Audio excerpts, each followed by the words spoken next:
Die Nummer 9, Zach Trees, ist auch da. Nils Schmidt mit der Nummer 11. Und Boomer habe ich auch schon gesehen. Ryan Saunders mit der 17.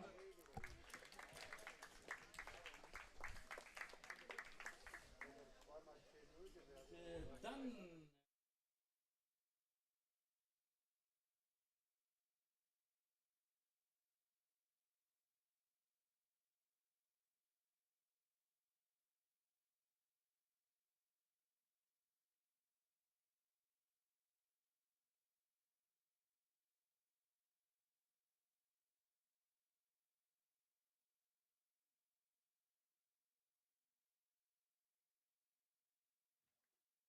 und unsere Starting Nine, Top of the Batting Order, ist unsere Nummer 26, Callum Murphy. Dann unser Captain, die Nummer 34, William Thorne.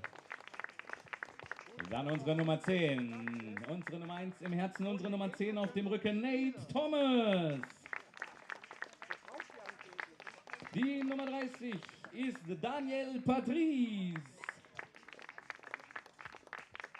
Dann haben wir unsere Nummer 18, David Dinsky.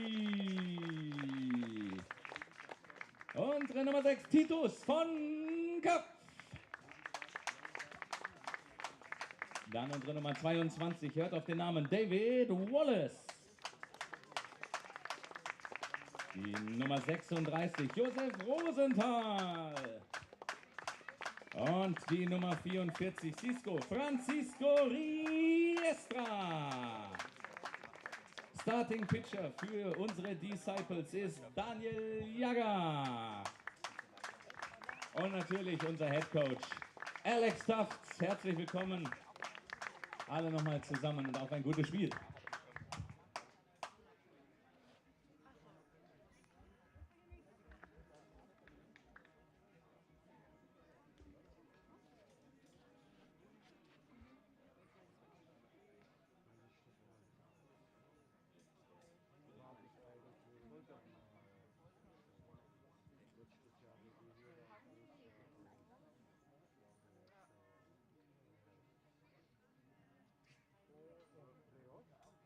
So, wunderbar.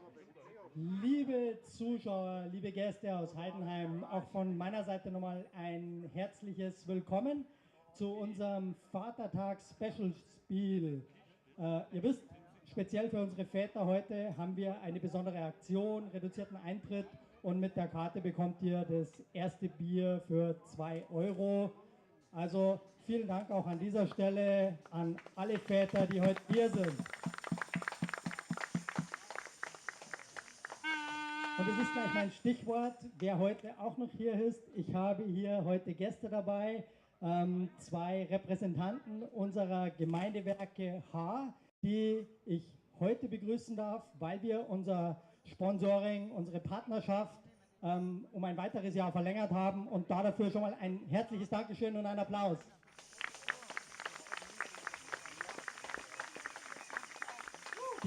Die Gemeindewerke Haar, kennt man, wenn man in Haar wohnt. Ich bin selber Kunde dort seit vielen Jahren. Im Moment wisst ihr selber, Energie ist ein schwieriges Thema. Man liest die tollsten Horrorstories. Kann ich jetzt von meiner Seite sagen, ich habe noch nie ein Problem gehabt. Irgendwas machen die Gemeindewerke besser und anders. Woran liegt das? Das ist ganz einfach, wir liefern keine Horror-Stories. Nein, wir sind immer bestrebt, das Bestmöglichste für die Kunden und Kundinnen in Haar rauszuholen, in Strom, Gas und Wasser. Und wir freuen uns, dass es auch in diesen harten Zeiten und schwierigen Zeiten gelungen ist, Gas- und Strom- und Wasserversorgung in Haar stabil zu gewährleisten. Recht viel mehr will ich gar nicht dazu sagen. Ich hoffe, dass alle Kunden bei den Gemeindewerke Haar sind. Ich begrüße alle Gäste aus Heidenheim, wünsche ein tolles Spiel, wünsche, dass es spannend ist, wünsche, dass keiner verletzt wird und dass wir einfach gemeinsam einen schönen Tag haben. Danke. Ausgezeichnetes Stichwort, Energie und Baseball, das passt perfekt zusammen. Vielleicht noch eine Frage. Was war eure Idee? Was war der Grund? Warum seid ihr seit Jahren so ein treuer Unterstützer der Haar Disciples? Also der Grund ist ganz einfach, weil wir immer Partner suchen, die in der Region sind, wo wir zusammenarbeiten können, dass in der Region das, was man macht, auch dort wirkt. Und da haben wir mit den Disciples einen super Partner bekommen, der auch in der Jugendarbeit sich sehr engagiert. und dort auch sehr stark auftritt und genau in unser Konzept passt und wir auch in das Konzept der Disciples passen. Und wir hoffen, dass wir die Partnerschaft dann noch dementsprechend langjährig fortsetzen können. Super, vielen Dank. Dann würde ich sagen, dann gehen wir doch mal zum First Pitch. Rainer Mendel wird jetzt hier den First Pitch für uns heute machen. Und während er sich noch vorbereitet mit unserem Pitcher, mit dem Will Thorpe, habe ich noch eine weitere sehr positive Nachricht. Wie ihr wisst, ihr habt gesehen, der Kühlschrank war leer, der blaue Bär war da, hat uns alles geklaut, aber nur temporär, sondern wir freuen uns wahnsinnig, dass wir einen neuen Sponsor bei uns haben für die Disciples, einen neuen Partner. Und an dieser Stelle ein großes, herzliches Willkommen der Brauerei Wildbräu.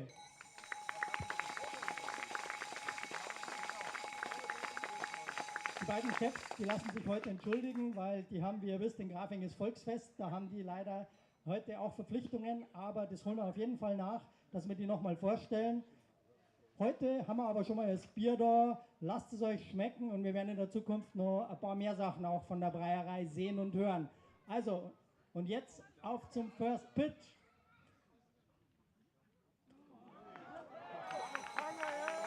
Ja. Ich glaube, das kann man gelten lassen, der war in der Zone, oder was sagt der Umpire? Das war ein Strike.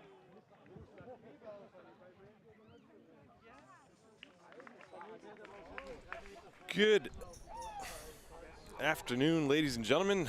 Hope you're enjoying your day wherever you may be. Welcome to Haar Disciples Baseball. My name is Tim Collins, and I'm here with you this afternoon on Thursday, the 26th of May, 2022. This is Father's Day in Germany, in case you're watching from somewhere else. It is a national holiday here.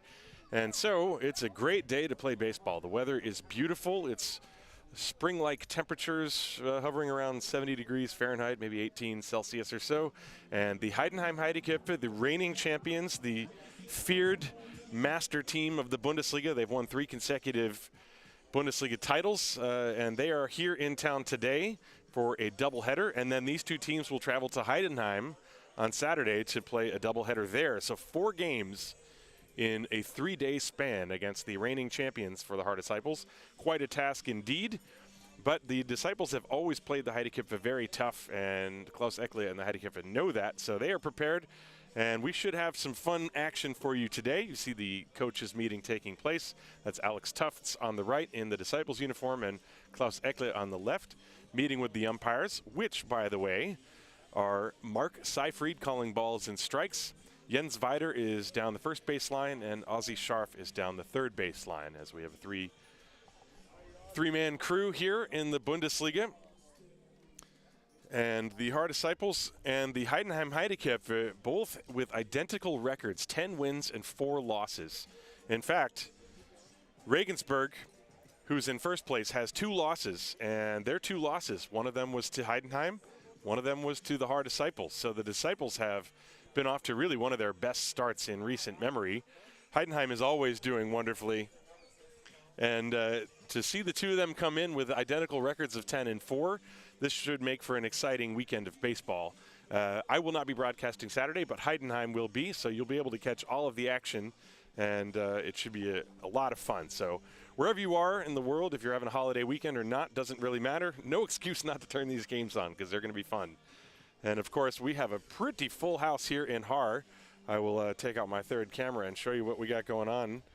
This is the view to my left behind the cameras. You see the food area way down there in the back. And we have, of course, as always, a large contingency of fans from Heidenheim. And they always make a point of bringing all their noisemakers and sitting directly in front of my microphone. So you will get to hear the sounds, and it will be a lively atmosphere for sure in this ballpark today.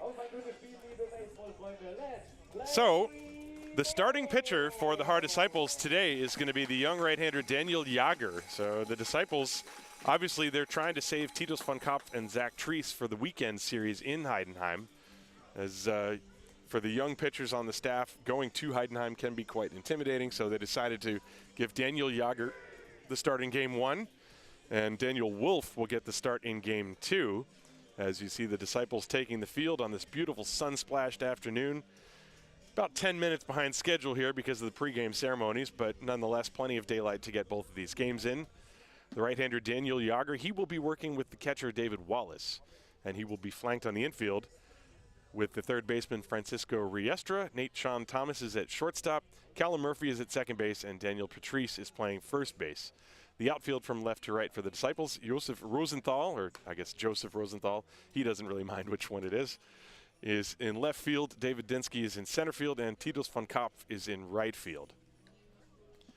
And for Daniel Jager, he has only pitched 5 2/3 innings, and the main problem for him has been control. He has walked 7 batters in that 5 2/3 innings, and that's obviously something you want to be on the lookout for here in Haar against this experienced and deep Heidenheim lineup, which, by the way, begins with the shortstop switch hitter Philip Schultz. Sasha Lutz is in left field batting second. Gary Owens is in center field. He's batting third. Sean Larry, who had about 1 million home runs last year, is batting fourth, playing right field. Simon Göring, the designated hitter, is batting fifth. Mitch Franke, who's been making a baseball comeback this year, he's one of the original stars of the Bundesliga. He is, in fact, the first player from the modern Bundesliga who ever signed a professional contract. That was back in 2001. And he is making a comeback, and he's making an impact, and he is playing first base, batting sixth. Yannick Walter, the catcher, will bat seventh. Simon Liedke, the third baseman, will bat eighth. And Konstantin Holl, the second baseman, is going to bat ninth for the Heideköpfe. And they are going to be sending the veteran right-hander Mike Bolsenbrook to the mound. So that completes the lineups for this ball game. Daniel Jager is about ready to finish his warm-up tosses. I think this is his final one. Indeed it is. As you see Wallace throwing through, that's the sign that the batter is about to step up to the plate. Mark Seidfried is dusting off home plate behind the behind the catcher's box. And Philip Schultz will step up, switch hitter. He's going to bat left-handed. And he is a very good player, although this year his batting average .222, but he's a guy who generally gets on base a lot, does not strike out a lot. Excuse me, I'm looking at the wrong line. Philip Schultz, he's hitting .171 in 52 plate appearances, only 6 hits. He has drawn 11 walks, and so let's see what happens. Ball game on at 12 p.m. Daniel Jager working from the stretch, the first pitch of the game. And that is high for a ball.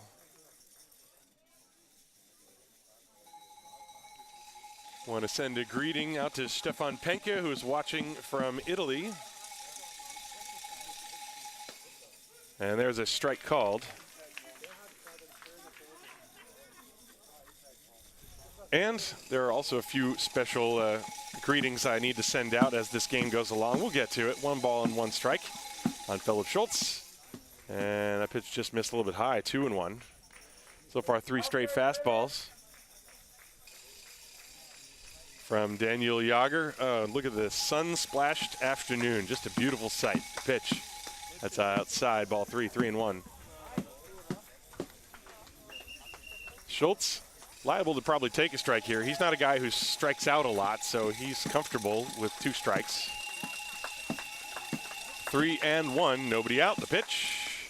Strike called on the outside corner. We'll full 3-2. I saw somebody, Stefan, asking for me to turn the volume up. Well, I've done that. Be careful what you wish for with all the noisemakers in the crowd here. Here's the pitch. Slapped foul, and the count remains full 3-2. I imagine Jager's just going to go after Schultz with fastballs. Obviously, there are not really any weak spots in this lineup, but a young pitcher, you want to make him earn it. Here's the 3-2, and that is high for ball 4. And I immediately need to turn the volume down. Never a dull moment. So a walk to Philip Schultz. How much running has he done this year? He has stolen 3 bases without being caught. I expect him to run, quite honestly.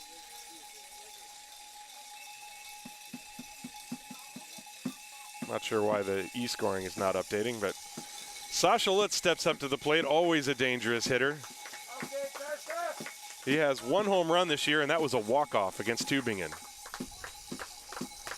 And Lutz takes a strike on the inside corner.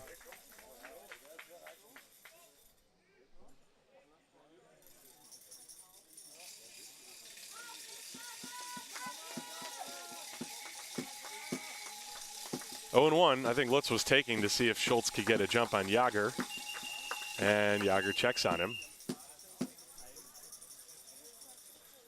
There you see the patches of blue and white in the outfield, plus the shadows of the clouds moving overhead. It's just an absolutely gorgeous day. And it's nice to see a pretty full house here in the park. That one is upstairs outside, 1 ball, 1 strike.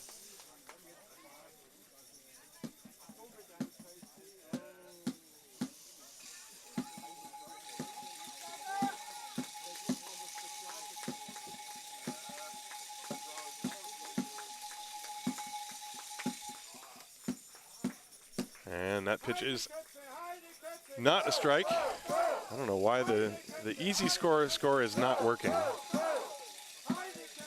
Not sure what the deal is with that, but we'll have to just go to the normal one, the manual one. The count is 2-1. Swing and a miss. And now the count 2 balls and 2 strikes. Wow. Pamela watching from 36,000 feet in the air, flying from Vegas to Boston. Thank you for joining us. And Stefan, thanks for joining us watching on the cruise. There's another check on the runner at first. Sorry, I'm mildly distracted here trying to figure out why the Easy Score scoreboard is not working correctly, so bear with me. Sometimes that website is a little bit flaky. There's the runner going. The pitch is high. The throw is under the glove of Nate-Sean Thomas. Philip Schultz steals second base, and the count goes to full on Sasha Lutz. Yes, you're asking, is it possible to see the count? Normally it would be, but that's the scoreboard that you see. This scoreboard, when I put it up, there's nothing in there. That's supposed to automatically fill when the e-scorer types in stuff, and he's doing it. I have it pulled up on my other screen, but it's for some reason it's not working. So until I figure that out, it is not possible to see the count. I'll just tell you what the count is. It is 3 balls and 2 strikes, and now ball 4, so 2 straight walks. Puts runners on first and second with nobody out.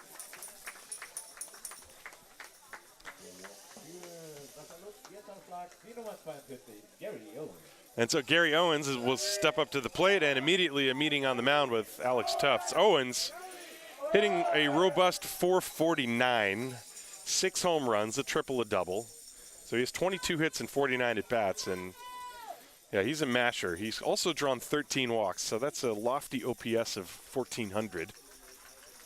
So yeah, not exactly a walk in the park. In between innings, I'll see if I can't fix that scoreboard issue. So there's 1 out, runners on first and second, top of the first inning. Gary Owens, who has been with the Heideköpfe for the last, I think, 5 years, having a wonderful career in the Bundesliga, and he is a very feared right-hand hitter, and Jager in trouble. The pitch. That's a ball up and in, 1 ball, no strikes.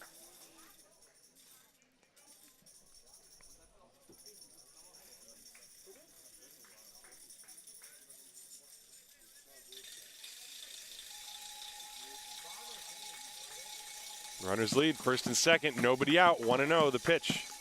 Outside 2-0.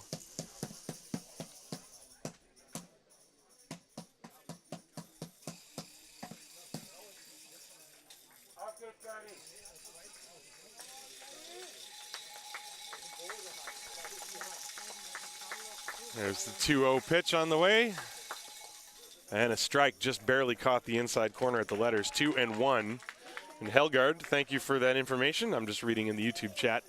Helgard saying that for the Stuttgart broadcast last night, their automatic scoreboard also wasn't working. For those of you who don't know, there's sort of a centralized place where all the teams that do live streams can pull the scoreboard from.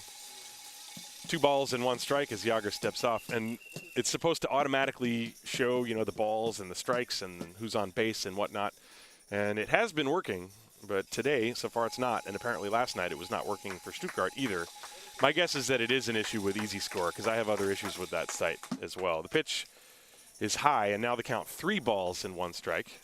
So I'll just make a point to tell you what the count is and hopefully not screw it up as I'm mildly distracted doing everything up here.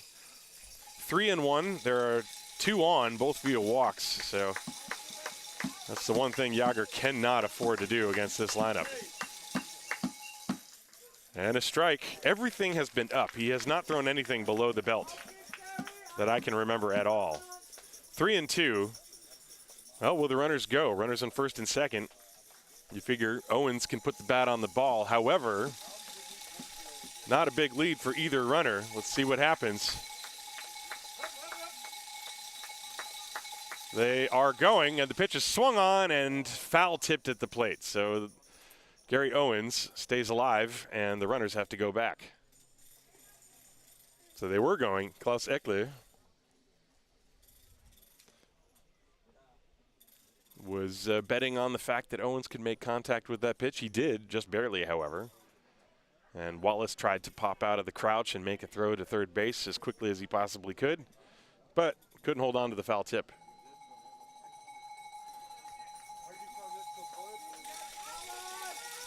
So 3-2, they were running the last one. Will they run again? Schultz and Lutz, the base runners. Nobody out. The 3-2 pitch. They are not going, and it's hit high in the air to shallow right center field. Dinsky is under it, and the runners have to go back. So Gary Owens makes out number one.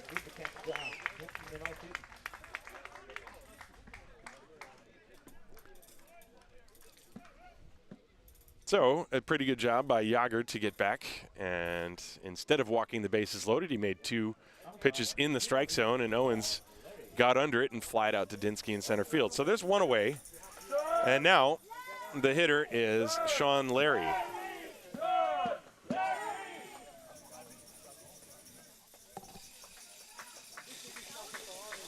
So Sean Larry, a left-handed hitter who has given the Disciples fits over the years. He has 5 home runs this year, hitting .326. But compared to last year's pace, he's dropped off. There's the pitch. There's a strike over the outside corner. Sean Larry last year, I don't remember off the top of my head, but I think he had something like 25 home runs in a 35-game season, including all the playoffs. So he was pretty locked in, and he's locked in again this year. Left-hand hitter, lots of power, and the 1-strike pitch is outside.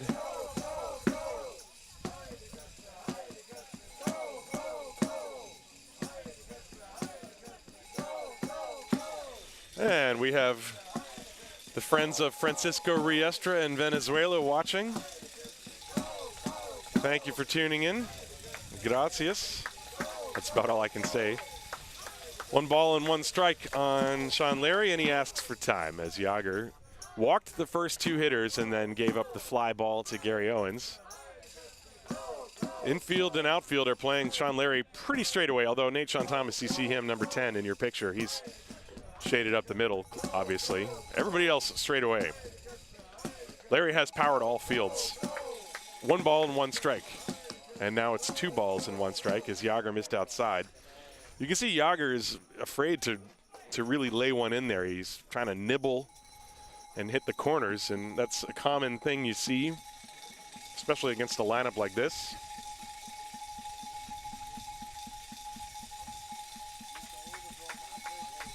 And the next one, that's high. As you see the replay. Just checking to make sure my replay works, and it does. 3 balls and a strike on Sean Larry. There's only 1 out. This is what the Heideköpfe do. They get base runners on. They are tough on opposing pitchers. You've got to be on your game to get them out. The runners go, and the pitch is high, ball 4. So 3 walks in the inning. Schultz to third, Lutz to second, and Larry to first. And there's still only 1 out, and now Simon Göring, as it's not getting any easier for Daniel Jager. Göring, 256, 10 hits and 39 at-bats. He's still got 3 home runs, draws 5 walks, only 3 strikeouts. He may be, he's starting to catch a lot less than he used to, but that doesn't mean he's any less of a threat at the plate. He can still get the bat to the ball with power, and he's an extremely disciplined hitter. And against Jager, who is really scuffling to throw strikes, that makes Göring's job a lot easier. as the first pitch is high for a ball. 1 ball, no strikes. Bases loaded, 1 out. High again, 2-0. Everything has been high with Daniel Jager. He has not thrown a pitch low at all. All the strikes have been letter high. That is flirting with danger. 2-0. Goering can really zero in on one here if he likes. And it's too far inside for him. 3-0.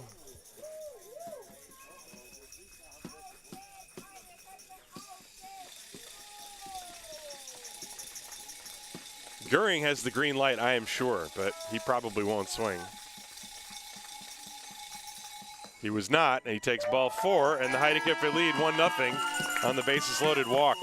4 walks in the inning. Still only 1 out. And now Mitch Franke will step up to the plate. Franke with a batting average of .282, 11 hits, 39 at bats. 4 home runs as he's been making a comeback at the age of 40 here in the Bundesliga. And Alex Tufts is going to the bullpen. That's already the 2nd mound visit, so that means Daniel Jager, his afternoon is over. So we will take a short break and be right back. And you're going to get to hear me say one of my new catchphrases. I got famous for the one in previous years. But this broadcast, gewidmet von der Brauerei Wildbräu. I had to practice that many times.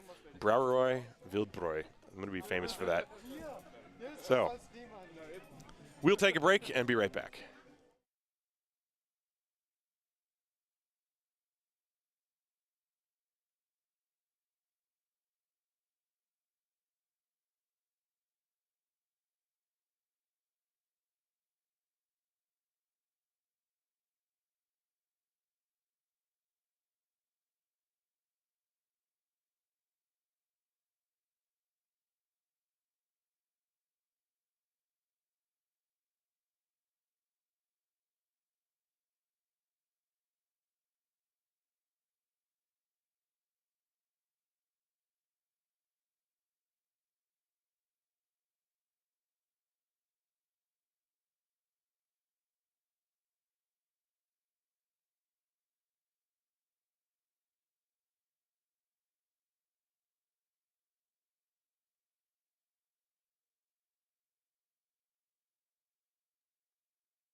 So we are back, and the new pitcher is Adriano Penskover. So Daniel Jager, 1/3 of an inning, 4 walks, and his day is done.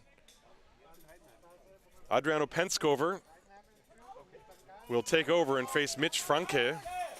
Penskover has only pitched 3 innings, but I guess the thing you're looking for there, he only has 1 walk in those 3. And he deals a strike to Franke, who does not agree with the call. 0-1. Bases loaded, 1 out. A run in, Heidenheim leading 1-0. As Penskover trying to get out of this mess. And strike 2, and that's what Alex Tufts wants to see. Somebody come in and just throw strikes. You figure Heidenheim, they're great hitters. If they hit it, you just tip their cap. 2 balls and no strikes. You got the bases loaded. Lutz, Larry, and Goering. And this pitch is down in the dirt. 1 ball, 2 strikes to Franke.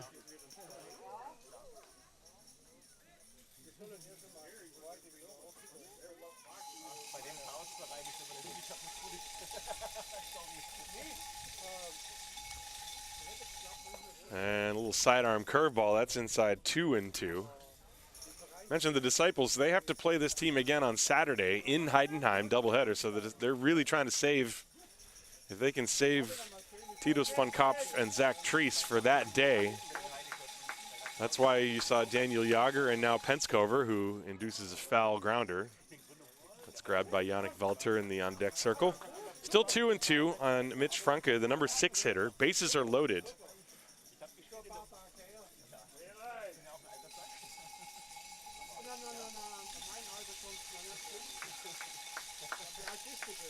And the pitch. Fouled back to the screen. Frank had a pretty good cut at that one.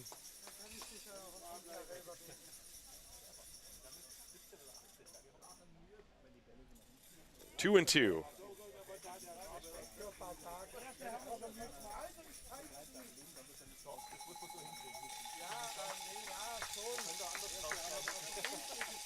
Bases loaded, 1 out. And here comes the 2-2 from Penskover. He got him swinging with a foul tip. Looked like an off-speed pitch. He was out in front. Good job by Penskover. And that's out number 2. Let's watch this on the replay. Looked like a pitch that was diving down and away. Too close to take with 2 strikes, and Franke just over the top. And it was caught before it hit the ground by Wallace. So now Yannick Walter steps up to the plate. Walter hitting .313. He has a home run, 15 hits and 48 at-bats. He's also drawn 10 walks, so very good offensive statistics for Yannick Walter, who's the catcher in this game. Right-hand hitter. If I remember correctly, he's a former Stuttgart Red. And Penskover comes in throwing strikes. That first one looked like a little slide piece maybe on the outside corner. Adriano gets ahead of Walter, 0-1. Bases loaded, now 2 down.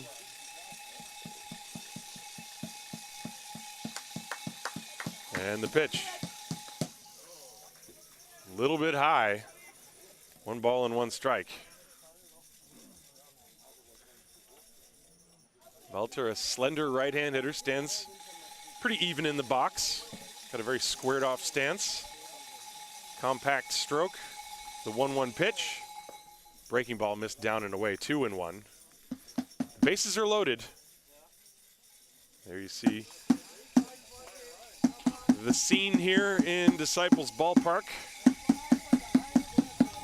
2-1 on Yannick Walter. Infield straightaway, outfield straightaway. 2 down, bases loaded, and a check swing. Did he go around? They appeal, and no, says the first base umpire, Jens Weider. That was close. 3-1. Now, the shortstop position there, Ozzie Sharp, standing right in your line of sight. Nothing I can do about that, sadly. There are only so many places I can put that center field camera, and you never know where the umpire is going to stand. Here's the 3-1. That is outside ball 4, and that's another run. 5 walks in the inning. Not the type of rally that, you know, impresses the fans, but Lutz comes in to score. Larry goes to third, Goering to second, and now Walter is at first. Give him a run batted in. Simon Liedke is the next hitter now.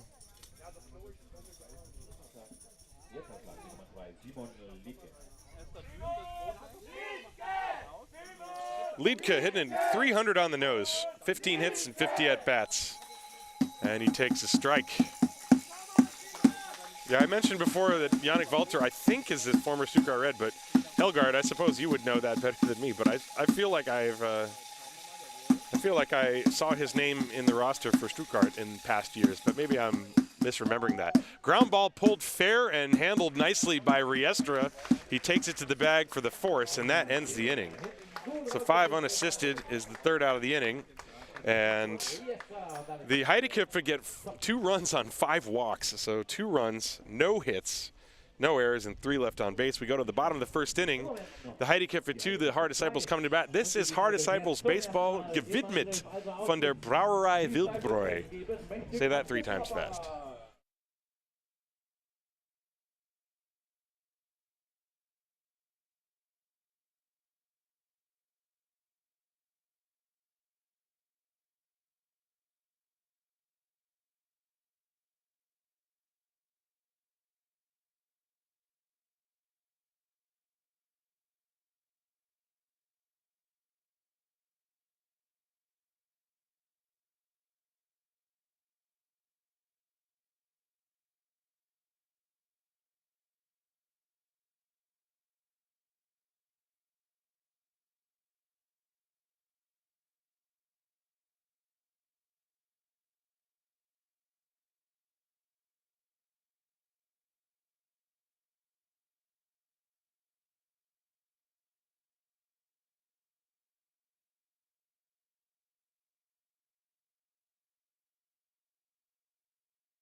We are back for the bottom of the first inning, and leading things off for the Haar Disciples is Callum Murphy, and he's facing the tall right-hander, Mike Bolsenbrook. Bolsenbrook coming in this year with an ERA of 3.8 in 42 2/3 innings, and he's always an excellent pitcher in the Bundesliga as he gets ahead of Murphy 0-2. The lineup for the Haar Disciples, Callum Murphy leading off, Will Thorpe, the DH, bats second, and then Nate Thomas hits third. 0-2 on Murphy. I'll give you his numbers in a moment. That's outside. 1 ball, 2 strikes. Callum Murphy this year for the Disciples so far hitting .294, 15 hits, 51 at bats. He's drawn 15 walks as well, so he gets on base. And that pitch is high, 2-2. After the first 3, then 4, 5, 6 in the order, Daniel Patrice, David Dinsky, Titus van Kopf. And then 7, 8, 9, David Wallace, Joseph Rosenthal, and Francisco Riestra. I'll give you the Heideköpfe defensive alignment momentarily. The 2-2 pitch from Bolsenbrook. Breaking ball, strike 3 called. Murphy not thrilled with the call, but he is rung up, and that's out number 1. Let's take a look at this on the instant replay. Bolsenbrook, see the target was set up outside, and he missed his target, and Seifried saying that it nipped the inside corner. So Will Thorpe steps up to the plate. Thorpe is the DH here in the first game. He'll probably catch game 2, hitting .255, 13 hits and 51 at-bats. Defensively for Heidenheim, they have Simon Liedke at third, Philip Schultz is at short, Konstantin Hull is at second as Thorpe lays down a bunt, but it goes foul, strike 1. The first baseman is Mitch Franke. And then in the outfield, you have Lutz, Owens, and Larry from left to right. Behind the plate, obviously, doing the catching, Yannick Walter.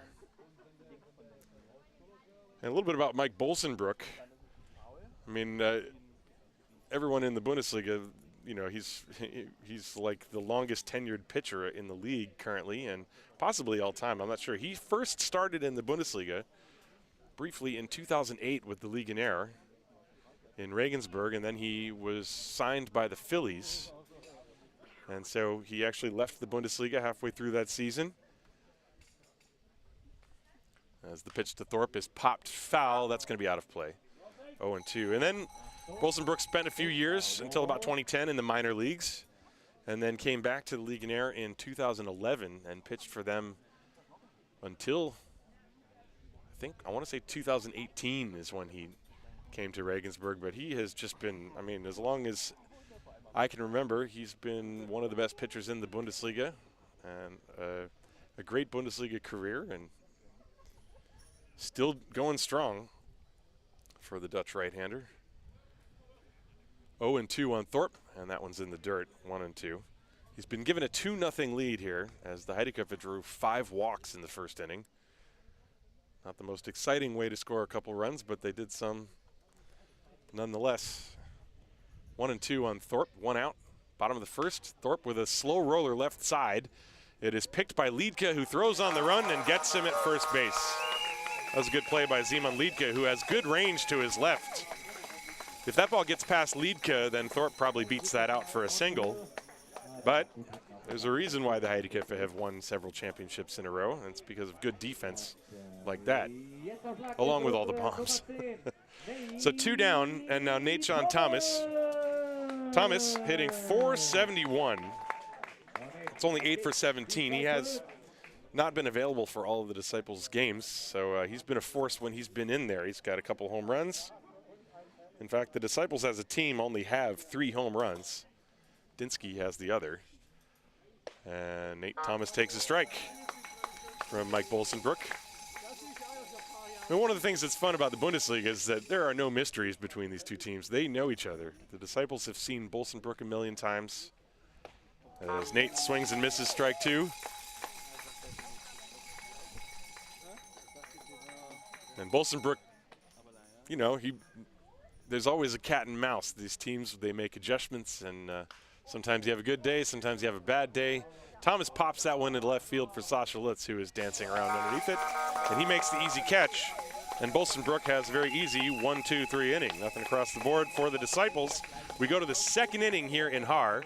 It is Heidenheim 2, Haar nothing. This is Haar Disciples Baseball. Gewidmet von der Brauerei Wildbräu. Schmeckt auch, muss ich sagen.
We move to the top of the second inning. Heidenheim 2, Haar nothing.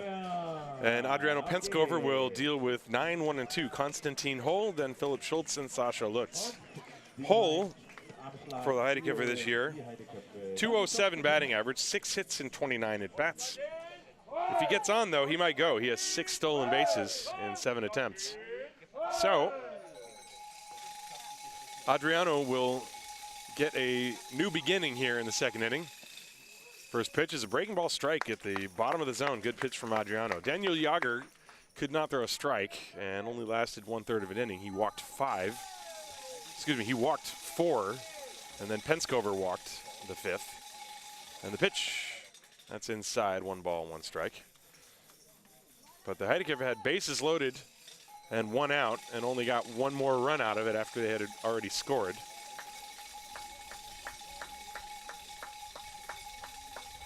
That's upstairs, 2-1. Of course, when I was blabbing on in the bottom of the inning, talking about Mike Bolsenbrook and his long tenure in the Bundesliga, I failed to mention somebody who probably has been there longer, and he's going to be, as far as I'm concerned, instant Hall of Famer for German baseball. Inorbel Marquez. Marquez has been pitching. I don't think he's pitching this year. There's a fly ball to left field. Rosenthal is there, and he makes the catch. Holl is out number 1. Off the end of the bat from Konstantin. Anyway, Inorbel Marquez, I believe, pitched even further back in the Bundesliga, maybe 2006. He spent many years pitching in Italy, of course. But if you're interested in baseball Bundesliga history, the modern Bundesliga, as we know it today, started in, I believe, 1990. There were leagues going back all the way to the early 50s as Philipp Schultz takes a strike. Schultz walked and scored his first time, 0-1. And to this day, there have been many no-hitters, but in the history of the Bundesliga, there's been 1 perfect game. Strike 2, by the way, to Philipp Schultz. And that was in 2008 by Inorbel Marquez. And Marquez was pitching. Even last year, he was still pitching, if I remember correctly. And I'm sure he's pitching this year. I just don't know where. He might have gone back to Berlin. There's strike 3 called on the outside corner. Penskover with some paint, and they're at 2 down. Quite a different look this inning. Take a look at this. Good frame job by David Wallace, and Schultz just turns and walks back to the dugout. So that's 2 strikeouts for Penskover since coming into the game. And now Sascha Lutz steps up to the plate. 2 down.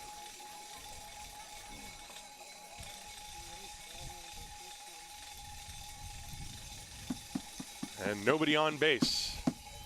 Lutz also walked and scored. That pitch floats high, looked like a breaking ball. An off-speed pitch of some sort.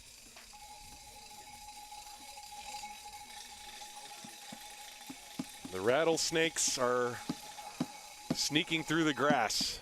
There's a strike on the outside corner.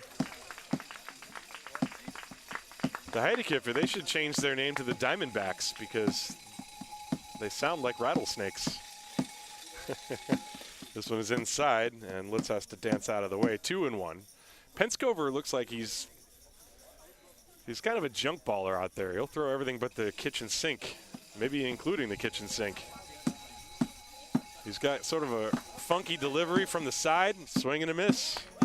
2-2, and that draws some emotion from the Disciples fans.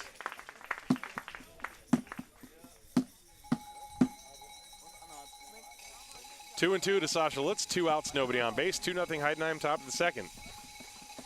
And the pitch just missed outside. Full count. Yeah, that's that. You know, there's a couple of players on the Heideköpfe. I'm not saying that pitch would have been called a strike in another at bat, but with Lutz and Goering in particular, it sounded like in the old days with Wade Boggs. Anything close, it's gonna go the way of Sasha Lutz. That pitch was definitely a ball, and so Lutz has walked for the second time. That is 6 walks in the game, and 2 for Penskover. But with 2 down, however, you still got Gary Owens coming up. No picnic for a pitcher.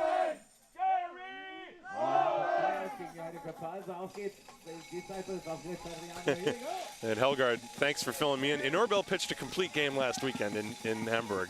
The ageless wonder, as Gary Owens takes a strike on the outside corner. Well, one thing you got to say about Penskover, he's coming in. He's not showing any fear. And he's just trying to get ahead of the hitter. Owens flied out to center field his first time, 0 for 1. Dangerous hitter. Lutz on first, not going. Off the end of the bat, popped into short right field. Van Kopp racing over, makes the catch. And that ends the inning. So a good inning. No runs, no hits, no errors, 1 left. We go to the bottom of the second inning here in Haar. It is the Heideköpfe 2, the Disciples nothing. This is Haar Disciples baseball, gewidmet von der Brauerei Wildbräu. I'm going to say it different every time. Brauerei Wildbräu, Brauerei Wildbräu, Brauerei Wildbräu.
Welcome to the bottom of the second inning. Let me change that manual scoreboard for you.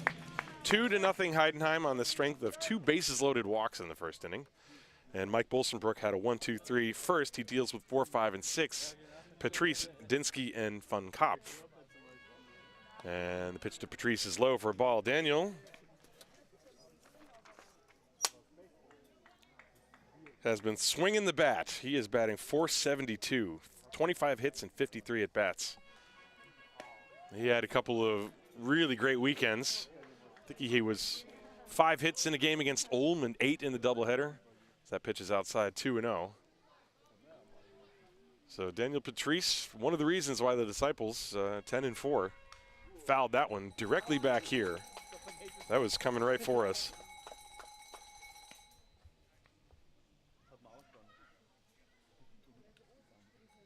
2-1 the count, bottom of the second inning. Heidenheim leading 2-0. 2 first inning runs. Mike Bolsenbrook from the stretch, and the pitch. That's outside. 3 balls and a strike now on Daniel Patrice. David Dinsky is on deck.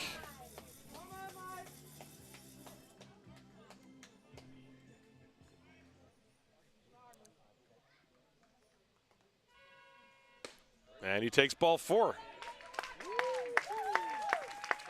So Patrice, that is his 8th walk of the season. So he's at first base. And the hitter now, David Dinsky. Dinsky hitting at .352, robust numbers for the Disciples. He's got a home run, 19 hits and 54 at bats, 6 walks. He has 6 doubles as well. Now, he's a guy who drives the ball to all parts of the field, and I've mentioned it every week on the broadcast here. The Disciples are not using that little temporary fence that they used to build up in center field, so it is a giant outfield out there. And Dinsky squares to bunt, lays it down in front of the plate. Walter picks it up, throws to first, and they get the speedy Dinsky. I'm not sure if that was a sacrifice, to be quite honest. But it functions as one. They will probably award him one in the scoring.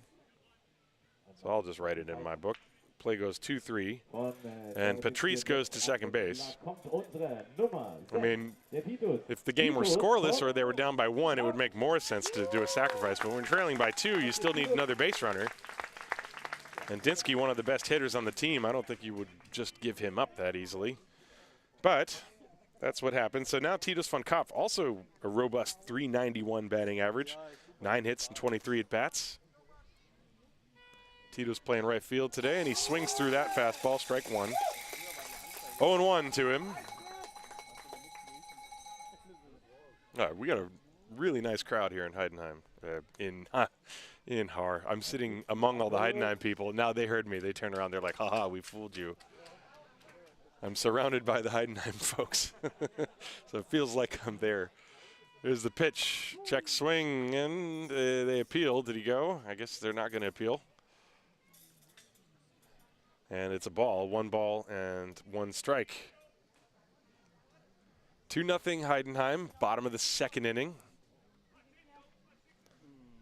1 ball, 1 strike to Titus van Kopf, with Patrice on second base. And there's a line drive to center field, a base hit. Patrice is being waved around. Owens with a good arm, throws it in, and not in time. It's a 2-1 game.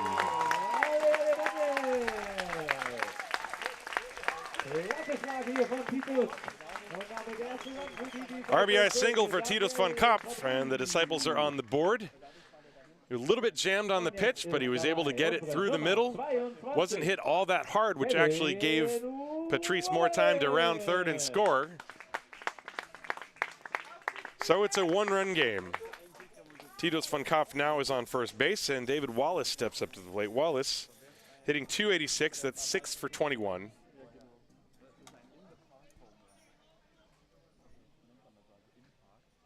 And Titus van Kopf on first base, not a big lead. The pitch, breaking ball, strike on the outside corner, 0-1 from Bolsenbrook.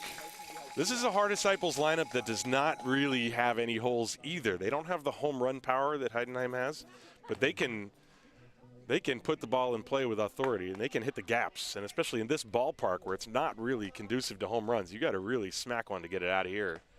A pitch down in the dirt, good block by Walter. 1-1. And when you have 1 through 9 guys that are confident, even against a pitcher like Bolsenbrook, that certainly puts pressure.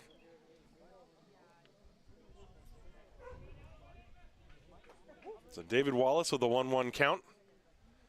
Van Kopf off first base. There's a big hole on the right side, and that's fouled away as Wallace was late on a high fastball. 1 ball, 2 strikes.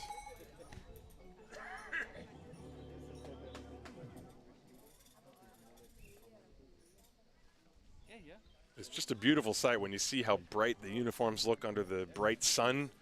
They're just, everything that you see in that picture is exactly as it is here. It's a beautiful day. It's sunny. Maybe a light breeze, relaxed atmosphere, just beautiful. And here's the pitch. And he serves that one over first. Is it fair? It's a foul ball, just barely. It was looped off the end of the bat, and it went over Franke's head and landed, I'm telling you, that landed inches to the right of the line, or shall I say centimeters to the right of the line. We are in Germany.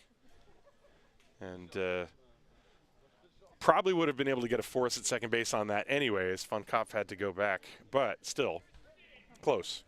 The count 1-2 as Wallace was able to stay alive with that one. There goes the runner, and it's fouled away as the Disciples trying a little hit and run, and it was the shortstop that was covering, so they were kind of expecting that Wallace would hit the ball to the opposite field on that one. 1-2 can be risky. You have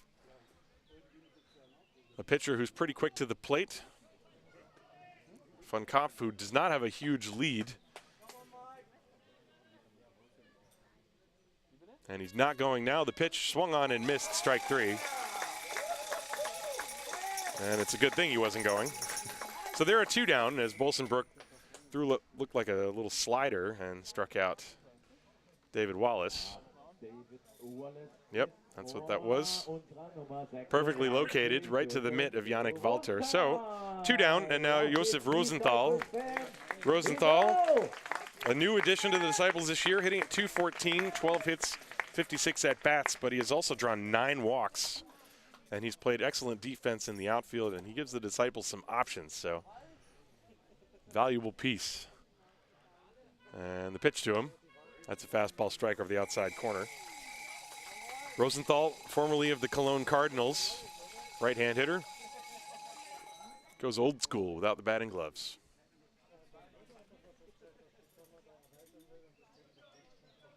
Two to 1 Heidenheim. There are 2 down, and there's a check on Titus von Kopf at first base. And he is back easily.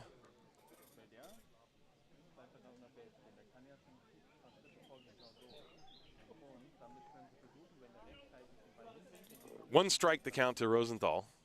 2 down, runner on first. That's outside. 1 ball and 1 strike now. That was a slightly longer hold than usual by Bolsenbrook. He clearly is a little concerned with Titus von Kopf, enough so that he's going to the effort to vary his hold time. Now he's much quicker to the plate, and the pitch is fouled away. 1 ball and 2 strikes. It's all about rhythm, this game. The rhythm between the pitcher and the batter, and if there's a runner on base, and sometimes if a pitcher is in a real groove, they'll try to disrupt that rhythm. Sometimes the pitcher can disrupt the rhythm of the base runner as he turns and spins and throws to Franke, holding on Titus. Von Kopf, by the way, I mean, he does not actually even have an attempted steal this year. He was running on a couple of earlier pitches, though. 1-2 to Rosenthal. And he swung on and foul-tipped it into the mitt. 2 strikeouts for Bolsenbrook, 3 in the game so far. But the Disciples get a run. 1 run on 1 hit, no errors, 1 left on base. We go to the 3rd here in Haar. It's the Heideköpfe 2, the Disciples 1. This is Haar Disciples Baseball. Gewidmet von der Brauerei Wildbräu.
Moving right along, Heidenheim 2 runs. They do not have a hit in this game.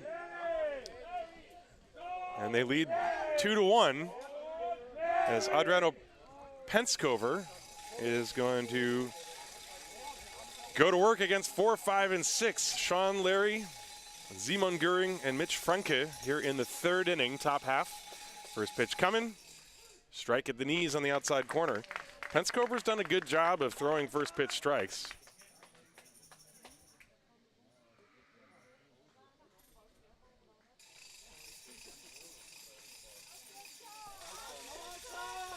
There's the one strike pitch. That was a little looper. That looked like a lollipop coming out of his hand. And it just floated up high for a ball. 1 ball, no strikes. 1 ball and 1 strike. And now it's 2-1. And I'm reading into the YouTube chat again. Danke Helgard für die Werbung für die andere Konkurrenz Baseball Livestream. Ne, das ist Schmarrn. Falls jemand braucht eine Erklärung auf Deutsch, mache ich gern.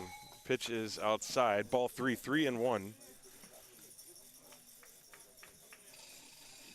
Every time I see the Heidenheim fans, they tell me, Tim, your German's getting better and better every year.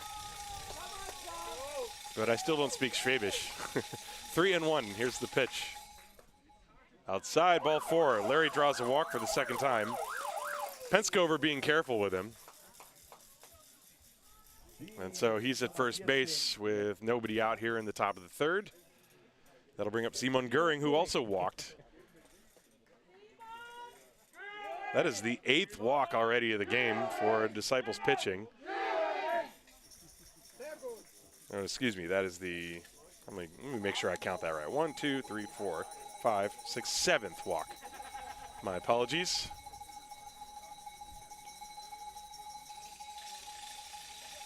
And the pitch. That is a good breaking ball strike to Simon Göring.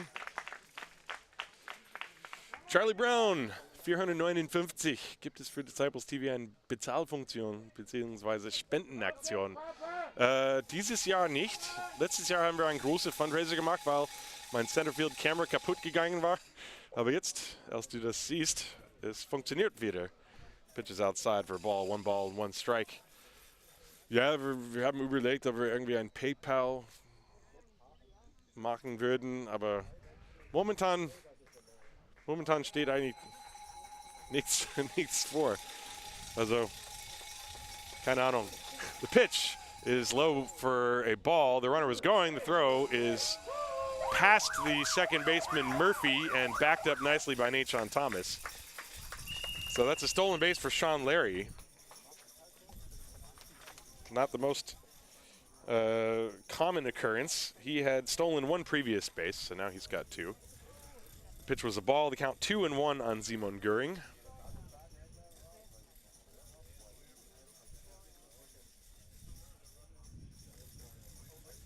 Ja, wir sollten eigentlich eine Spendeaktion. Aber wir haben eigentlich so viel Geld letztes Jahr bekommen. There's a pop-up right side. This is playable by, I believe, for Patrice, and he makes the catch. That's a big catch to get Simon Göring. That's the first out of the inning.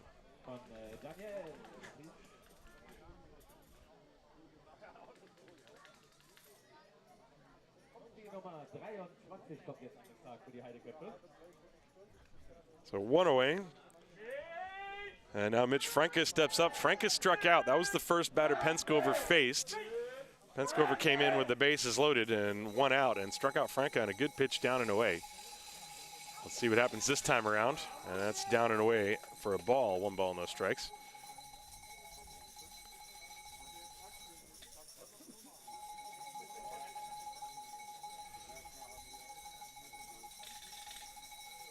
There's a line drive right center field, and it drops for a hit. Larry had to wait and see if it drops in. The throw comes all the way to the plate, but it's a single, first and third. So Mitch Franke dunks a base hit into right center field. You see Sean Larry on second base wanted to make sure it wouldn't get caught, and so he could only get to third base and no further. So first and third, with only one out for Yannick Walter.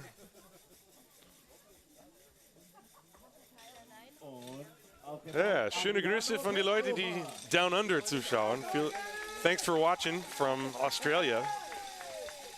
Yannick Walter steps up. Walter walked and drove in a run, and now he flies one. Shallow center field, actually relatively deep. Dinsky is back. He makes the catch. Larry tags from third, and he will score easily. That makes it 3-1 on the sacrifice fly. There are 2 down. Walter now has 2 runs batted in. Franke goes back to first base, and Heidenheim leads 3-1. Ich möchte auch jetzt in dieser Stelle schöne Grüße an Wolfgang Schmidt sagen. Der schaut so aus den USA, der wohnt in Yorktown Heights. Seine Bruder hat mich heute angesprochen. Wolfgang Schmidt, somebody who used to play baseball in Germany. I was shown photos before the game, and really, really cool. Thank you so much for watching all the games from New York, or at Yorktown Heights. I'm assuming that's Yorktown Heights in New York. There might be Yorktown Heights in other cities, but I'm assuming that's where it is. So anyway, Wolfgang Schmidt, vielen Dank, dass du zuschaust. There's a line drive, one hop. Callum Murphy fields it and steps on the bag to end the inning. That is a 4 unassisted. But the Heideköpfe get one more run. This time they get their first hit. 1 hit, no errors, and 1 left on base. At the end of 2.5 innings here in Haar, it's the Heideköpfe 3, the Haar Disciples 1. This is Haar Disciples Baseball.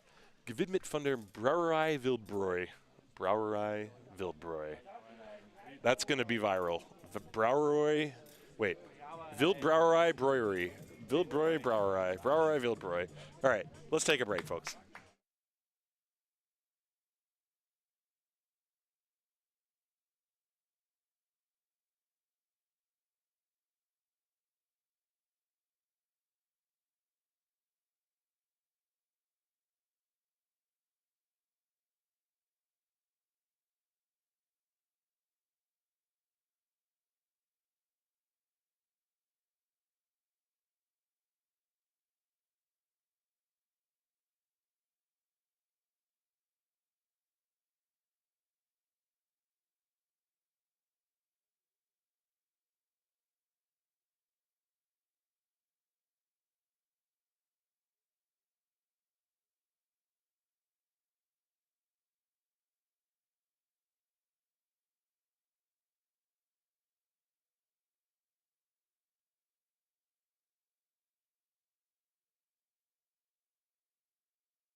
We move to the bottom of the 3rd inning, and it's going to be 9-1-2 for the Disciples against Mike Bolsenbrook.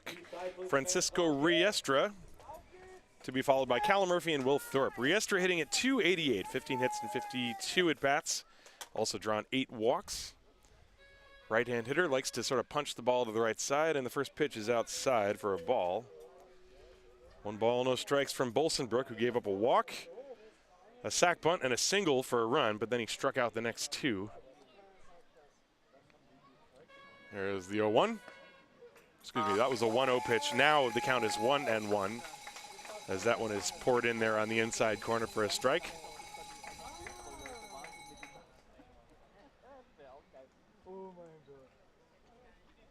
One and 1 to Riestra. Here it comes. Fastball high. 2 balls and a strike.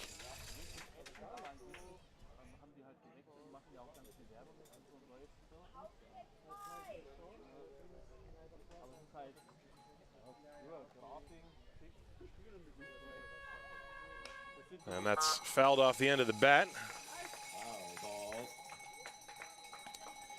And schöne Grüße, Justin, watching baseball bright and early from Boston, Massachusetts. That's where I was born, meine Heimat. Although I never really lived there. I'm a New Yorker. There's a pitch. There's a line shot, right center field. Base hit for Riestra. Did a little looping line drive. He takes a big turn to draw the throw in from Larry. So Francisco gets aboard to start things here in the bottom of the third inning.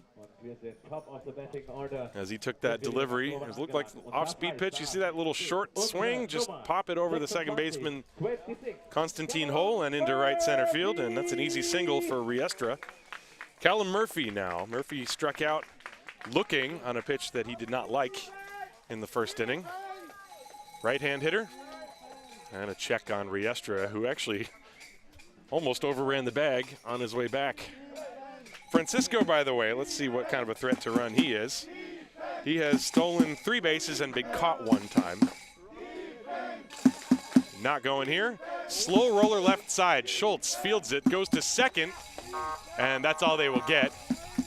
As no chance for the double play as that ball was hit much too slowly. Philip Schultz, one of those players, he just makes the fundamental plays. He's a very good shortstop. So Riestra is forced at second base. That's the first out. Murphy reaches on the fielder's choice.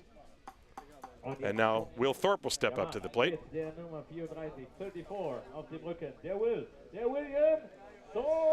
And today being Father's Day, I would love to say Happy Father's Day to Thomas Hirsch. Viel Spaß beim Vatertag. Schönen Vatertag für Thomas Hirsch in Heidenheim. Vielen Dank, dass zuschaut. Yeah. Of course, today's Father's Day. If you want me to send Father's Day greetings, just write it in the chat. I will happily do so. Will Thorpe representing the tying run and takes a pitch in the dirt for a ball. Murphy on first base, who traded places with Riestra, has only stolen 1 base. He's only attempted 1 stolen base. Heideköpfe fans drumming and chanting defense, in case you couldn't hear it. And a check on Murphy as he dives back. Thorpe with a 1-ball, no strike count. Bottom of the third inning, 3-1 Heidenheim. First game of a doubleheader. We have 2 of these today. And with this weather and this crowd, I would do 3. There's the pitch. Fouled directly to the screen. Thorpe had a good cut at that one. 1-1 the count now. Well, there's you got families with pets over there on the grass. There's kids running around. There's also a big field off to the right where I'm sure within the hour there's going to be people running around playing wiffle ball. It's a vibe here. 1 ball, 1 strike on Thorpe. Murphy not going. The pitch is high as Walter popped out of the crouch thinking about throwing behind Callum. And the count 2 balls and 1 strike now. There's 1 out in the inning. Murphy the runner on first base, bottom of the third. And time called now. Thorpe also going au naturel with no batting gloves. He's the DH in this game. Murphy inching off first base, not going. The pitch, a high pop fly down the left field line near the boundary, and it's going to land untouched as it was chased by Schultz and Lutz. The wind, I think, is actually blowing the ball from left to right, so that ball off the bat looked like it was going to get well out of the ballpark, but actually it landed on the warning track down there. So the count even, 2 balls and 2 strikes to Will Thorpe.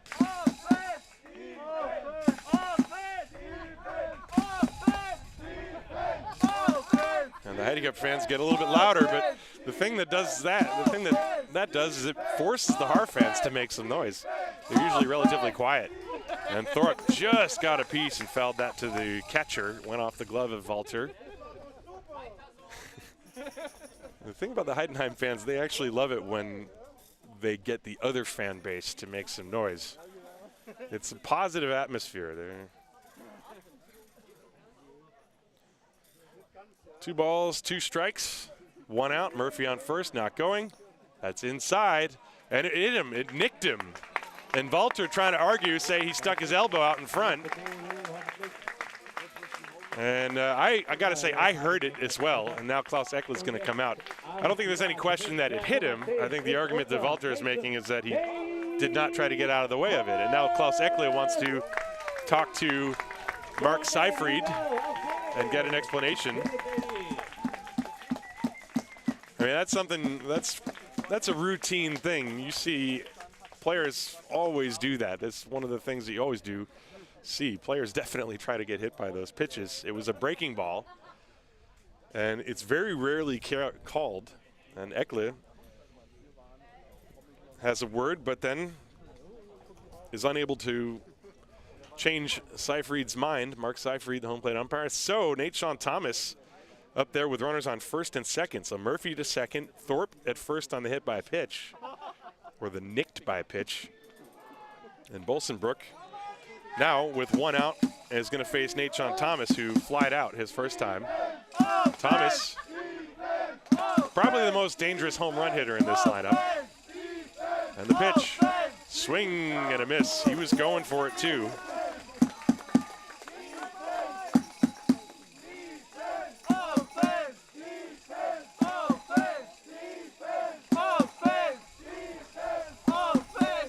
Schöne Grüße and Hammeringen as the pitch is a ball. 1 ball, no strikes. 1 ball, 1 strike rather. Yeah, so all the folks watching, we got people watching from Boston, we have people watching from planes, from boats, from down under, from New York, and from Germany. The pitch is low, 2-1 on Nate Thomas. So far, 3-1 the score, Heidenheim in the lead. These two teams with identical records, 10 wins and 4 losses.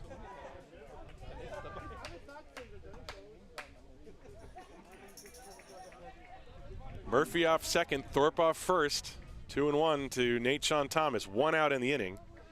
Bolsenbrook is set. Here it comes. Fastball inside, and the count 3-1.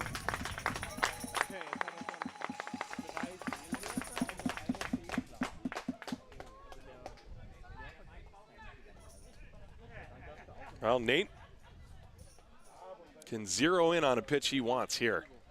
Daniel Patrice on deck.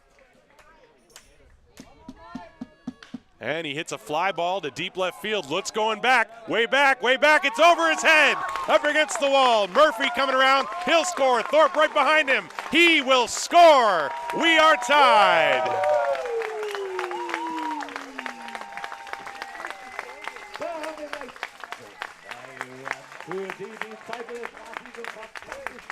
Nate Thomas with an opposite field double to drive home both runs, and we're tied at 3. Take a look at this one on the replay. A 3-1 pitch, and you know what? He didn't try to do too much. He didn't go out and try to pull it. He got a pitch down and away and got good wood on it, and Lutz had no chance to catch it. It landed on the warning track in deep left field, and both runners scoring easily. And so now the game tied at 3 in the bottom of the 3rd inning, and Daniel Patrice, who drew a walk and scored the Disciples' first run, will step up to the plate.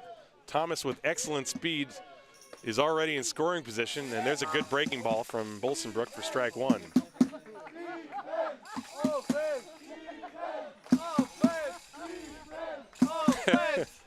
Offense, defense.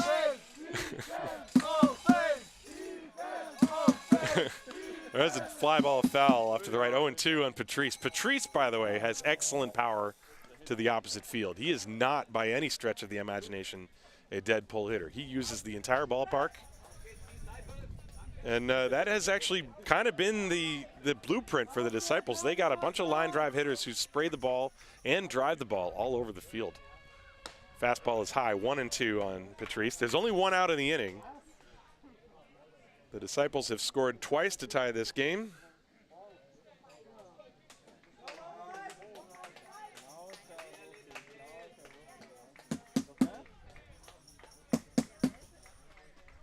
The 1-2. Outside, even count now, 2-2.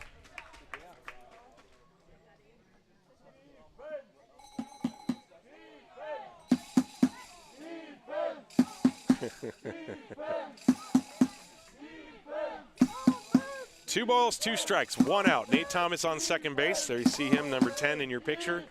His double has tied the game. The pitch inside, a breaking ball, and that, I think, did that hit the bat? I believe it hit the bat. I believe it's a foul ball because the umpire signaled with his left hand. Usually you would signal with 2 hands. I believe that's a foul ball off the knob of the bat. Let's watch this replay here. Well, maybe not. It's 3 balls and 2 strikes. And a play on Nate Thomas at second base. He's back. As Philip Schultz running in behind him. That's a timing play. 3 balls, 2 strikes. 1 out. Daniel Patrice, the hitter. Nate Thomas, the go-ahead run out at second base. The pitch. There's a fly ball, left center field. Owens ranging to his right makes the catch. And that's out number 2. That ball was hit pretty well from Daniel Patrice, but hit it to the wrong guy. And that was Owens going to his right. Excuse me, I misspoke with my directions there. Patrice got the barrel of the bat to that breaking ball. That's out number 2. And now David Dinsky, who sacrificed his first time.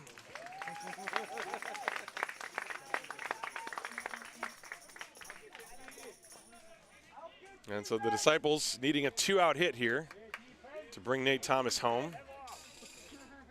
And the pitch. That's a little slider up high for a ball. Dinsky was indeed given a sacrifice bunt his first time. 2 down in the inning, 1 ball, no strikes to count on David Dinsky with Thomas off second base. That breaking ball is low, 2-0. On deck, you have the pesky Titus van Kopf, who drove in a run with a base hit. But 2 down, Dinsky trying to extend things, possibly give the Disciples the lead here. Bottom of the 3rd inning, tied at 3. Fastball down the pipe, 2-1.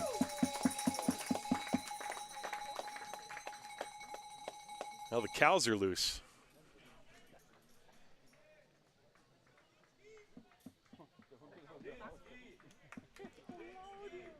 Thomas off second base with excellent speed. 2 balls and 1 strike.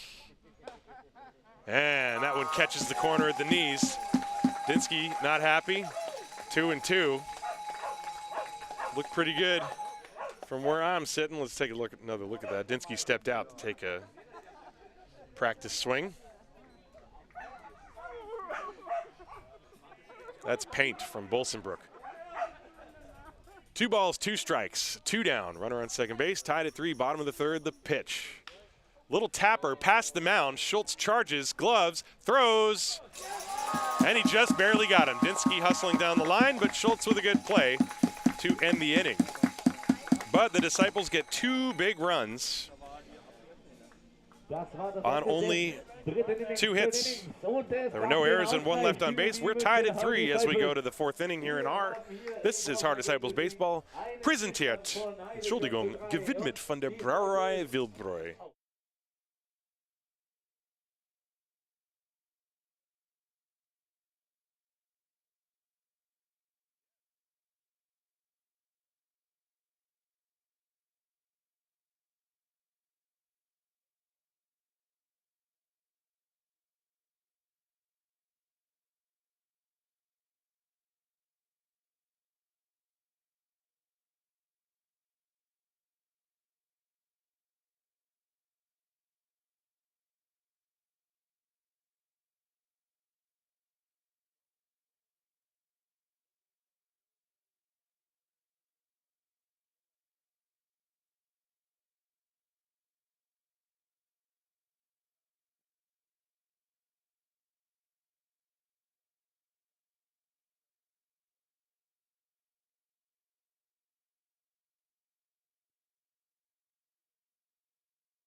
Welcome back to the top of the 4th inning. My name is Tim Collins. I hope you're enjoying your day or afternoon or evening, wherever you may be. I know we have people tuning in from all over the globe. and some people who are not even technically on the globe because they're in the air in airplanes. But wherever you're watching, I hope you're relaxed and enjoying yourself. And we have a good ball game, first of a doubleheader. Adriano Penskover is going to deal with 9-1-2. Konstantin Hull steps up, and the first pitch is a strike. That has been what Penskover's done since coming into the ball game. In fact, he came in, talk about putting out a fire. The bases were loaded and 1 out. Daniel Jager struggled with his control as Penskover deals a foul. Strike 2 to Konstantin Hull. Hull is 0 for 1. Now, Penskover came on with the bases loaded, 1 out, and struck out Mitch Franke, then walked in a run and then got the final out of the inning. Heidenheim scoring only 2 runs in that first inning. Could have been much worse. Still a lot of ball game left, though. Here's the pitch. Breaking ball, squibbed off the end of the bat out towards short. Thomas charges, throws on the run, and they got him at first base. Good play, good stretch by Daniel Patrice. Hull getting down the line quickly, but that was slick from Nate Sean Thomas. Let's watch that on the replay. 6-3 on the putout. There's 1 away. Thomas, knowing that he had to really charge to grab that ball and get it before it got to the dirt because it was hit so slowly, and Hull gets down the line pretty quickly. And Patrice with a long stretch at first. So there's 1 away, and now Philip Schultz at the top of the order. Schultz has walked and scored and struck out looking. Hope you're having a wonderful Father's Day wherever you may be. The pitch is outside and high. 1 ball, no strikes on Schultz. Schultz, a switch hitter. He also plays a solid shortstop. Made a nice play last inning. There's a ground ball pulled, and it's off the glove of Patrice. He finds the handle and flips it to Penskover covering. Excellent defense there by the Disciples. 3-1 on the putout. There are 2 away. And Adriano, who came into this inning, by the way, having thrown 43 pitches. Boy, if he can give some length to the Disciples, that would be a huge pickup. Coming in with 1 out in the first inning. As you see the ball knocked down by Patrice, and Penskover doing his job, getting over there to cover the bag. 2 down, and now Sasha Lutz, the hitter.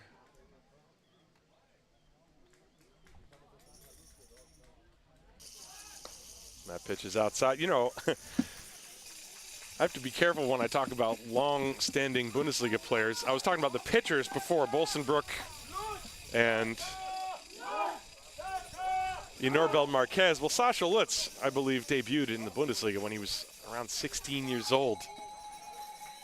And I don't have my notes, but off the top of my head, I think that was 1999. So Sasha's been in the league for quite a while. And still excellent player. And he lines that one to right field. Von Kopp over. He's going to have to play it on a hot. He cuts it off in the gap, fires it back in, and that holds Sasha to a long single. So 2 down, and he's on first base as he got a pitch out over the plate, was able to get the barrel of the bat to it and drove it into right center field. But Von Kopp was playing deep, was able to cut it off relatively easily. So 2 down, runner at first base, and now Gary Owens. Gary 0 for 2 with a couple of flyouts today. On Father's Day here in Germany. Very dangerous hitter. And the pitch misses inside from Penskover. 1 ball and no strikes.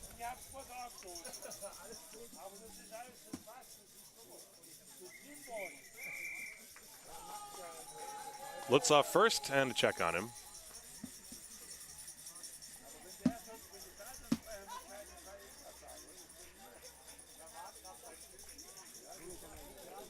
Two down in the top of the 4th. Another check on Sasha. You see Patrice trying to do a head fake. Looked like the ball got by him. Sasha not going to fall for that. Like I said, it's not his first rodeo out there. The pitch outside and low. Ball 2. 2 balls, no strikes to Gary Owens. Gary Owens and Sean Larry. Owens, Larry, and Goering. Those really are the guys that, I mean, really, you have to be careful with everybody, but when you see pitchers nibble, if you're going to pick a few guys to do it against, these are the guys. Off the end of the bat, rolled to Patrice, and what a break for the Disciples. Owens was out in front, and he rolls out 3 unassisted. And the inning is over, and Adriano Penskover rolling right along. No runs, a hit, no errors, one left. We go to the bottom of the first inning here in game 1 of the doubleheader. We are tied at 3. This is Haar Disciples Baseball, gewidmet von der Brauerei Wildbräu.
We move to the bottom of the 4th inning, tied at 3 here in the first of the doubleheader. Mike Bolsenbrook has thrown 59 pitches so far. 36 of them have been strikes. He's given up 3 runs on 3 hits, 1 walk, and 3 strikeouts. And he's going to deal with Titus van Kopf, and then David Wallace and Joseph Rosenthal, 6, 7, and 8 in the order for the Disciples. And the first pitch is lined to left center field. It is a base hit in front of Gary Owens. Titus van Kopf is 2 for 2 against Mike Bolsenbrook today. His first at bat was an RBI single. And he just puts a solid swing on it and lines the ball into left center field. So he's on to start things here in the bottom of the first inning, and that will bring up David Wallace.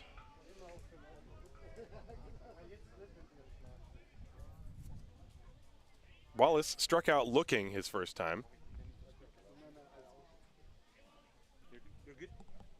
And he squares to bunt. The pitch is a strike called, goes off the glove of Walter, 0-1. This time with the score tied, I would much more expect that that's an actual straight-up sacrifice. Also, he squared around much earlier. Dinsky earlier in the game bunted, and I was unsure whether it was an actual sacrifice or if he was just bunting for a hit, but this one is a little bit more clear-cut. Runners going, the pitch, bunted, fielded by Bolsenbrook. He throws to first, and so that'll go as a sacrifice. Titus was off on the pitch. Probably would have had the bag stolen, but Wallace gets down the bunt, and it goes 1-3. So there's one away, and now Joseph Rosenthal steps up to the plate. Rosenthal struck out his first time.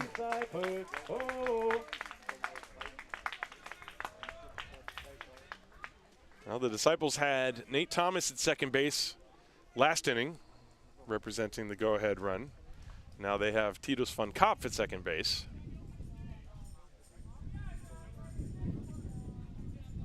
As the wind picks up, blowing from left to right, the pitch to Rosenthal, fouled away, strike 1.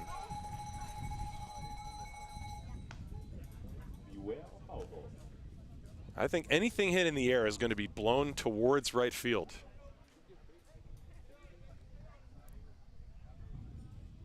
Anything pulled to left field will probably be held up. And the pitch, that's a breaking ball, missed outside. 1 ball and 1 strike. There's 1 out in the inning, bottom of the 4th inning. Just an absolute gorgeous day for baseball. And so far we have a good game brewing. 3-3, we're tied. And the pitch, that paints the corner. Brilliantly located by Bolsenbrook. And the count 1 ball and 2 strikes now.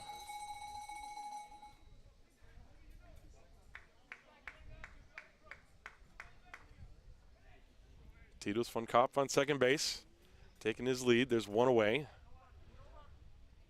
And a slow chopper towards short.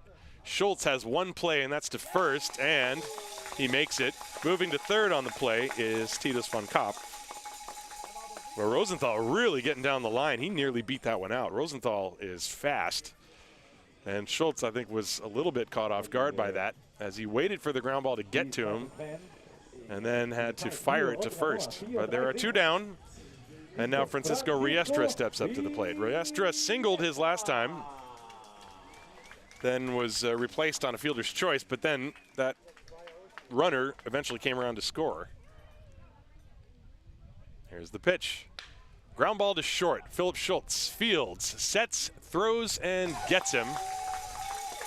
He's about as shorthanded as they come here in the Bundesliga. Philip Schultz, a ground ball hit to him is as good as an out, especially when it's that routine. So the Disciples do not score. They get no runs, 1 hit, no errors, 1 left. We go to the 5th inning here in Haar. It is tied at 3. This is Haar Disciples baseball. Gewidmet von der Brauerei Wildbräu.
We move to the top of the 5th inning, tied at 3 here between 2 teams that have identical records, 10 wins, 4 losses, and right now, 3 runs, 2 hits, no errors for the Heideköpfe, 3 runs, 4 hits, no errors for the Disciples. And boy, when you think back to the way this game started, with 5 walks in the 1st inning to give the Heideköpfe 2 runs, it sure did not look like we would still have a 3-3 tie in the 5th inning, but thanks to Adriano Prenskover, we do.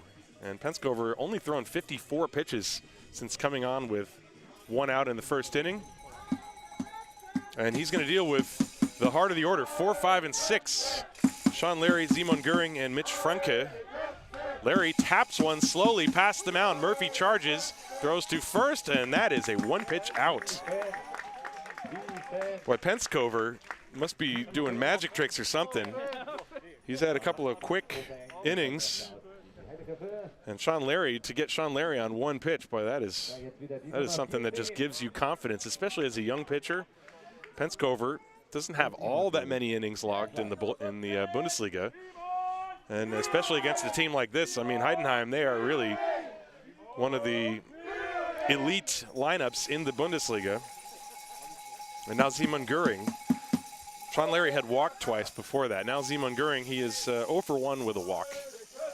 And he swings at the first pitch and fouls it away, strike 1. Mitch Franke on deck. Tied at 3, top of the 5th. On a beautiful sunny afternoon here on Vatertag. If you're with your father, wish him a happy Father's Day. That was a pitch low as Göring showed bunt, pulled it back. I'd like to wish my dad a happy Father's Day. Dad, happy Father's Day.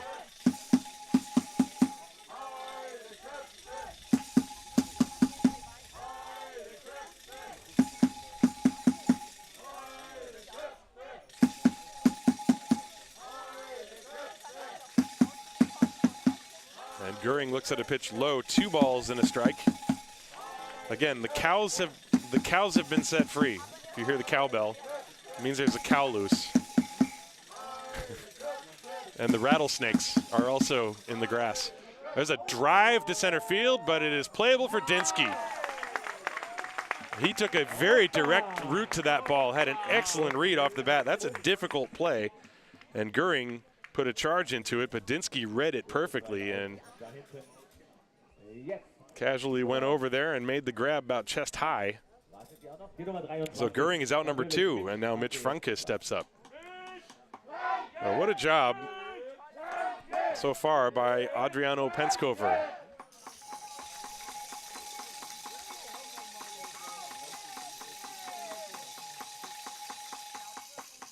And a strike.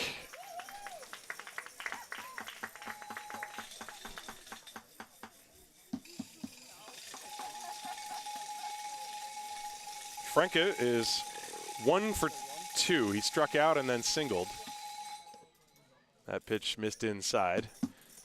1 ball and 1 strike. Penskover definitely is changing speeds pretty dramatically. He does not throw overly hard to begin with, but he's got sort of a funky delivery, comes from around the corner. It's hard to see the ball. And he's got a good changeup like that. That was swung on and missed. 1 and 2. But Penskover really, I remember a few years ago when he got his first shot, he came in and, you know, as is you would expect with a young pitcher, come in and you look a little bit like a deer in headlights. Well, not today. He has come in and fired strikes with no fear. Breaking ball, squibbed foul, and you see these weak foul balls.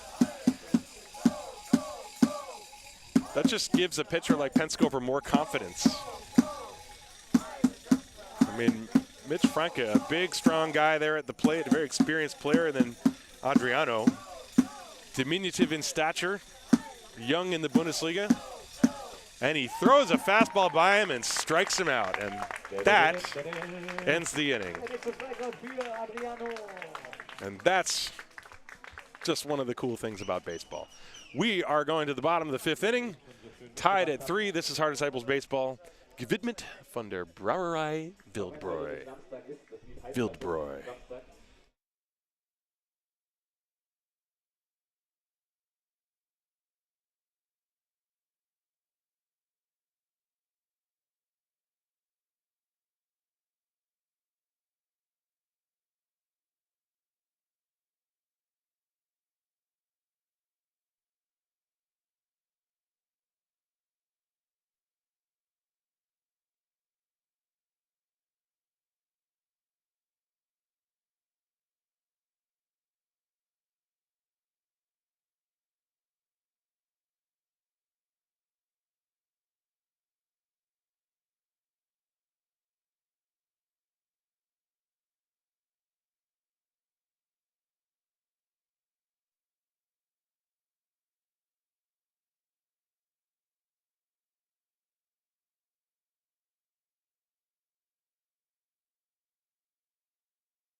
To the bottom of the 5th inning we go. Mike Bolsenbrook out there on the mound. He has thrown 67 pitches.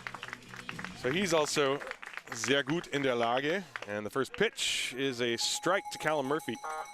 Top of the order.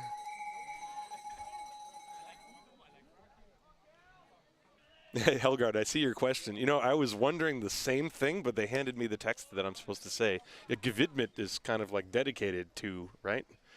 And that's the text. I could say präsentiert von der Brauerei Wildbräu. That's too similar to those other guys. There's a broken back ground ball to short, one-handed by Schultz on the run throw. And like I said, it's about as good as an out when you hit the ball to him. There's one away. Yeah, so Gewidmet. Yeah, I don't know. Sometimes when I'm introducing tunes at a gig, I'll say Gewidmet, dedicated to. But yeah, good question. I don't know. I'll ask the sponsor why they want me to say that. But that's the text that I was given. And yeah, TD, you're on your way to the ballpark. I can vouch for the taste of the beer. It's good. So we've got one away here in the bottom of the fifth inning. Will Thorpe, the hitter. It's the top of the order, 1, 2, 3 for the Disciples. So Thorpe and then Nate Thomas to be next. And the pitch. There's a strike on the outside corner.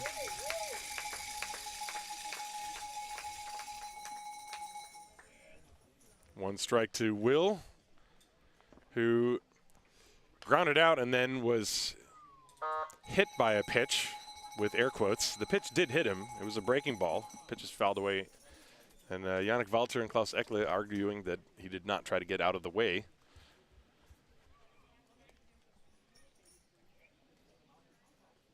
Fouled to the screen, just got a piece of that up and in fastball. And that was important because right after that, Nate Thomas doubled over the head of Sasha Lutz, and both runs come in to score.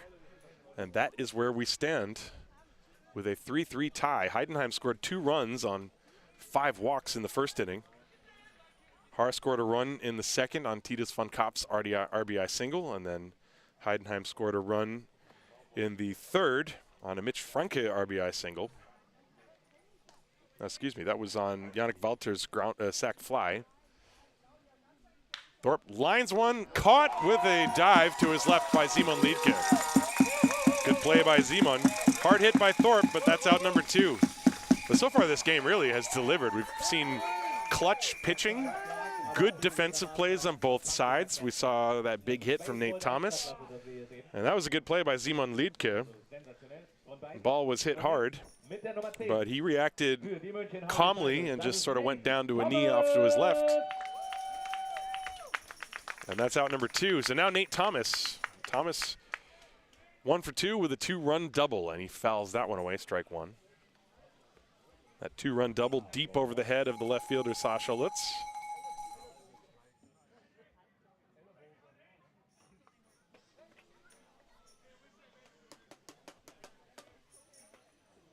And that pitch is low and inside, 1 ball and 1 strike.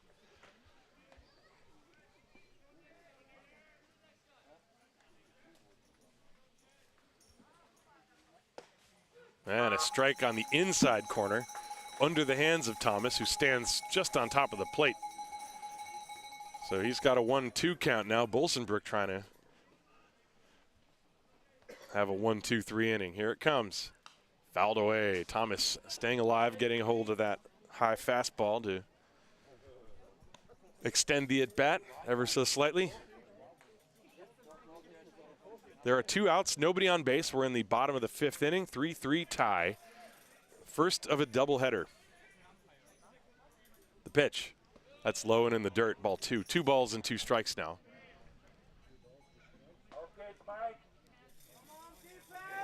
And there's starting to be some movement in the bullpen for the Heideköpfe. There's a couple players playing catch-off to the right. The 2-2 pitch. A fly ball to deep center field. Owens is back, and a lot of room out there, and he makes the catch. A 1-2-3 inning for Mike Bolsenbrook. We will go to the top of the 6th in Game 1, tied at 3. This is Haar Disciples Baseball. Präsentiert, gewidmet, brought to you by Wildbräu Brauerei. Wildbräu.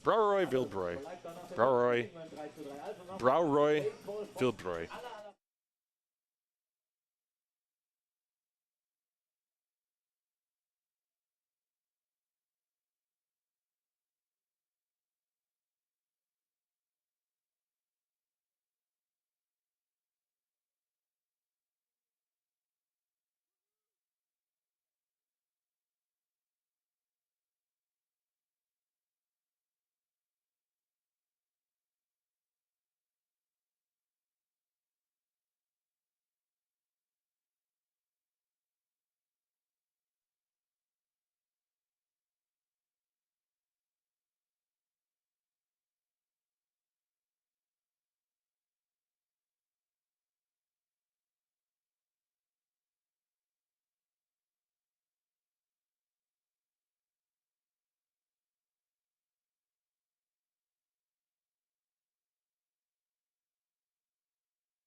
Also, jetzt geht's weiter.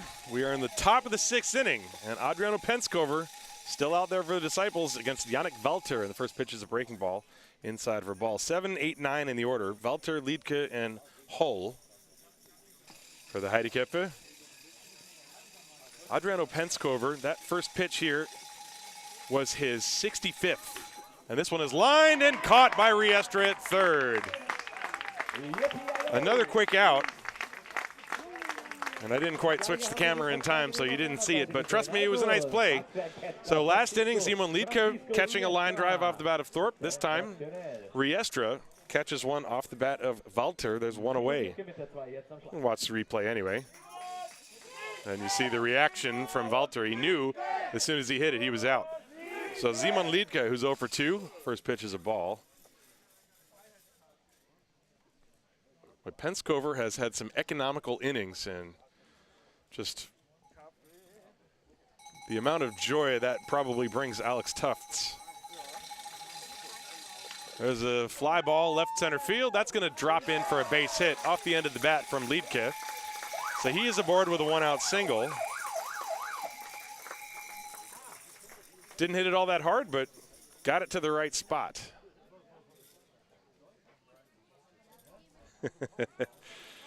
I'm being asked if I'm drunk. The answer is no, I am not drunk. One beer does not drunk make. We're going to have a pinch hitter here, it looks like. This is Drew Jansen in the game for Konstantin Hull, so we'll see where he goes defensively. Drew Jansen, a very talented young player, a Belgian. He's got power. He's the son of Coach Steve Jansen, I believe. The pitch, there's a strike to him from Penskover. Jansen hitting .357. He's got no home runs, but 15 hits and 42 at-bats, including 8 doubles. So Klaus Eckle going for the offense right here. You have Liedke on first and 1 out. The pitch is outside. Hull had been 0 for 2. Hadn't been playing second base, so we'll see. My guess is Liedke will actually go play second base and Jansen will play third, but we'll find that out as the day moves along. Runner leading off first, and there's a check on him.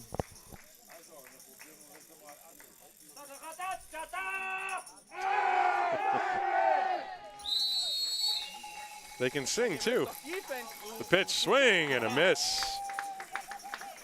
But Penskover at times looks like he's throwing an invisible baseball. Like the ball is there, it's not going fast, but for whatever.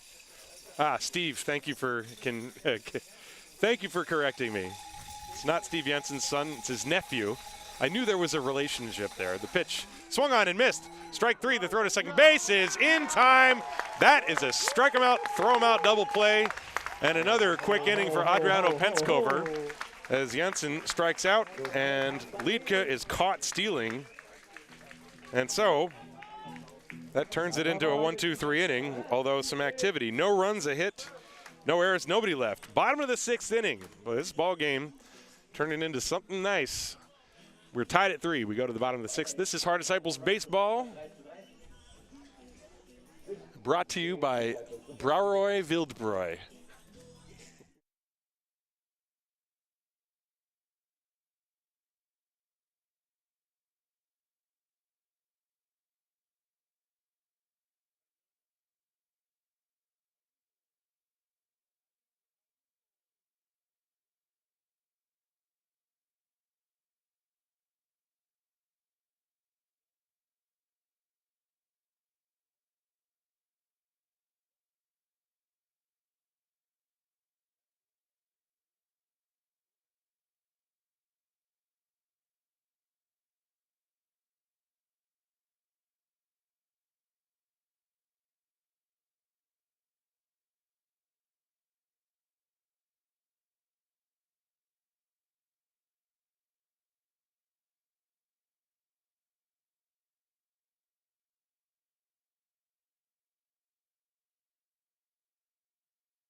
Well, we go to the bottom of the 6th inning, tied at 3.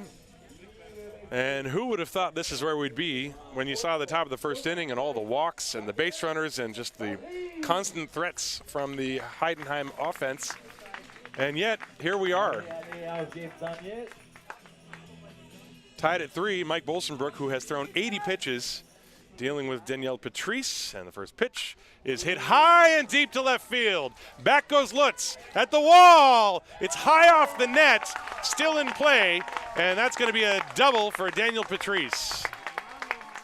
In past years, I've mentioned it before, in past years that would have been ruled a home run, but they've changed the ground rules here, and you don't get a home run for hitting it over the line. You have to hit it actually over the fence, which I'm telling you is quite a shot. And so that's a double off the bat of Danielle Patrice.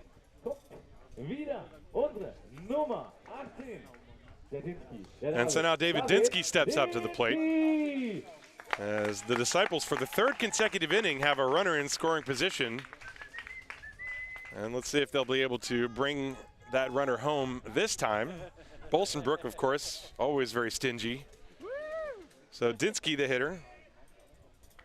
He has sacrificed and grounded out, 0 for 1.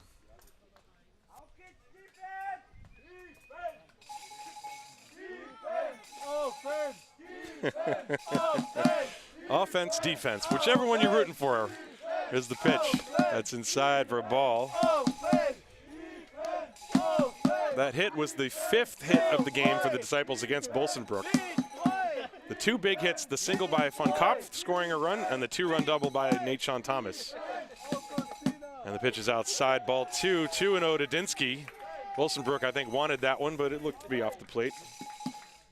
I mean, of course, everyone wants every close pitch. That's how all pitchers are. I was that way when I pitched. 2 balls, no strikes. Runner on second base, nobody out. Bottom of the 6th. It's starting to get late here. And a ground ball base hit to left field. Patrice will be held at third base as Lutz fires the ball back in.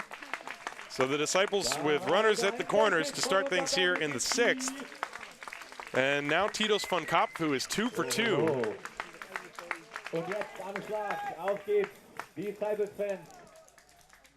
As we take a look at the replay, this is the single from Dinsky. Got a pitch inside and hit a little line drive through the hole on the left side.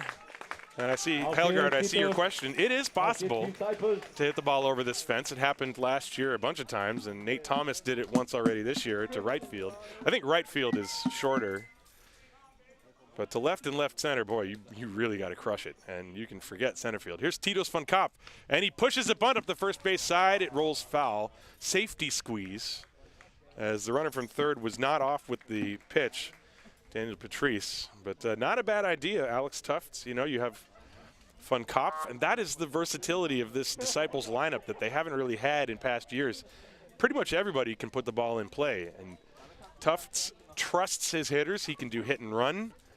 He can try that, which was a safety squeeze. The suicide squeeze would be when the runner from third just takes off and you pray to God that the hitter actually bunts the ball. So Tito's trying to push that one up the first baseline. It would have gotten the run home. Dinsky is at first. He's also very quick, by the way, and he likes to run. So you wonder what he might try to do. Dinsky with 7 stolen bases against only 2 times being caught. There he goes. The pitch is taken for a ball and no throw. Dinsky steals second base. I told you so.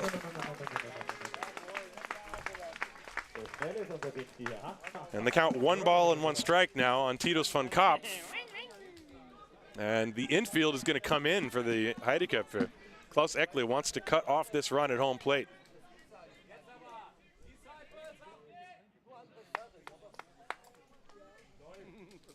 One and one.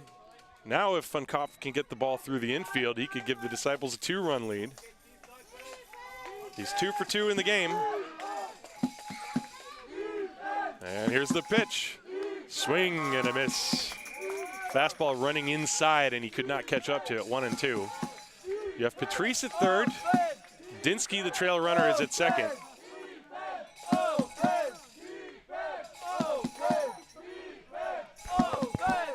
What will happen next? Bolsenbrook trying to get the strikeout. There's Nobody out. The pitch. Fly ball, right field foul. Fun Cop fighting off the pitch away. Tito's a very short swing, and that's tough for pitchers who are used to missing bats. Tito's a level swing, keeps the bat in the zone. And those are the types of guys that can be very dangerous in this situation. Bolsenbrook, of course, dangerous himself for most hitters. He comes set, 1 ball, 2 strikes. And a little floater into right center field. That ball is caught by Larry. Sean Larry was played very shallow, and he came in and made the grab. Looked for a split second like it might drop in, but Larry runs in and catches it, out number 1. Both runners had to stay put. And so David Wallace now steps up to the plate. A glimmer of hope for Bolsenbrook. Wallace is a guy who is prone to the strikeout sometimes.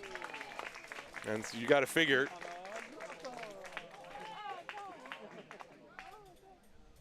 Bolsenbrook, and now there's going to be a meeting on the mound. I'm not sure what this is about.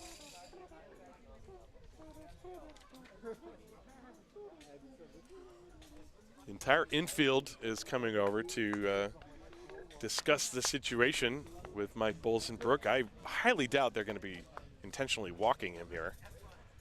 You have Bolsenbrook, a guy who is not phased even when the bases are loaded, but you walk the 7-hitter to get to the 8-hitter and load the bases. Rosenthal extremely fast. It's unlikely they would turn a double play with him anyway. So I'm a little perplexed as to what that meeting was about. Maybe it's just a last-minute reminder of the game plan. There's 1 out in the inning. Patrice is at third. He doubled to start the inning. Dinsky singled and then stole second, so he's at second base. There's 1 away in the inning. David Wallace, who is 0 for 1 with a sacrifice. And the pitch to him. That's up high, ball 1. Infield is still playing in. They will still try to cut off the run at home plate. Tied at 3. We're in the bottom of the 6th inning.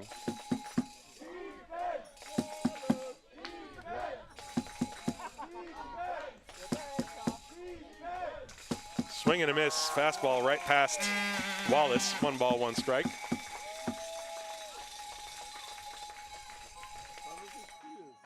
It's a big spot in the game. Bolsenbrook trying to work his way through. 2nd and 3rd with nobody out. Now 2nd and 3rd with 1 out.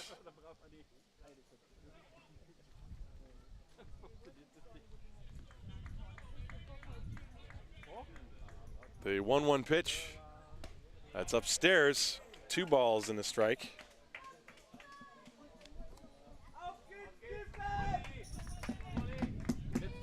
Wind picks up a little bit. And the chants from the crowd pick up a little bit. 2-1. Swing and a miss. Again, threw it right by him. 2 balls and 2 strikes. I mentioned Wallace does strike out. Although he's only got 3 in 21 at-bats this year. So he's been better this year, putting the ball in play. He's going to try to do that here. 2-2. And it's upstairs, ball 3. 3-2. You have Joseph Rosenthal on deck. A very difficult guy to double up.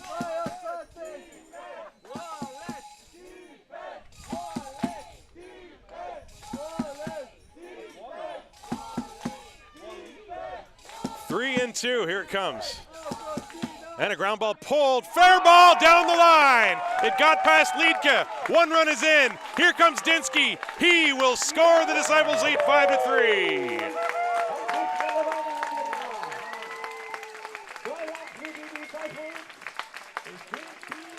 A 2-run ground ball that hugged the line, got under the glove of Liedke and stayed inside the bag. You could see Liedke was going for the short hop pick along the line. It would have been a tough play, but the runners would have had to stay put had he fielded it.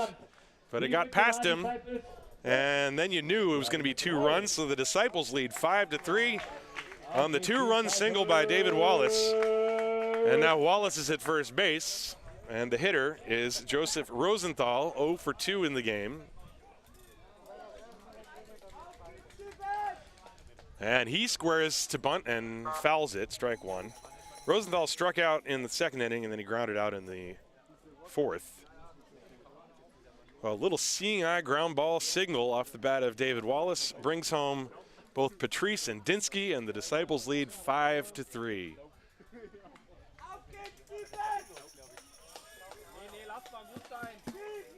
One strike to Rosenthal.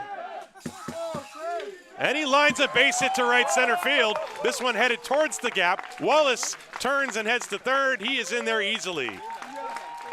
A line shot off the bat of Rosenthal, and the Disciples have first and third for Riestra. And you got to tip your cap to Rosenthal on that one. He took the pitch down and away and just lined it. You see that slightly open stance. And he just sort of reached out and touched it and lined it into right field. That was a good play by Sean Larry, who had to go over to the gap and pick it up. And that's going to do it for Mike Bolsenbrook. Klaus Ekle out to the mound. There will be a pitching change. With only one out here in the sixth inning, the Disciples leading 5-3. Runners on first and third. We will be right back. This is Haar Disciples Baseball, brought to you by the Brouwerij Wildbräu.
So Klaus Ekle has gone to the bullpen, and he's going to go to his right-hander, Andres Perez Padilla. Andres Perez, of course, no stranger to the Bundesliga. He was with the Stuttgart Reds years ago in 2014, and has also pitched a little bit in Italy. He's pitched in Spain, I believe. And he also, if you remember the 2016 European Championship, he was the losing pitcher in that championship game, Spain versus Netherlands. I only remember because I was there. And he's a hard-throwing right-hander. He's got good stuff. He can touch 90 with his fastball for sure. He's got a good slider. And he's here to try to put out the fire in game one, first and third.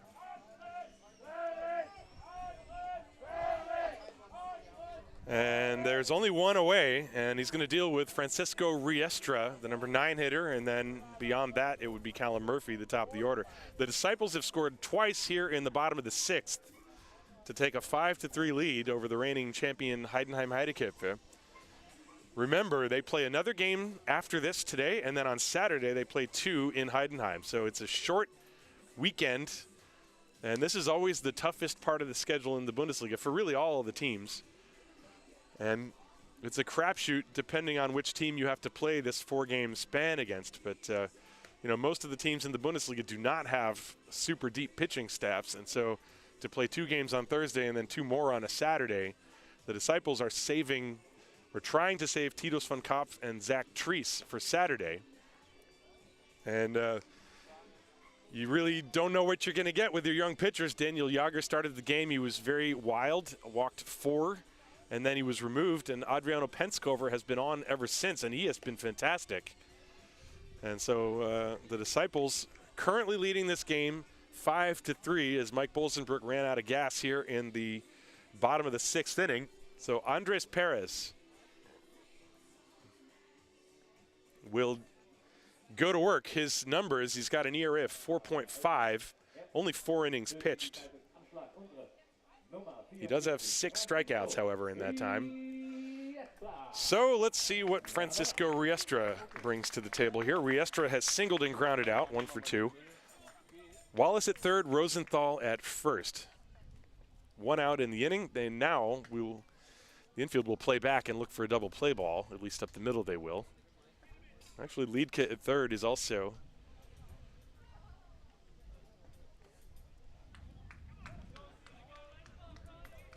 I believe that is Drew Jensen playing second base, by the way. I forgot to mention that. Liedke, I think, is still at third base. Jensen, remember, pinch hit last inning. So the pitch on the way to Riestra. And he squares to bunt, and he pushes it up the first base line. That will get a run home. He is tagged out. Coming home to score is Wallace. Moving to second base is Rosenthal. The safety squeeze works perfectly. Riestra drives home a run. The Disciples lead 6-3. So that'll go as a sacrifice. And a 3 unassisted. There are 2 away. And I think you could see that coming as the third baseman, Liedke, was actually even coming up, but perfectly executed on the first pitch. He pushed it up the first base line, and excellent execution. So the Disciples get another run. It is 6-3, 2 down, runner at second base, and now the top of the order, Callum Murphy. Boy, how big would another hit and another run here be for the Disciples with 2 outs? You have Rosenthal, who is very fast on second base, dancing around, and the pitch is low. 1 ball, no strikes. Murphy struck out, reached on fielder's choice, grounded out.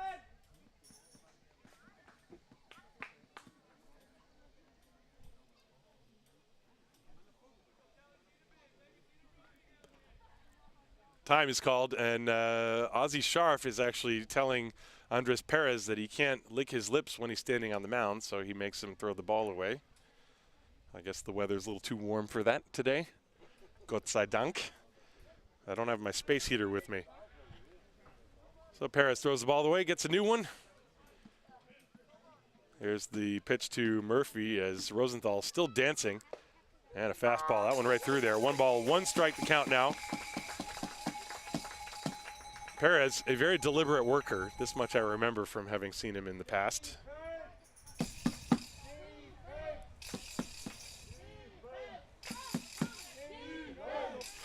It's time for the obligatory selfie with Mark Major. 1 ball, 1 strike to count to Callum Murphy. Rosenthal off second. Big stretch by Perez. And here it comes. It's low. 2 balls and a strike.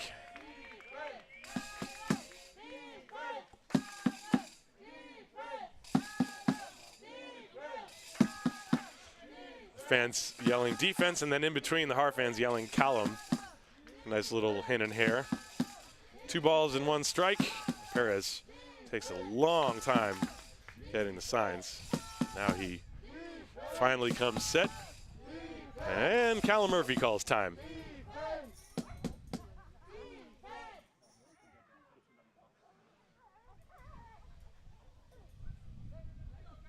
Rosenthal on second base. 2 down in the inning. 2 balls and 1 strike from Perez to Callum Murphy. Here it comes. Fouled away, 2-2. It's a good fastball in the inside corner.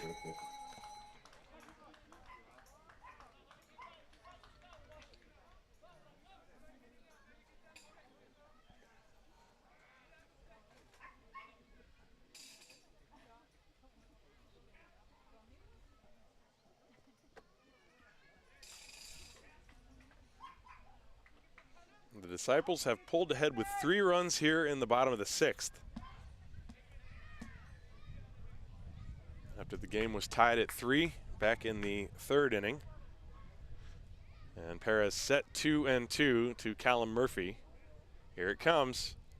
A ground ball to the right of the mound. Takes a big hop before it gets to Jensen, but he makes the play to first base. And that will end the inning. But the Disciples with 3 big runs as they break the tie and go into the lead. We go to the 7th inning here in Haar. It is the Haar Disciples 6, the Heidenheim Heideköpfe 3. This is Haar Disciples Baseball, brought to you by the Brauerei Wildbräu. Brauerei Wildbräu. Brewery, the Wildbräu Brewery.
We go to the top of the 7th inning, and Adriano Penskover's day is done, and boy, what a day it was. 4 2/3 innings, 2 hits, 1 run, 3 walks, 2 strikeouts. He threw 64 pitches, and he was absolutely fantastic in relief of Daniel Jager, and he is in position to win this ball game, and that is predicated on whether or not Lucas Steinlein can complete things here. Luke Steinlein, ERA of 1.93 in 14 innings, but of course, he's got history with this team, the Heideköpfe. They have seen Steinlein going back years, and it's the top of the order. Philip Schultz, so the first pitch is outside to him, ball 1. Schultz, and then Sasha Lutz, and Gary Owens against Luke Steinlein, going for the 9-out save.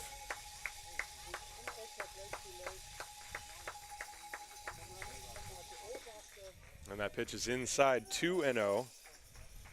Philip Schultz in this game walked and scored in the first inning, also stole a base. Since then, he has struck out looking and grounded out.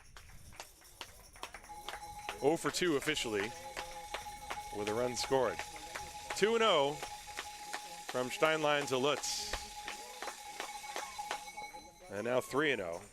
Steinlein, a guy who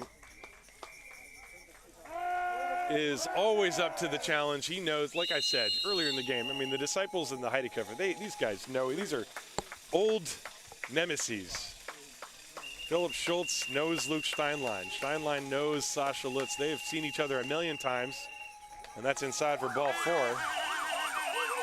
And so Schultz is aboard to start things, and that will get the noise going from the Heideköpfe fans.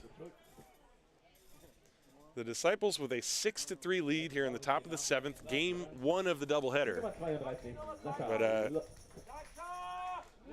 still a whole lot of game left, folks. So as they used to say, don't touch that dial. Although I don't think anybody's watching the game on a device that has a dial.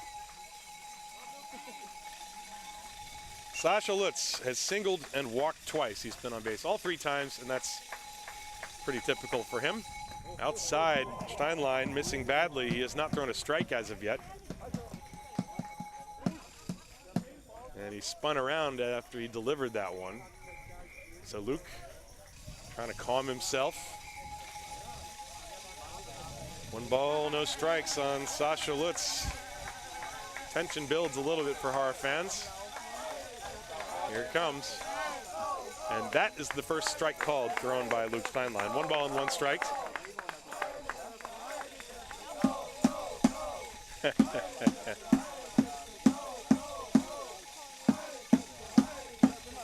One ball, 1 strike.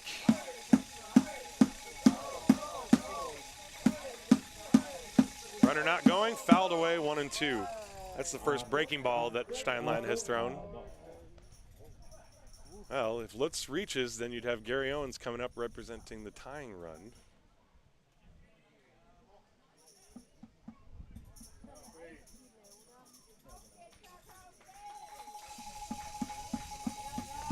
Not something Steinlein would like to experience.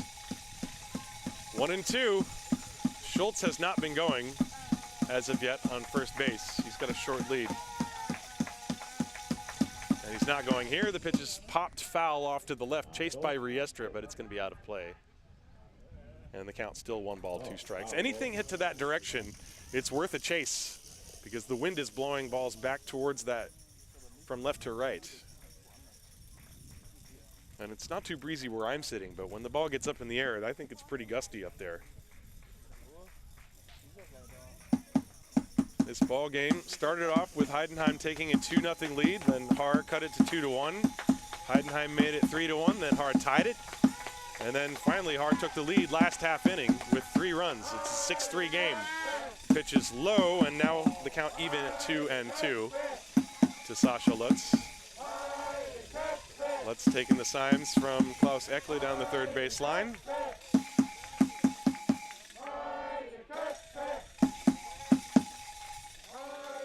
Two balls and 2 strikes. There goes the runner. The pitch is outside. The throw to second base is offline and not in time. So Schultz steals. That's his 2nd stolen base of the game. The count now goes full to Sasha Lutz.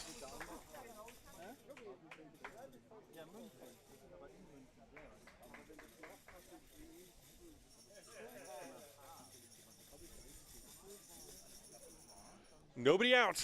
We are in the top of the 7th inning.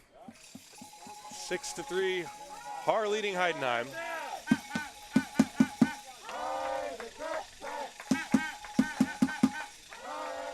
Steinlein also taking his time getting signs. And now he's set and deals. Strike 3 is called at the knees on the outside corner. Well, Lutz took a step towards first, was about to throw the bat away, and that's a big pitch for Steinlein. Let's see if we can see where it was. You got a lot of people blocking. Right to the mitt. That's a perfect pitch. That's paint from Steinlein. So Sasha Lutz called out on strikes, out number 1. That's a big one. And now Gary Owens. Owens is 0 for 3.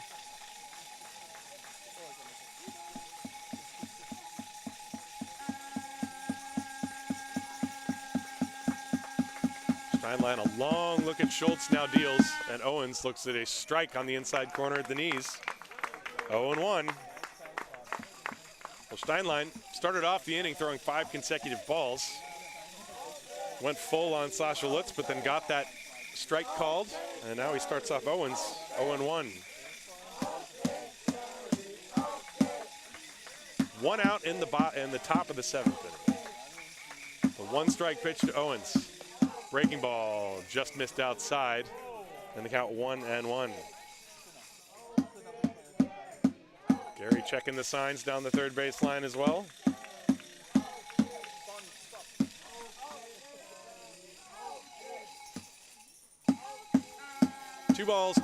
One ball and 1 strike. And Schuldigl. And Owens backs out. Picks up some dirt.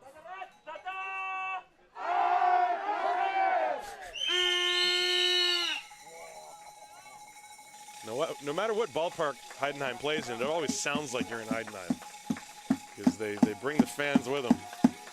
And they bring the energy, that's for sure. 1-1 the count to Gary Owens. 1 out, runner on second base. 7th inning, the pitch. That's low, 2 balls and a strike. Philip Schultz off second base. He's got to be careful, make sure he doesn't get too far off the bag, but you know, he's looking to get a good secondary lead.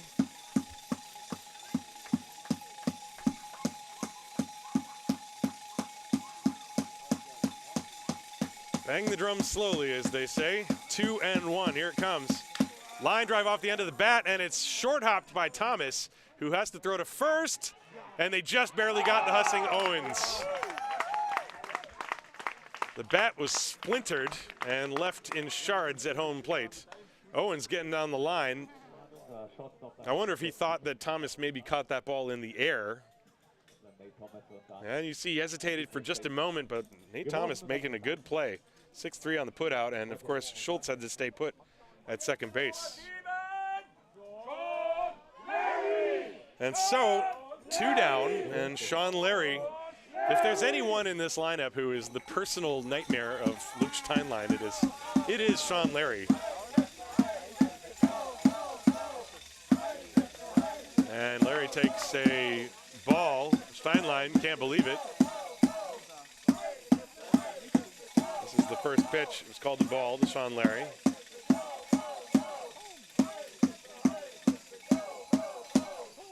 Larry, a lefty hitter, walked twice and grounded out. 2 down, runner on second base. 1 ball, no strikes. And he popped them straight up, a mile high. Who's going to get it? Riestra, Thomas, they bump into each other, but it's Thomas who made the catch. And Larry popped that one up about as high as you can possibly do so, and Steinlein gets through the inning after the leadoff walk. No runs, no hits, no errors, 1 left. We go to the bottom of the 7th inning. It's stretch time here in Haar. The Disciples leading 6-3. This is Haar Disciples Baseball, brought to you by Brauerei Wildbräu. Now I'm totally messing it up.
We go to the bottom of the 7th inning here in Haar. The Disciples leading the Heideköpfe 6-3. Andres Perez out on the mound. as he came on last inning in relief of Mike Bolsenbrook, and he will deal with 2, 3, and 4. Will Thorpe, Nate Thomas, and Daniel Patrice, as the Disciples with 3 runs in the 6th inning against Bolsenbrook have taken a 6-3 lead. Don't forget, there's another game after this one, and what a day for it. The pitch to Thorpe. There's a strike on the inside corner. Thorpe is 0 for 2, but lined out his last time, and he also was hit by a pitch. And that was instrumental as he later came around to score on the 2-run double off the bat of Nate Thomas. That tied the game in the 3rd inning. And he hits a high fly ball. He just got under it. Lutz shading his eyes from the sun, now backpedaling, and he lost it. It lands. Thorpe hustling all the way. He is rounding second, and he will hold on there.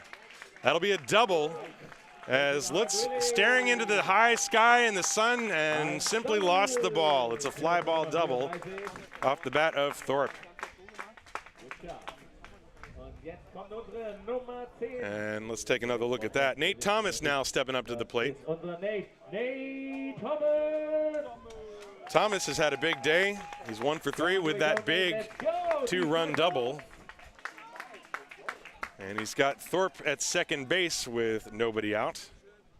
Left-hand hitter, actually a switch hitter, but batting left-handed with power.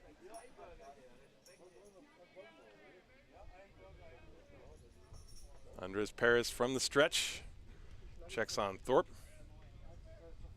and Thomas asks for time and receives.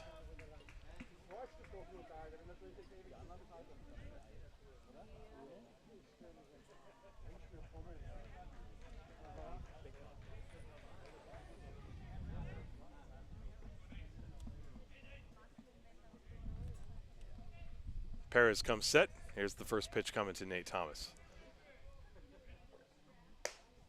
And Thorpe does that thing where he's running around at second base and he starts actually running towards the pitcher, trying to induce some sort of a balk or cause a last-minute distraction. The pitch was a ball, obviously. 1 ball, no strikes to Nate Thomas.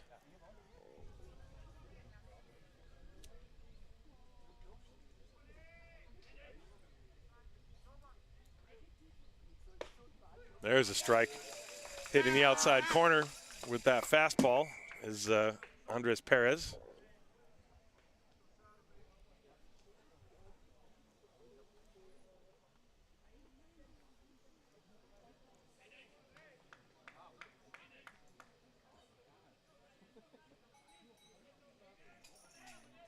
One ball and 1 strike.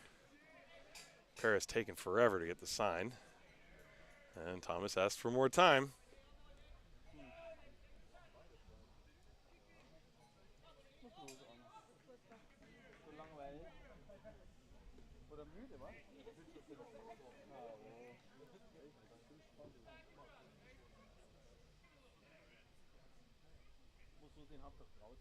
And Thomas golfs one foul.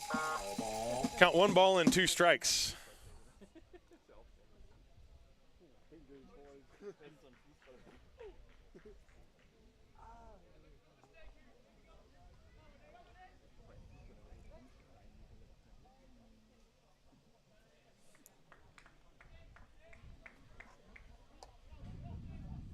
But this game had disaster written all over it for the Disciples at the outset, as Heideköpfe scoring 2 runs on 5 walks in the 1st inning.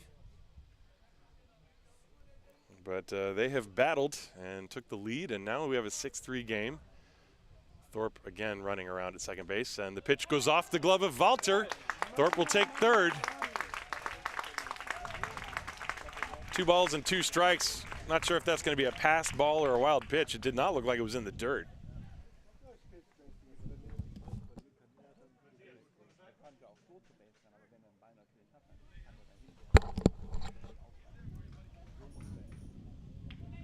And that is a wild pitch. So the count 2-2. Now Thorpe is at 3rd. You know, strangely, the infield's going to play back.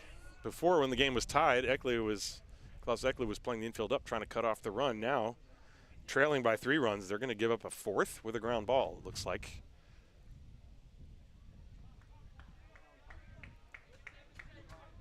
That's a bit odd. Here it comes. There's a fly ball, left field. Lutz can see this one. And oh my goodness, they collide. Gary Owens caught it and collided with Sasha Lutz. The runner tags and scores. Sasha is on one knee, and that did not look good, but at least you see Sasha getting up immediately. And now the shortstop, Philip Schultz, is running out there to check on Sasha. That's a sacrifice fly. The Disciples lead 7-3. But Sasha Lutz was in line to catch that ball, and Gary Owens came racing over. And boy, that did not look good, let me tell you. But they're all standing, and that is very good. Boy, Sasha Lutz and Gary Owens, that is not a collision that you want to be a part of. My goodness. So glad to see that Sasha is okay. Looks like he just got the wind knocked out of him. Owens somehow made the catch. So the run scores. Let's watch it again on the replay. It's going to be hard to see, but you see how much distance Owens covered to get over there. You know, Sasha, who had trouble with that previous fly ball, Gary wanted to be there to back him up. And they're going to appeal at third base and check if Thorpe went too soon. He did not. Well, that actually, that happened in the last game that I did. The Disciples had a runner called out for leaving too soon on a tag-up play. But generally when there's a collision, it's a good idea to do that appeal because, you know, the rule actually is the runner can leave as soon as the ball touches the glove of the outfielder. So even if the ball is juggled, doesn't really matter. There's a strike to Daniel Patrice. There's 1 out, nobody on. The Disciples with a 7-3 lead. It looks like Sasha Lutz is okay, and Gary Owens. But that was very scary for a moment.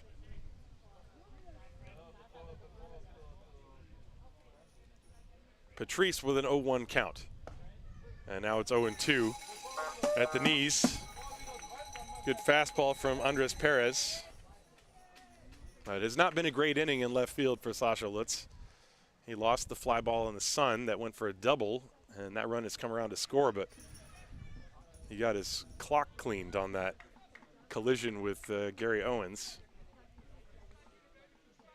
Fortunately, both men appear to be okay. Time's called.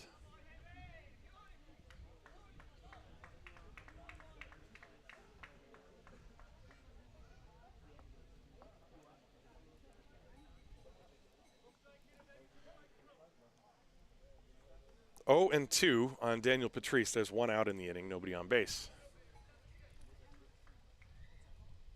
Breaking ball, down and away, good take by Daniel.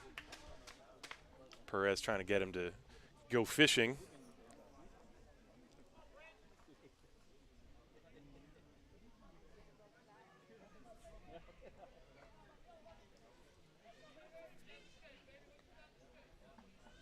One ball, 2 strikes. Here it comes.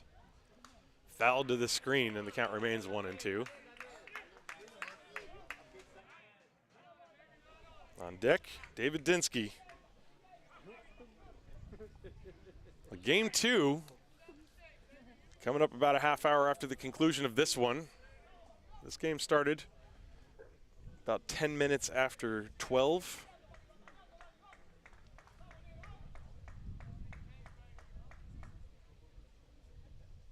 One ball, 2 strikes. Here it comes. That's inside, and Patrice needs to do a little rope skipping to get out of the way of that. So the count 2-2, or is it 3-2? Looks like it's 3-2. I must have missed one in there. Wouldn't be the first time. I think Mark Seyfried, the home plate umpire, signaled 3 balls, 2 strikes. So we'll go with that.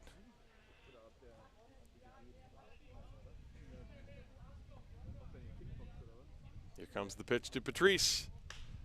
Popped up, foul territory. Franca gives it a look, but it's going to be over the screen onto the other side. So we will do it again.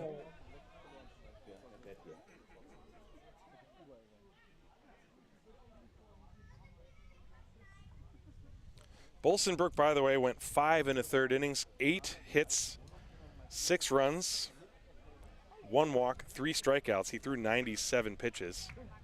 64 were actually strikes. That's a good ratio, but the Disciples with timely hitting were able to get to him.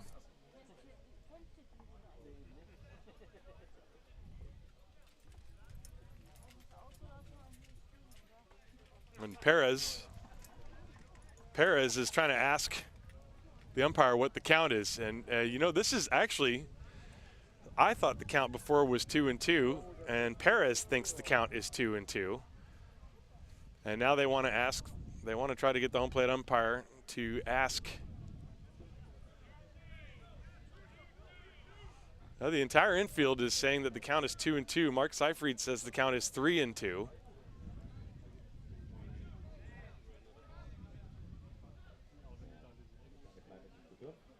And now Klaus Eckle wants to get an explanation. Now, I got to say, I thought the count was 2-2, but I am very distracted up here, and oftentimes I forget what the count is, so I'm not going to speak confidently about that. However, clearly, Andres Perez thinks the count is 2-2, and so do the infielders. And now Mark Seyfried is going to indeed go and have a chat with the umpires, and we're going to hope to see if Jens Weider or Ozzie Scharf were also keeping the count. Usually this is the case. And they're going to discuss whether the count is 2 balls and 2 strikes or 3 balls and 2 strikes. So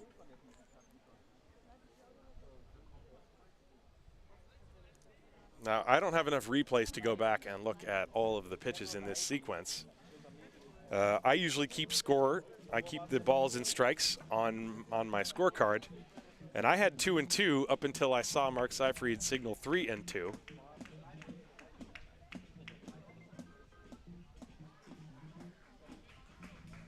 And I think that he just signaled that it is indeed 2-2. He was sideways, and I couldn't actually see how many fingers he held up. It is indeed 2 balls and 2 strikes. So, what do you know? I was actually right. Well, a broken clock is right sometimes twice a day as well. So 2 balls, 2 strikes the count now. Here it comes. And he lines it into center field, a base hit. So it's all a moot point anyway. Daniel Patrice just keeps on hitting. That is all he does besides play good defense. He's got a double and a single and a walk plus a fly out. And so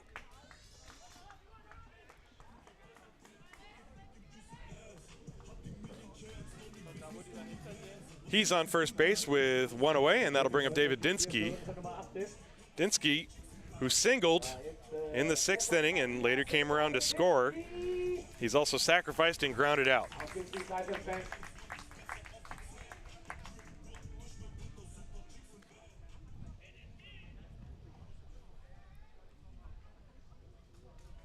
Patrice off first base, a pretty short lead. Here's the pitch, and he squares to bunt and lays down a nice one. Picked up by Perez, goes to first. And Franke is standing right in front of the base as he received that one. Dinsky had to jump over him. But that'll be Dinsky's 2nd sacrifice of the game, I guess. Play goes 1-3. And Patrice moves to second base. Nummer 6 an den Schlag, liebe Baseballfans von den München-Haar Disciples. Das ist der Titus von Kamp. Auf geht's, Disciples. And so Titus von Kamp, he's been the man in the middle of it all. He's got 2 hits today, drove home a run, also flied out, so 2 for 3. You've got Patrice on second base and 2 down in the inning. And a fastball is a strike, 0-1.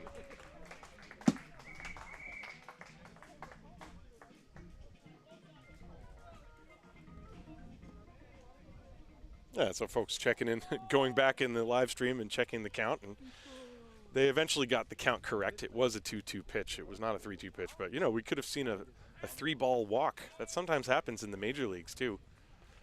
Or a 4-strikeout. There have been a couple of those. There's a ground ball weakly hit up the middle, fielded by Schultz behind the bag. He fires and gets Von Kopf by a step. Philip Schultz has made all the plays in this game, and it's made a big difference because there have been runners on when he's done so. But the Disciples still leading 7-3 now after they've tallied on one more run. One run on 2 hits. There were no errors and 1 left on base. To the 8th inning, it's the Disciples 7, the Heidenheim Heideköpfe 3. And you are watching Haar Disciples Baseball, brought to you by the Brauerei Wildbräu.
We move to the 8th inning here in Haar, game 1 of a doubleheader. So far, it's been a very good ball game.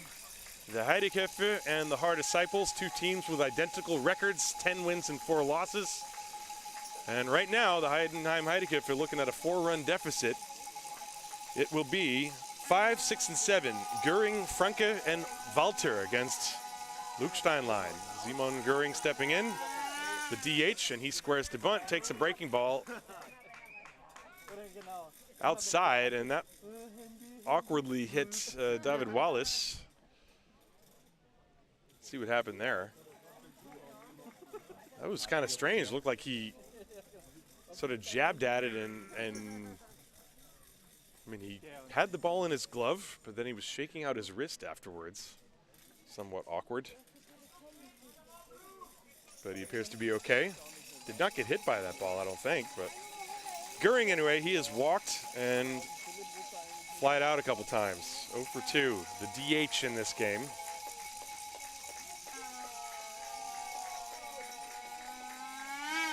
Line drive right to Nate Thomas, 1 away.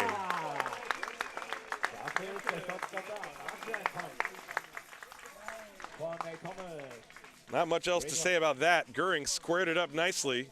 He's hit a couple of balls very hard. In fact, his last 2 at-bats, he's hit the ball very hard. One was right to Dinsky in center field, and that one was right to Nate Thomas at shortstop. So 1 out. The Disciples only need 5 more. And now Mitch Franke grounds one along the first base line. That is foul.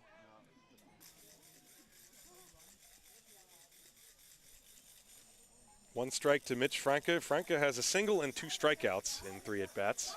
The Heideköpfe only have 3 hits in this game, and what a credit. I mean, they are one of the top hitting teams in the Bundesliga. And Adriano Penskover held them at bay for 4 2/3 innings. 1 strike on Franke. Fly ball off the end of the bat to medium deep right field. Titus von Kapp is there, and that's out number 2.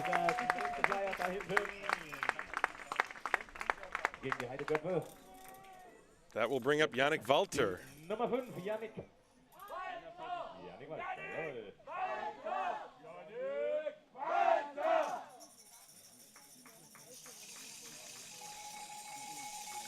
Two down in the top of the 8th inning. Yannick Walter, who has walked, hit a sacrifice fly, and lined out. So he's actually swung the bat well today. He has 2 runs batted in. That last time he hit a line drive to Riestra at third. And the pitch is inside and high for a ball.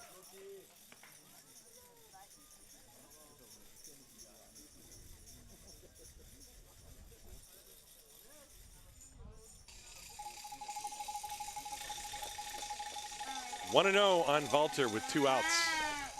And that's low, 2 balls and no strikes.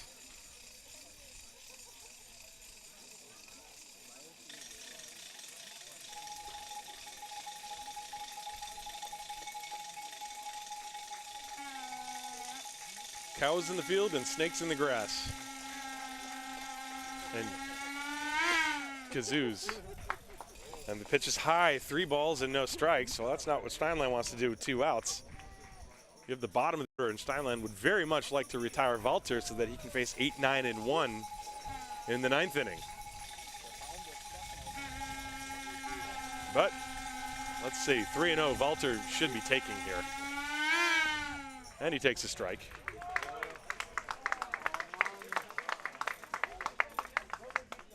Three and 1.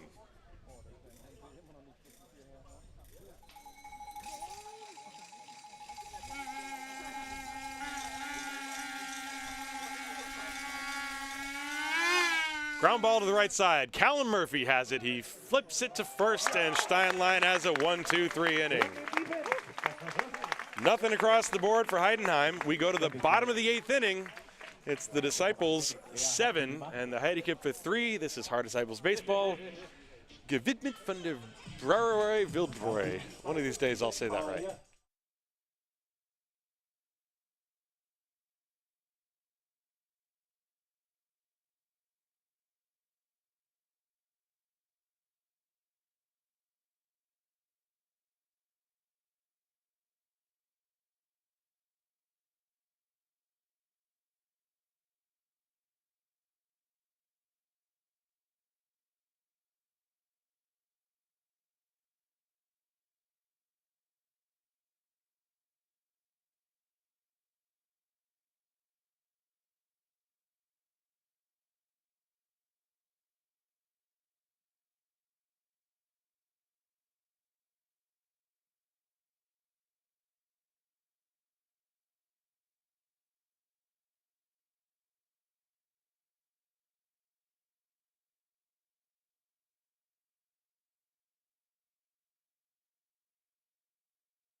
Well, we get ready to go to the bottom of the 8th inning. The Disciples leading 7-3 over the Heideköpfe, and Elian Gentner is going to take the mound. And looking through the stats, I don't think he's pitched at all yet this year. I don't find his statistics, which means this is his first work off the mound in the Bundesliga, in the first Bundesliga anyway. And he's going to deal with 7, 8, 9 in the order for the Disciples: David Wallace, Joseph Rosenthal, and Francisco Riestra. This game started off with Heidenheim scoring 2 runs on 5 walks in the first inning, and then Adriano Penskover came on and pitched 4 2/3 innings of impeccable relief as this pitch is high to Wallace. And he held the Heideköpfe offense at bay, gave the Disciples a chance to come back, and finally the Disciples getting to Mike Bolsenbrook for 3 runs in the 6th inning to break a 3-3 tie. The Disciples tacked on another one after that. There's a roller out to short, Philip Schultz. 1 out. That was another nice play from Philip Schultz. He gloved it on the run and threw off balance. His throw was pretty high, but Mitch Franke, a big target over there, reached up and pulled it down easily. So there's 1 away. So Joseph Rosenthal steps up to the plate. Wallace had been 1 for 2 with a sac bunt, as well as that 2-run single. That base hit actually was what broke the tie. David Wallace hit a ground ball that hugged the third base line and got past the drawn-in infield with runners on second and third. And now Rosenthal trying to bunt for a hit, and he deadens it foul. We've seen a lot of bunting today from the Disciples. They've basically been able to execute every time.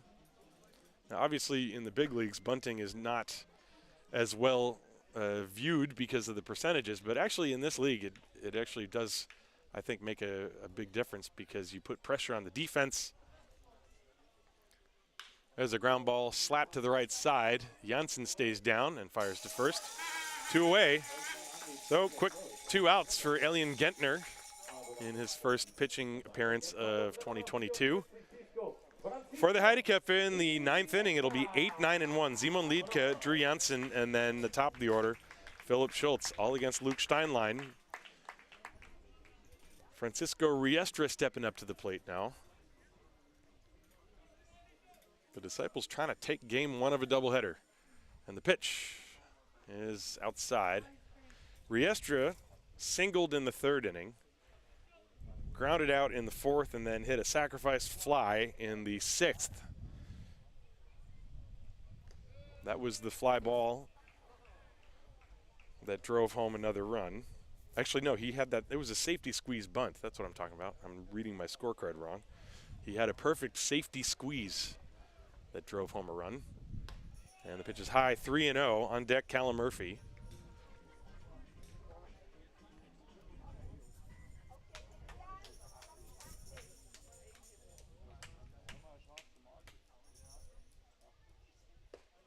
There is a strike from Gentner.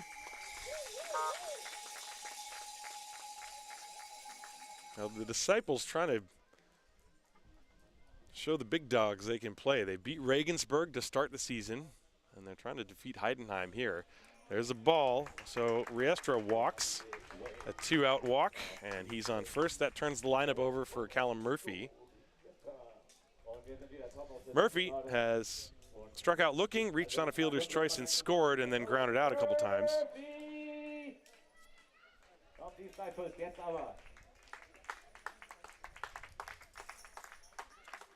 Riestra on first base. I bet he might be going here. He takes a pitch upstairs, does Murphy for a ball. You have Gentner, a young pitcher on the mound, not especially quick to the plate. Riestra, itchy feet over there, not going. And Murphy takes a ball. Mark Seifried saying that it was up, as Yannick Walter was asking. 2 balls, no strikes to Callum Murphy. There's a rocket pulled foul. 2-1.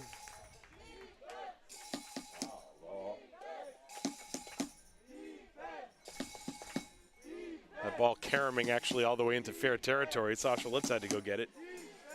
So he grabs it.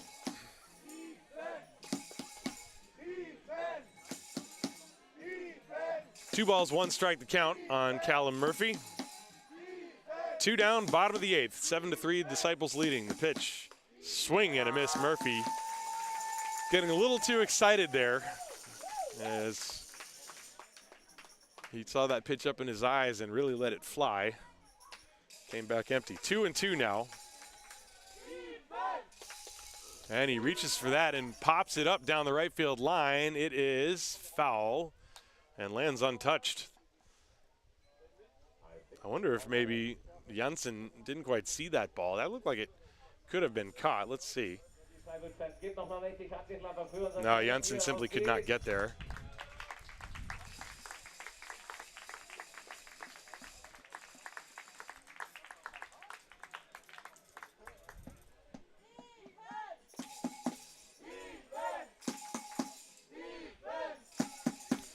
Two balls and 2 strikes to Murphy. And that is high, ball 3. And now Riestra will be running with a full count and 2 down.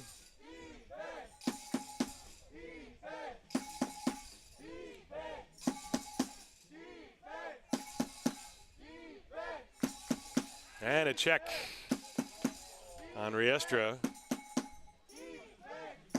Obviously, you know he's going to be running with the full count.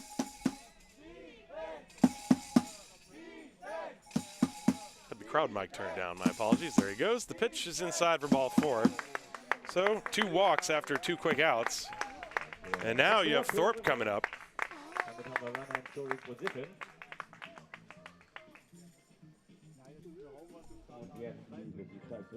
So Will Thorpe,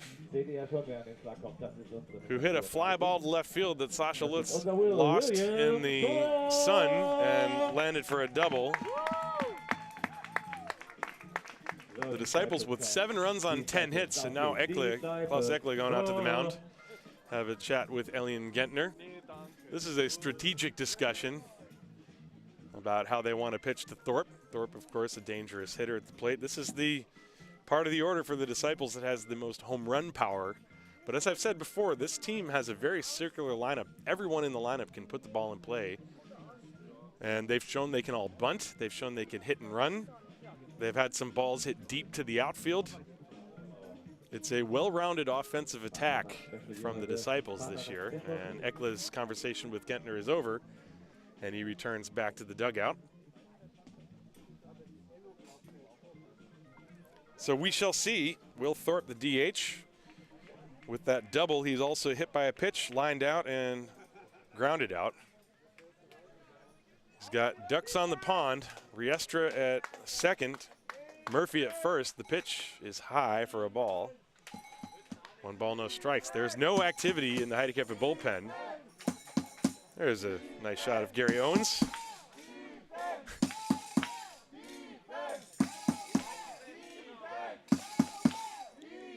And the pitch is low.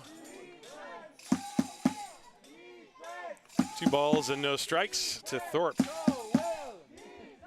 As Gary wanders back into your screen. I mentioned the center field camera is actually in the softball dugout. There's nowhere else, literally nowhere else to put it. And the pitch to Thorpe is high, ball 3.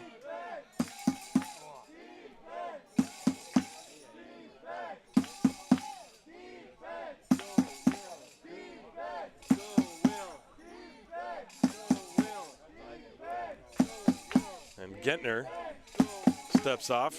Let's see, I can do this manually too. We'll do it the old-fashioned way here. Runners leading, first and second, the pitch. That's outside for ball 4.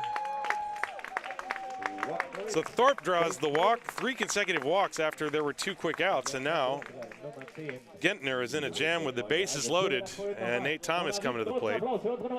Nate Thomas! Here we go. So Nate Thomas has doubled to drive in 2 runs, flied out, and then I can't read what I wrote after that. I think he flied out again. No, he hit a sac fly. That's what he did. That was the sac fly that resulted in the collision. And he looks at a strike on the inside corner from Gentner. Gentner finally gets one in there. Bases loaded, 2 down, bottom of the 8th, 7-3 Disciples. Trying to take game 1 of this doubleheader. The outfield is deep. In fact, the right fielder, Sean Larry, is almost on the warning track and played way over. There's a little roller foul, and now Gentner is in front 0-2 on Nate Sean. Daniel Patrice on deck. Don't forget, after this one, there's another one. And if it's anything like this, well, this has been a fun ball game. The pace is somewhat slowed in the most recent innings, but the intrigue has not. Bases loaded, the 0-2. Ground ball up the middle, and that's a base hit into center field. 1 run is in. Here comes the 2nd run. Heading to 3rd is Thorpe. The Disciples now lead 9-3. Nate Thomas with 5 runs batted in this game. And those walks, boy, they'll kill you. Die Heideköpfe ist 3 und jetzt kommt an unseren Schlag unsere Nummer 30, Daniel Patrice. And so now Daniel Patrice steps up to the plate. as the Disciples lead 9-3. Boy, there were 2 outs and nobody on, and then 3 straight walks and a ground ball single. And here we are. It's looking a lot more likely that the Disciples will take this game, although, you know, I've seen stranger things in the Bundesliga. Now, Daniel Patrice with a high pop-up.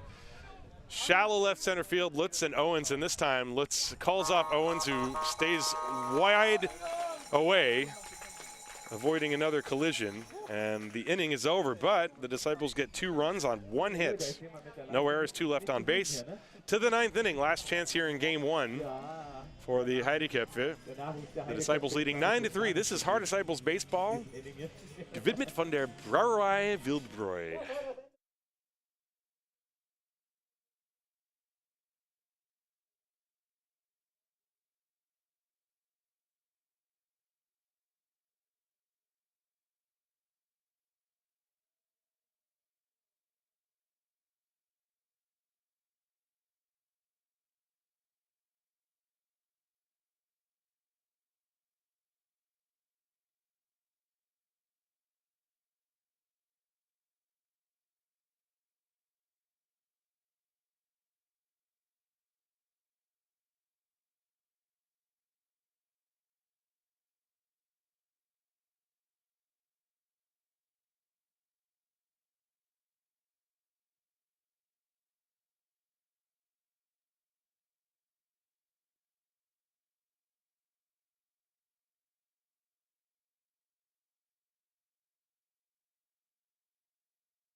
So we go to the top of the 9th inning, and Titus von Kopp is going to come from right field and try to close this thing out.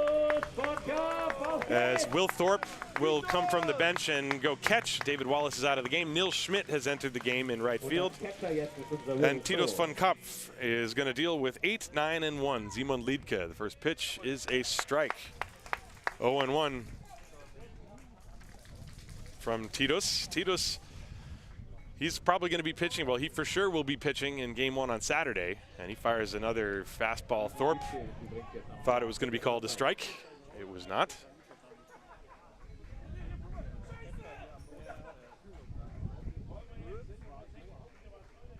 And the next one, swing and a miss. 1-2. Titus von Kopp, by the way, this year, let's take a look at his numbers. ERA of 4.41, 34 strikeouts, record of 1-2. He's been most of the time the game 1 starter for the Disciples. He's taken some major steps forward in the Bundesliga. He's been able to go longer in games. His fastball has ticked up in velocity. 1-2. And he's shown a good breaking ball. That was it, but it was down and away, 2-2. The Disciples with a 9-3 lead here in the 9th inning. Trying to take game 1 of a double dip. That's low, ball 3. Titus comes in, he looks very amped up. He's working quickly. Main thing you want to see from him is strikes. You do not want to give the Heideköpfe a bunch of free base runners. 6-run lead or no. And he got him swinging. High fastball, Liedke swings through it. Out number 1. Simon was 1 for 3 prior to that.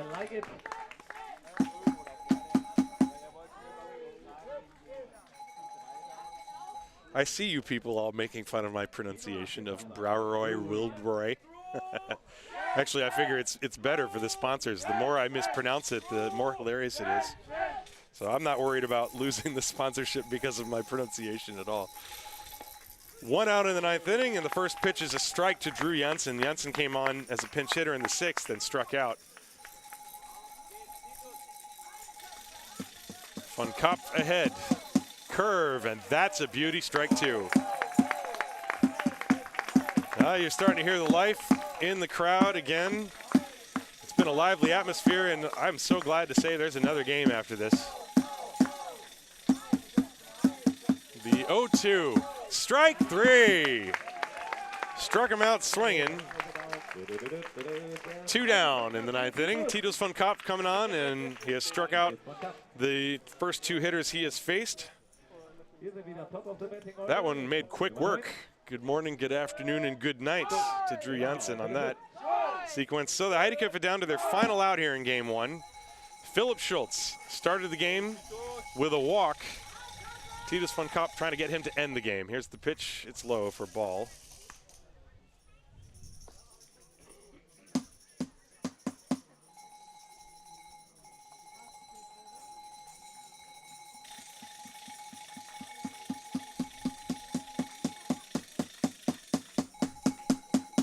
And the next one is low for ball 2. Boy, what a difference. This game started and it looked like, oh no. 5 walks in the first inning, 8 or 7 in the first 2. And then Adriano Penskover, you got to tip your cap to him. He would get the win, by the way, as that pitch is a strike on the outside corner. The count 2 balls and 1 strike to Philip Schultz.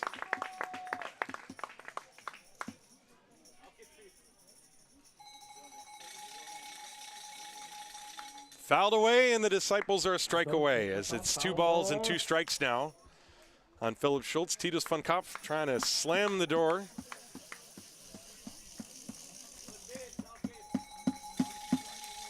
The 2-2 pitch on the way, and a foul. He just got a piece.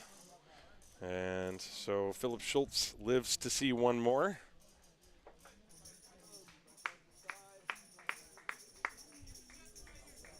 This ball game was tied at 3 until the 6th, and the Disciples broke through and have not looked back. That's outside ball 3, so a full count. Don't start counting the house money yet, though. There are still 2 down, but you got a whole bunch of good hitters coming up. It ain't over till it's over. The fans starting to stand. The pitch, ground ball to the right side. Murphy charges, Fields throws to first, and this one is over. 9-3 your final score. The Disciples defeat the Heidenheim Heideköpfe. 3 runs, 3 hits, no errors for Heidenheim. 9-11-0, a good clean ball game, a fun ball game. And the Disciples take game 1 of this doubleheader, 9-3. Big moments in the game. The 2-run double off the bat of Nate Thomas, the 2-run single off the bat of David Wallace. Of course, Titus von Kopf getting a run-scoring single as well, and then the unbelievable relief job by Adriano Penskover. He will get the win in this game. Mike Bolsenbrook gets the loss. No save awarded. The ball game started at 12:12 and ends at 3:16 p.m. So at about 3:45, in about a half an hour, we will come back with game 2. And I'd like to thank you guys for tuning. We're just getting started. So we will be back in a half an hour.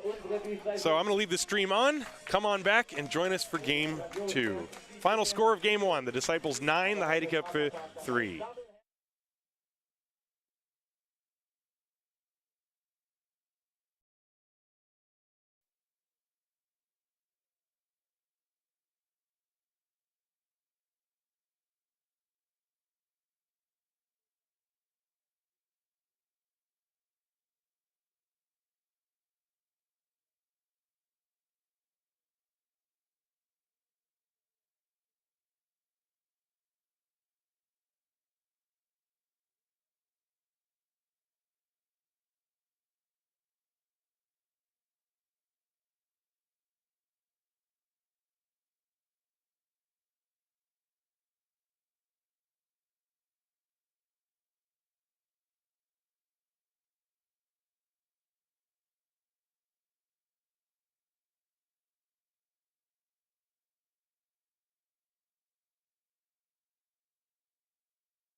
Good afternoon, ladies and gentlemen. We're coming up on about 4:15 p.m. here in Haar, and getting ready to start game 2 of this doubleheader.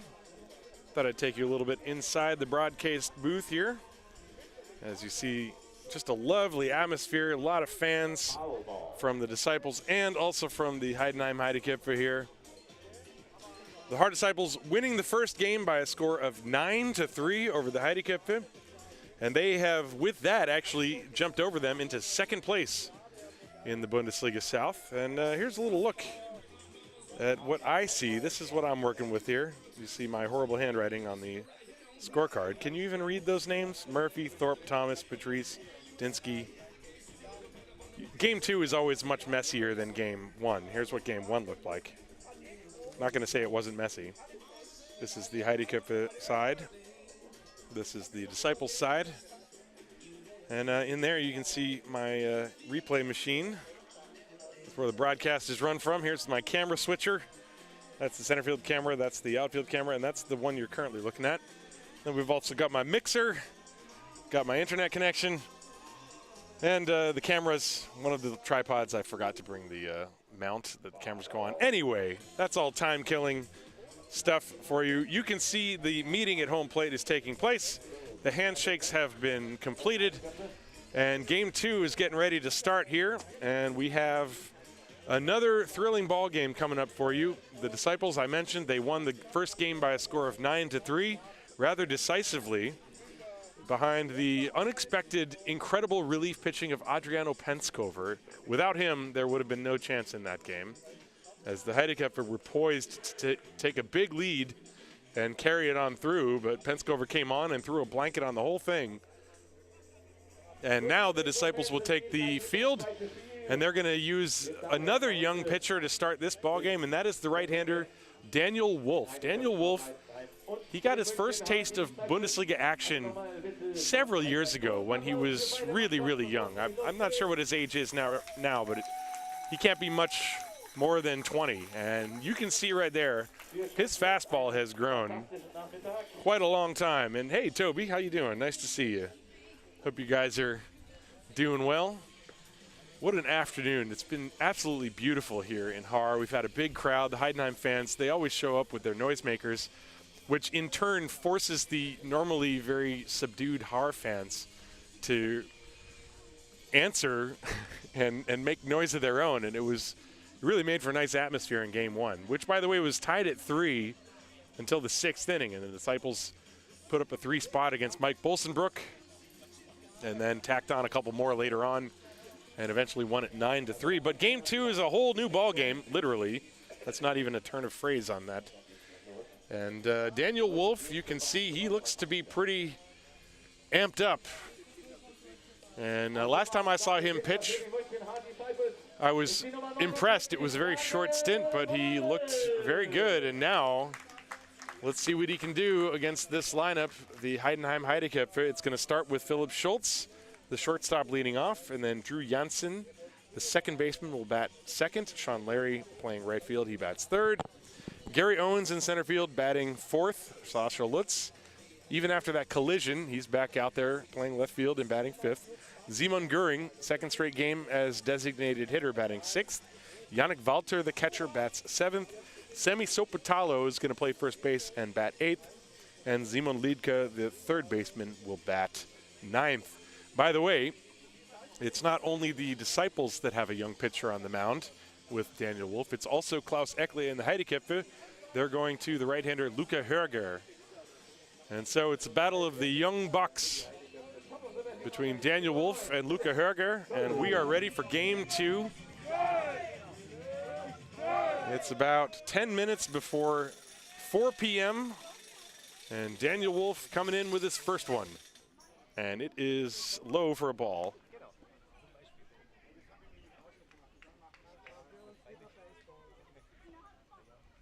Philip Schultz, the hitter. Switch hitter batting left, and that pitch is up high for ball 2. Schultz started game 1 with a walk.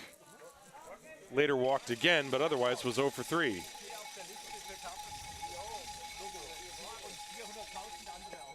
And Daniel Wolf hits the outside corner with a strike.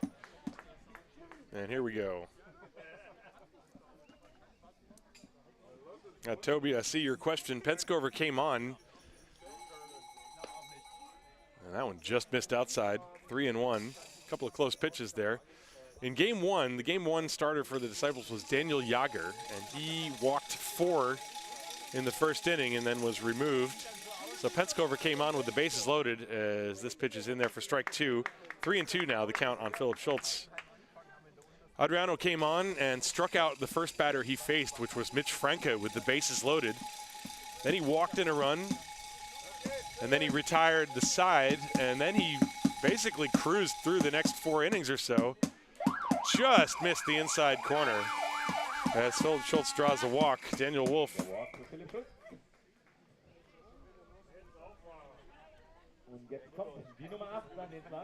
And I failed to cue up the replay. My apologies. Yeah, Adriano really pitched well. He was junk baller galore, but he threw strikes and they had weak contact. Maybe 1 or 2 balls that were hit well right at somebody, but it wasn't as if it was all luck. He really threw strikes, got ahead of the hitters, had a couple strikeouts, and pitched very well. Here's the pitch. And the fastball is outside as Janssen showed bunt and pulled it back. Home plate umpire is Jens Weider as the defensive umpire crew rotates. Mark Seifried is down the left field line, Ozzie Scharf down the right field line. 1 ball, no strikes on Drew Janssen, who pinch hit later in the game and ended up going 0 for 2. There's a check on the runner at first. But I remember seeing Daniel Wolf pitch when he was 12. And just to give credit to the type of pitching development that he has gone under, here's the pitch.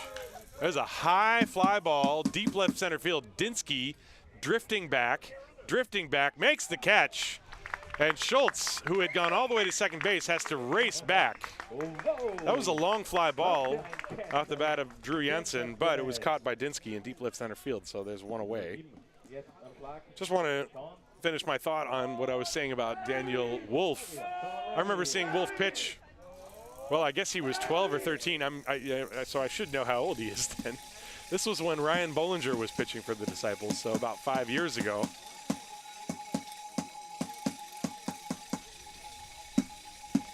And the development from that 12-year-old kid to the guy you see out on the mound today is a testament to his dedication and the type of coaching he's been able to have. The pitch is inside to Sean Larry, ball 1.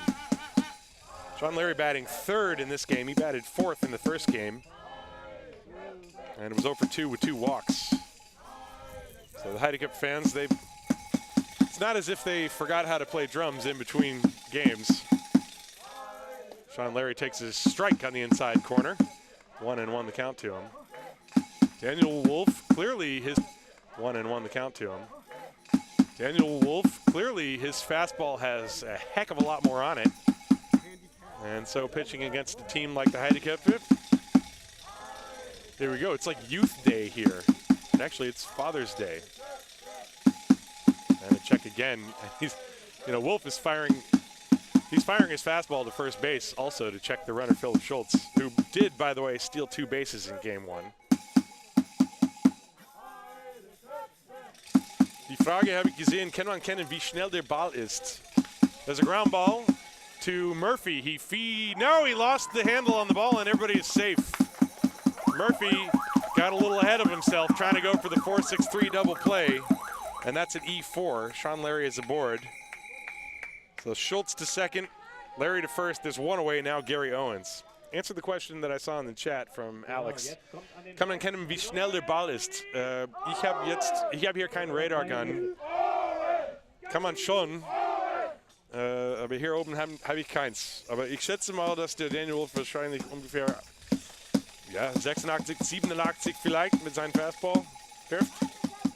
Aber that's nur the eye test. That's only in case for the English speakers. Somebody asked about radar gun. Can we tell how fast the pitch is going? Here's Gary Owens. There's the first breaking ball from Wolf, and the pitch is outside for a ball. Gary Owens was frustrated in game 1. He was 0 for 4. also survived a collision with his left fielder, Sasha Lutz. Although, I guess, who survived who, I'm not sure. Those are both big, strong guys. And Wolf paints the corner with a strike, 0-1. 1-1, rather.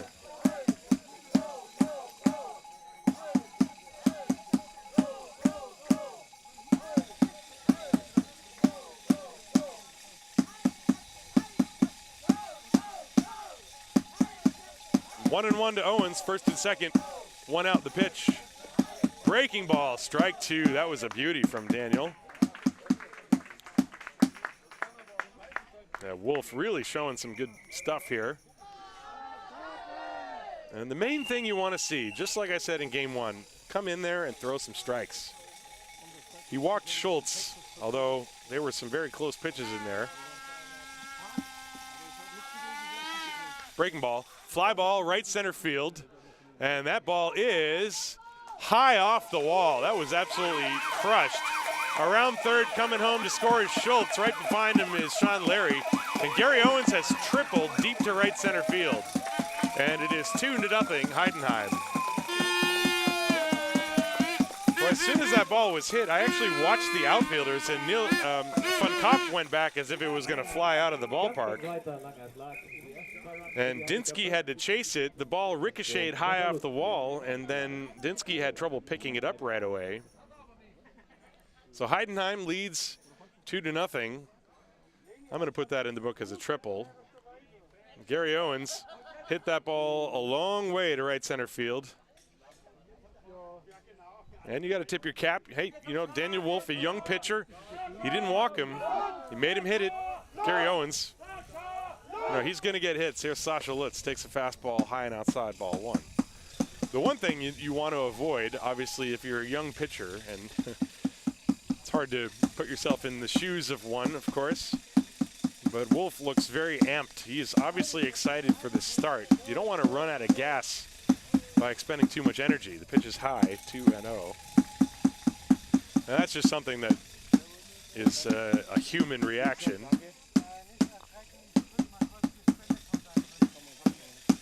Runner on third, that's Gary Owens with his 2-run triple. Sasha Lutz takes ball three, all three pitches high and outside.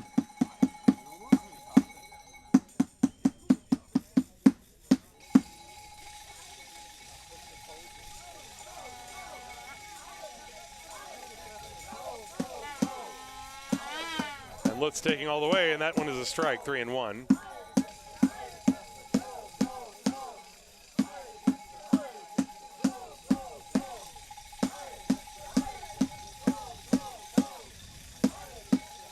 There's the 3-1. Outside ball four. Lutz draws the walk. So first and third, one out for Simon Göring. And the Heideköpfe fans, who did not have much to chat about at the end of game one, they are back in force. And now a quick visit to the mound from Tufts. And this is probably a good thing, just to come out there and say, hey, look, man, you're throwing the ball well. Just make your pitches. Don't worry too much about what happens. You have Simon Göring, and now Göring goes over to chat with Klaus Eckle. Sasha Lutz, of course, is a base running fiend for the Heideköpfe. Lutz, although this year has not attempted a stolen base. And yeah, thank you, Jo Penskover, father of Adriano, proud father of Adriano, who pitched so well in game one. Mentioning the Disciples have a class of pitchers all around 20 years of age. That's Daniel Wolf, Adriano, who pitched in the first game, also Titus van Kopf, and Daniel Jager, who started the first game. So there is a collection of talent on this team, and you're watching it develop before your eyes. And a quick pitch, and Wolf almost threw that one away. Trying to hold Lutz close. The pitch is a ball to Simon Göring. Göring in game one was 0 for 3, but he did walk with the bases loaded to drive home a run. It is 2-0 Heidenheim. We're in the top of the first, one out. The pitch, that breaking ball is high, and now Wolf seems to be rushing a little bit from his stretch delivery. This is the thing for a young pitcher. You feel like you're in a mountain of trouble.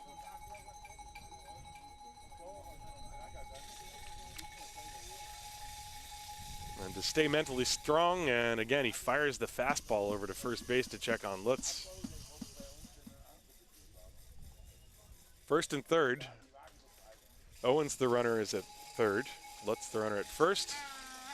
2-0 on Goering. I bet Goering is going to take a strike, unless it's an absolute cookie. And he did take the strike at the knees on the outside corner. That's a good fastball from Daniel Wolf.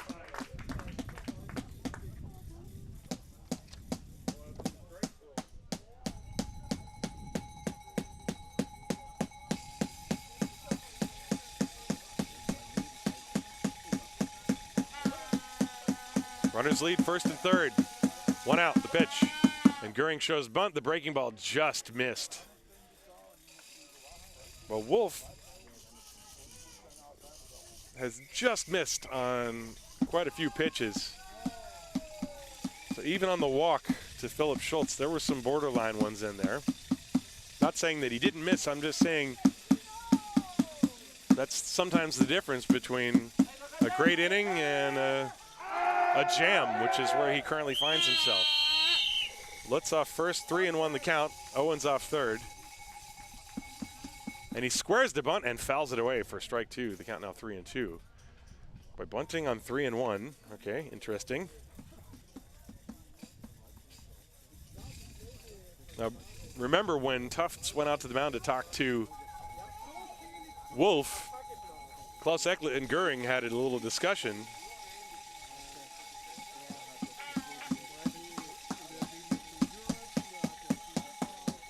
I wonder if that was something that was part of their discussion. And they got Lutz picked off. And now let's see what happens. The throw goes to short, picked by Thomas. Lutz still in the rundown. He's trying to stay there as long as possible. And now he goes to Riestra. Now the runner to the plate. The throw not in time. Gary Owens scores. And that was executed perfectly by Gary Owens and Sasha Lutz. A double steal. And the Heideköpfe lead 3-0. So Sasha steals second, and Owens steals home. He was waiting for the perfect moment, and then when he saw the throw go to Callum Murphy that was a bit high, he decided to take off for home plate, and then the throw to the plate could not get Owens. It was also too high to the plate. So risky base running, but it pays off for Ecklet and the Heideköpfe. They lead 3-0. And Jager had Lutz picked clean, but Lutz was going on first move. So he's at second base. The count now still 3-2 to Simon Goering. The pressure on, there's only one out in the inning. And a breaking ball popped foul. 3-2 curveball. It's a gutsy pitch. He left it in the middle of the plate, but Goering only fouled it away. And we got some folks from Winthrop, Massachusetts watching. Pamela, hello. Thank you for tuning in. Runner at second base. One down, top of the first, 3-0 Heidenheim. Daniel Wolf trying to pitch his way through this gauntlet. And Goering asks for time and gets it.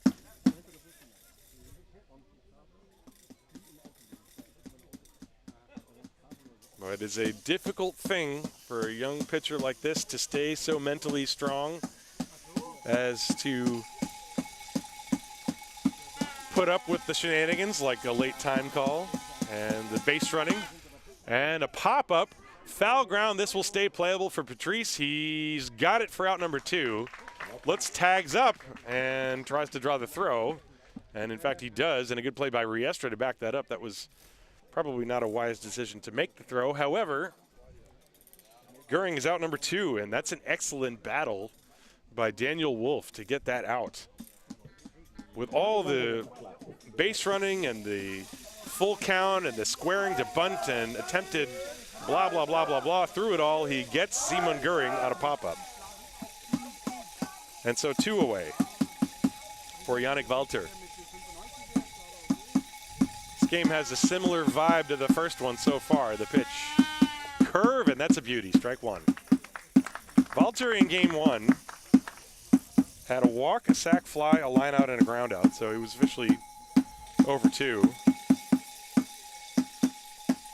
Sasha Lutz on second base. Daniel Wolf with an 0-1 count to Yannick Walter.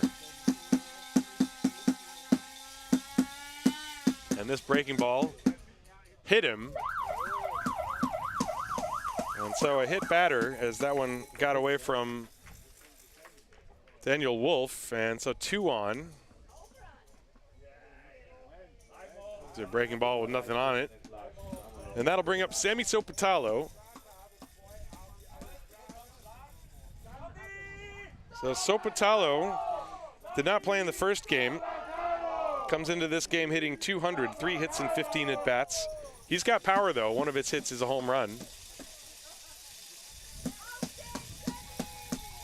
First and second, 2 down. And a line drive up the middle, fielded by Thomas behind the bag. Backhand flip to Murphy, safe. And the throw back to third, Lutz gets back. So the bases are loaded on an infield single. It was pretty close at second base. But give Sopotalo an infield base hit. The pitch jammed him. Thomas was there. He got there and flipped it to Murphy, but Walter got to second base very quickly. So the bases are now loaded on the infield single. And the number 9 hitter with 2 down, Simon Liedtke. Liedtke in the first game was 1 for 4. And the pitch to him is a ball. Wolf still trying to work quickly and stay on his pace. Heidenheim with 3 runs. They only have 1 hit, however. There was the error. That was a very big play. That very well could have been a double play. You can't assume that, however. Swing and a miss from Liedtke, 1 ball, 1 strike. So Schultz had walked. Jensen flied out. Larry reached on that error. And then after that, a triple walk,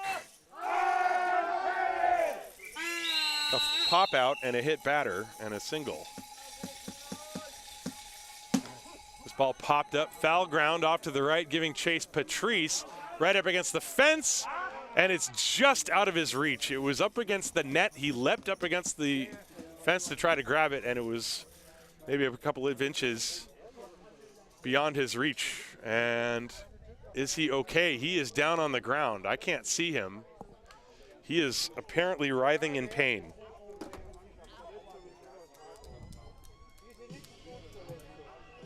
It's really hard to see over there from where I'm sitting. He is still on the ground. And I don't know if he hit his knee against the metal part of the fence as he leapt up against the net. But he is, I think, still down, and that would be a huge blow, as he is one of the most important players on this team, Daniel Patrice. And so we have to wait and see what will happen here. See if I can't get a better angle on that for you.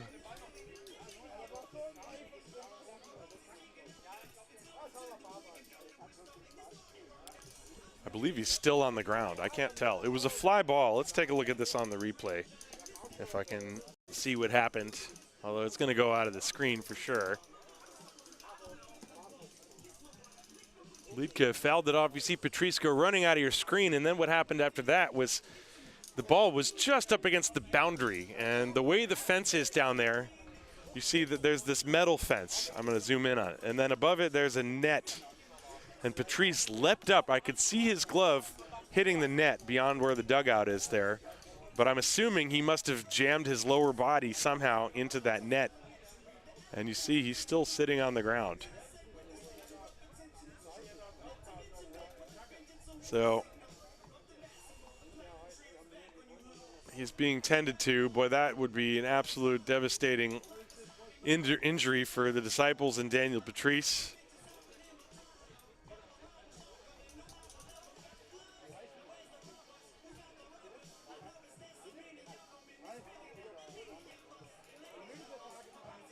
Meanwhile, you see the right-hander, Daniel Wolf,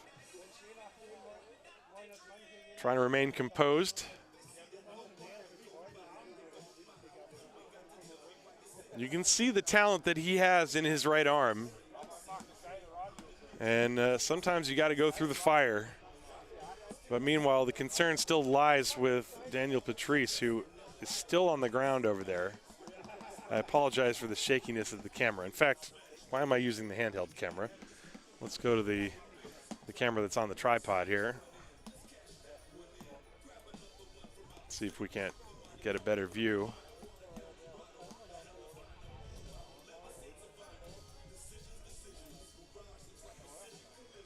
So an injury delay as Patrice still sitting on the ground. He is still sitting on the ground after banging into the fence.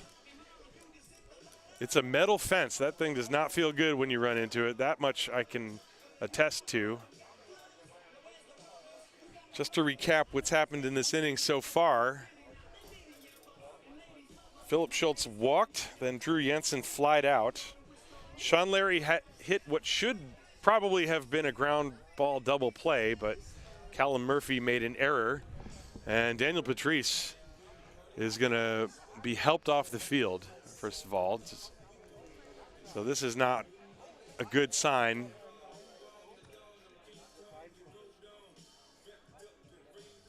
And so the Disciples are going to have to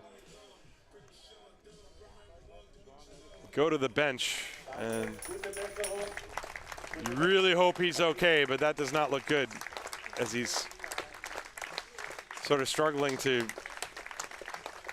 hop off the field with the help of his teammates. Daniel Patrice, a guy who is so integral to the offense and the defensive side of this team, just a really well-rounded player.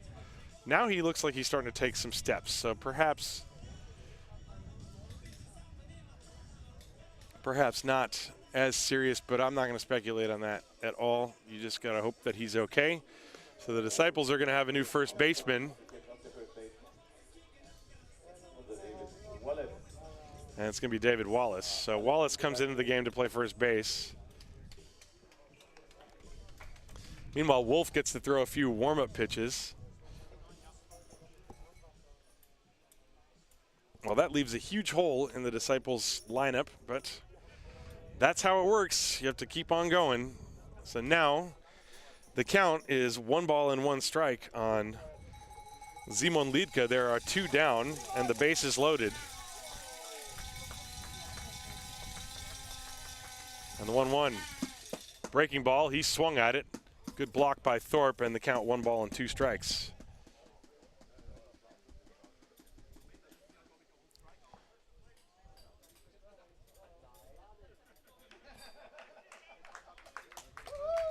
And are they saying that the ball touched the bat and went into fair territory? I'm not sure what that is.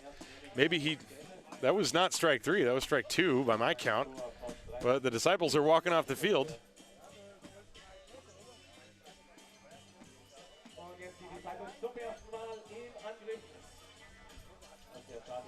I'm not sure what that was, but okay.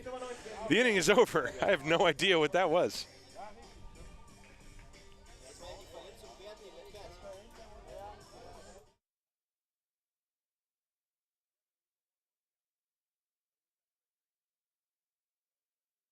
It was strike 3. I just miscounted. Anyway, so strike 3, and the inning is over.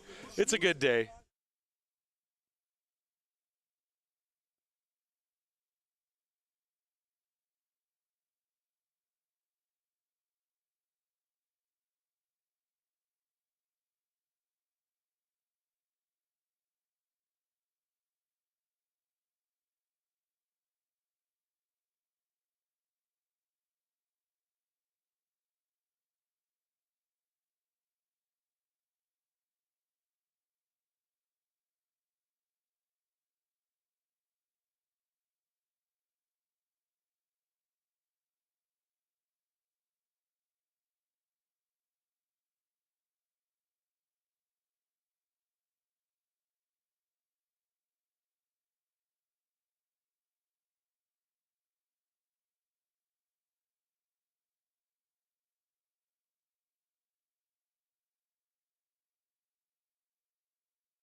So we go to the bottom of the first inning after the strikeout. Daniel Wolf finally ending that at bat. As Simon Liedke struck out on the curveball, but Heidenheim scoring 3 runs on only 2 hits. There was one very important error, and they're going to send the young right-hander Luca Herger to the mound. Herger, in 12 1/3 innings, pitched with 8 strikeouts, a 2.19 ERA, and the Disciples will send Callum Murphy, Will Thorpe, and Nate Thomas, 1, 2, 3. Daniel Patrice, it's going to be David Wallace, as Patrice came out with an injury. Then Dinsky and Titus von Kopf, 4, 5, 6. First pitch is a strike to Murphy. 7, 8, 9, Simon Lechner, the designated hitter, batting 7th. Joseph Rosenthal batting 8th, and Francisco Riestra batting 9th. Defensively for the Heideköpfe, they start game 2 the same way they ended game 1, except Sopotalo playing first base in place of Mitch Franke. So that means Liedke, Schultz, Janssen, Sopotalo around the infield. Outfield, Lutz, Owens, Larry from left to right, and Yannick Walter behind the plate. Catching, Luca Herger, who's got a 1-1 count on Callum Murphy. There's a flare into right center field, playable for Larry, 1 away.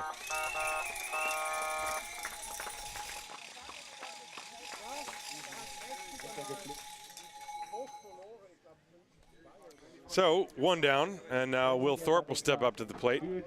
Thorpe in the first game, grounded out, was hit by a pitch and scored, lined out, doubled and scored, walked. It is 3-0 Heidenheim here in the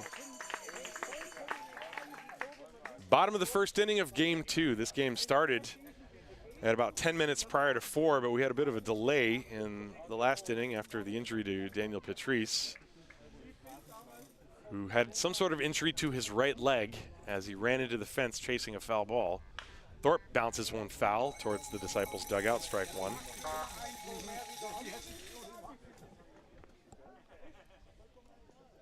The Disciples won the first game by a score of 9-3. And that was a game that also started off with Heidenheim getting a couple runs in the top of the first. Let's see what happens here. And Herger deals. Breaking ball, pulled down the line, foul, strike 2. 0-2 on Thorpe. But Daniel Wolf in that first inning, the only real big hit was the triple high deep off the wall in right center field off the bat of Gary Owens. 0-2 to Thorpe from Herger. Breaking ball is outside, 1-2. But Wolf threw 33 pitches in that inning. But you got to see if he can come back and start it over in the second. Thorpe with a 1-2 count.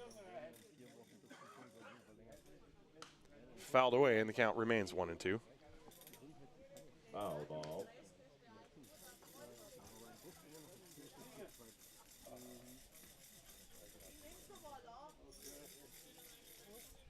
Wir sind doch alle in WhatsApp, oder?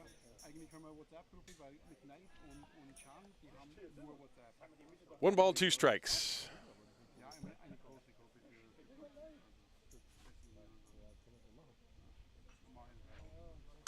Popped up, foul territory off to the right, giving chase Sopotalo and Walter, and neither can get there. The ball bounces in front of the Heideköpfe dugout. So Thorpe lives to see another pitch. 1-2 the count.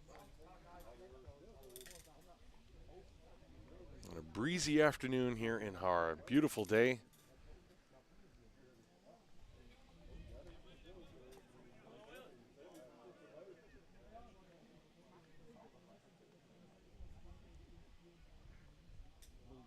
One ball, 2 strikes, 1 out. And Herger straightens up.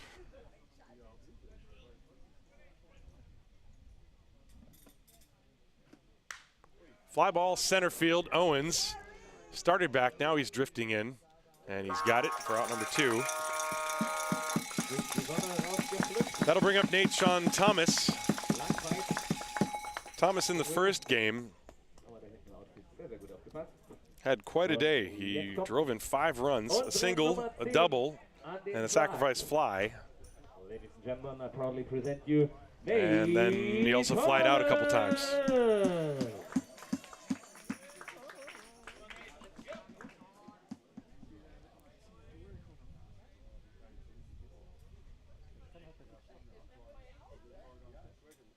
There's a ground ball, knocked down by Herger.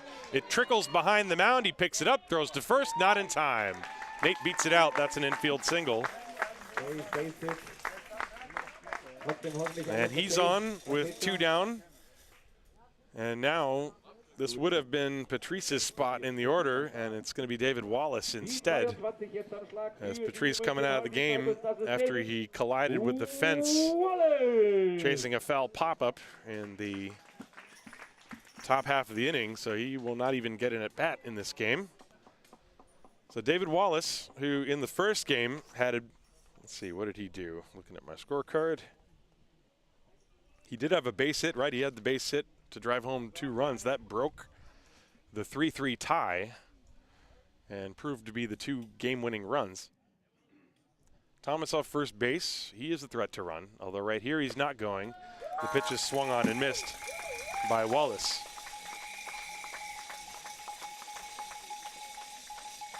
Nate Thomas has only stolen 1 base this year. He's only attempted 1.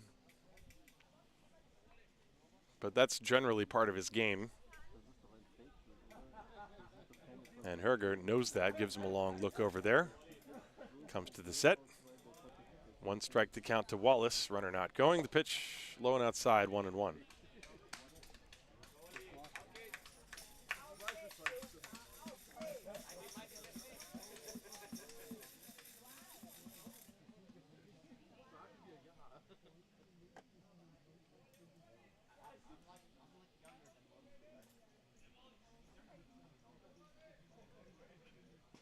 One pitch, popped foul out of play, and the count now 1-2 to David Wallace.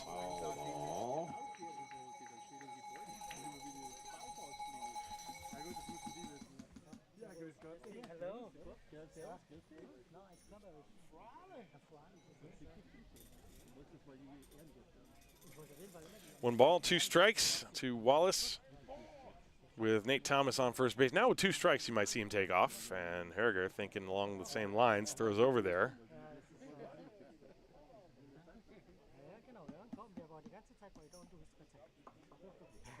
Hope you guys are enjoying your afternoon wherever you may be. It certainly is a glorious day here in Bavaria. 1-2 coming to David Wallace. Runner goes, the pitch swung on and fouled off the mask. It looked like a vaulter, as he was up out of the crouch and then took that foul ball directly in the face. So the count still 1-2. Of course, Wallace with 2 strikes has to protect anything close. This is the replay of that last pitch. And you see Walter ducking away after taking that one. Still 1-2. I kind of think Thomas will go again here. But you want to make sure you get a good jump, obviously. He has a short lead. Extends it ever so slightly.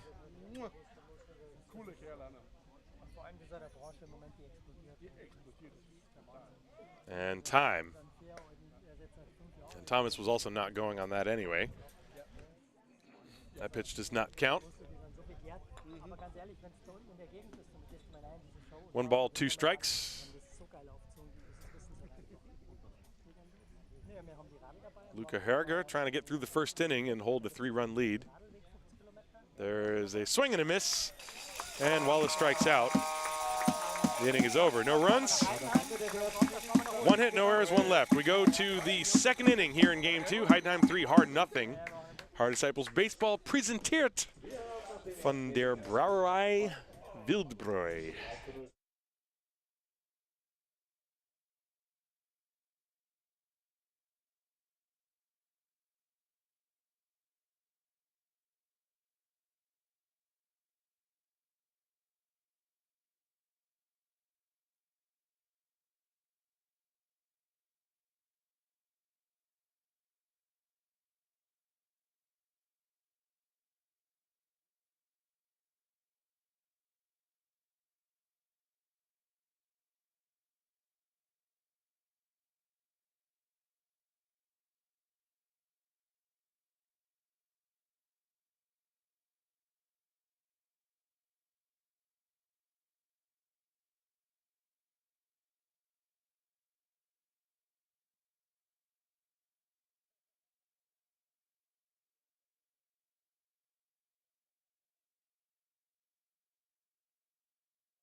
to the top of the second inning, and we're going to start it over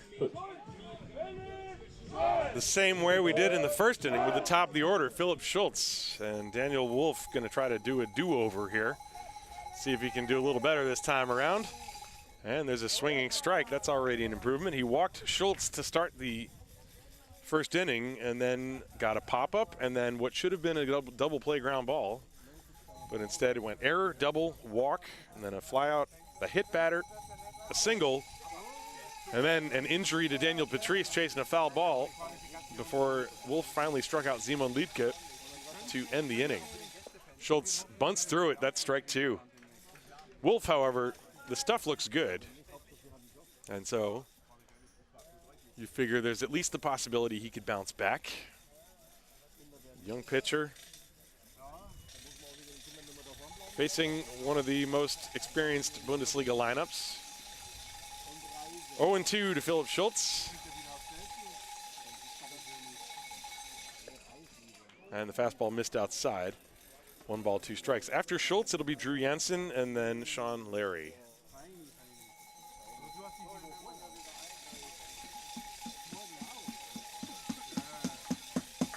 Curveball, got him looking. That's a backdoor beauty from Daniel Wolf. Take a look at this one. Well, that thing really bent in there. Nice pitch. So 1 away, and now Drew Jansen steps up to the plate. Jansen flied to center field his first time.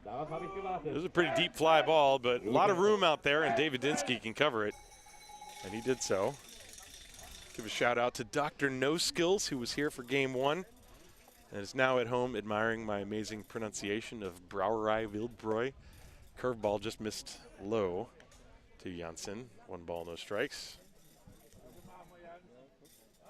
3-0 Heidenheim, top of the second. Game 2, the Disciples took game 1 9-3. That curveball is in for a strike, 1-1. Wolf. A lot of times, you know, a young pitcher like this, get on the mound, you have some trouble, you have to deal with a lot of stress and base runners, and, you know, there was bunting and there were stolen bases. The pitch is inside, 2-1. And then you get through it and you come out there for the next inning and you just think, okay, you know what? I made it through. Let's start over again. And you have a little more confidence. 2-1. He's thrown 3 straight breaking balls to Jansen. Fastball is high, 3-1. Of course, it's always about the execution, but there's a whole mental aspect to just the ability to not get frustrated when things aren't going your way. Here's the 3-1. Swing and a miss. He threw a fastball by him, 3-2. Jansen was pulling off that one, swinging for the downs. And Wolf evens it up. Well, it doesn't even it. He fills the count, 3 balls and 2 strikes. Here it comes. Ground ball to third. Riestra gets a nice hop and throws out Jansen for out number 2.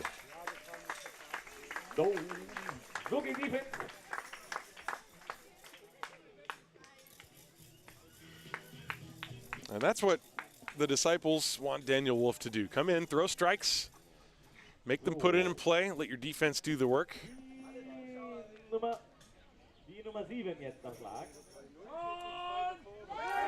Only one of the runs is unearned, so 2 earned runs, and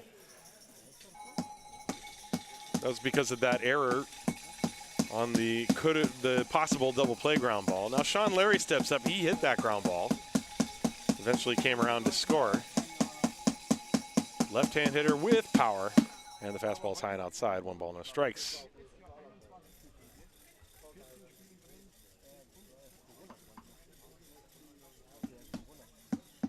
Larry stays in there. Wolf comes set, 1-0, 2 down, nobody on.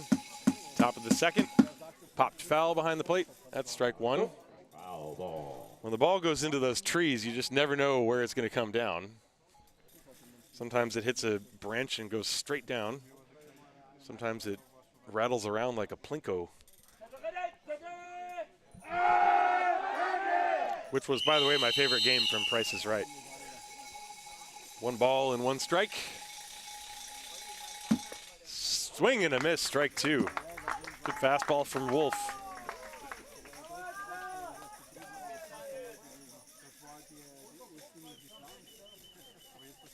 Well, he did it once. Theoretically, he could do it again.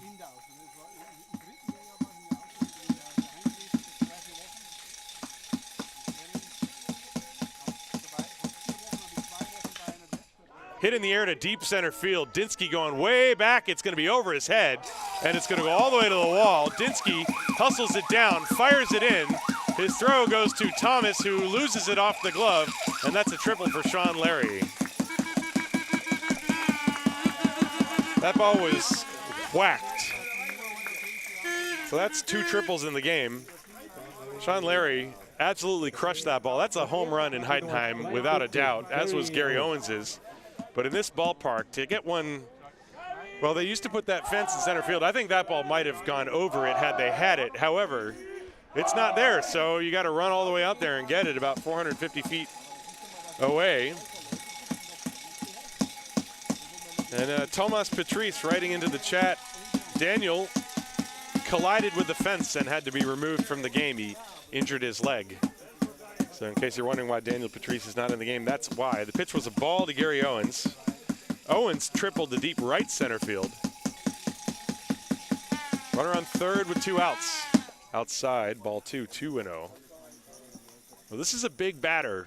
Wolf, you've got 2 outs. All you have to do is get 1, but boy, it sure is difficult when you know that there's a runner at third and that one batter you're facing is Gary Owens. 2-0 to him. And now 3-0, and a throw to third. That was pretty close. It also was close to hitting Larry. And Riestra and Larry looked like they have a little laugh about it. 3 balls and no strikes.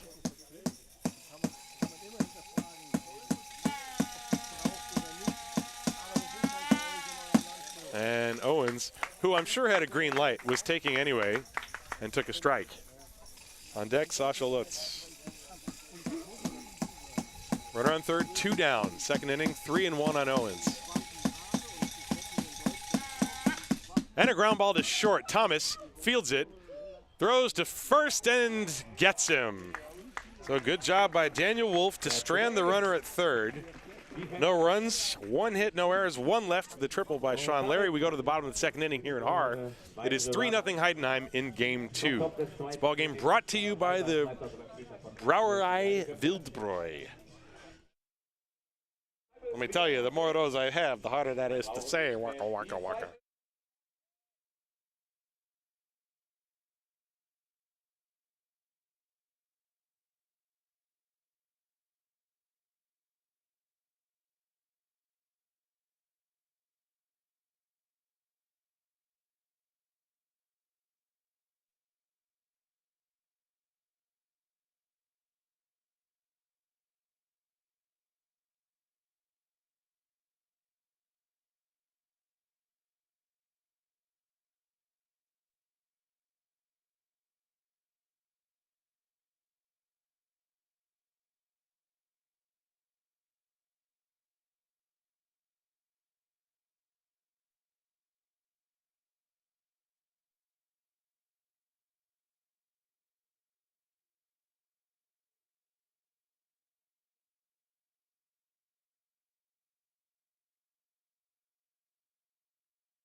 So we go to the bottom of the second inning. Heidenheim leading Haar by a score of 3-0.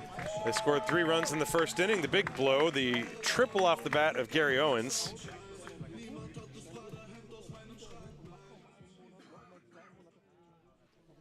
And it will be 5, 6, and 7. David Dinsky, Louis van Kopf, Titus van Kopf, and Simon Lechner against Luca Herger. The first pitch is outside for a ball. 1 ball, no strikes.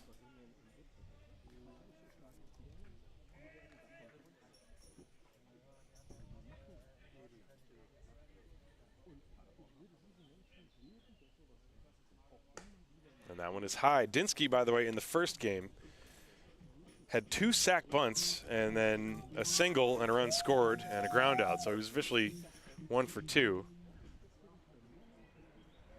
2 balls and no strikes to count to him here from Herger. Swing and a miss. 2-1.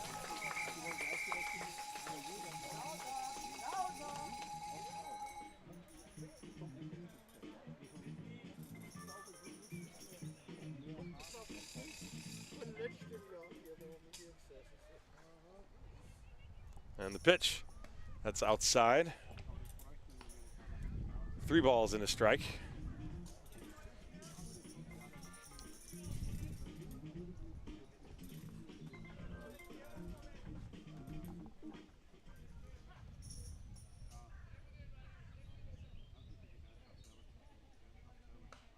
Dinsky fouls that one away. 3-2. Dinsky, of course, leadoff hitter. He would love to get on base. The Disciples found themselves down by 2 runs after the first inning of game 1. And then they were able to sort of scratch their way back and eventually tie it. And then in the 6th inning, they took the lead. And they're hoping to follow that same playbook. Of course, it's going to be dependent on whether Daniel Wolf can hold off the Heideköpfe offense, keep it where they are. Fly ball, center field, and deep. Owens racing back, turns around, and he made the catch.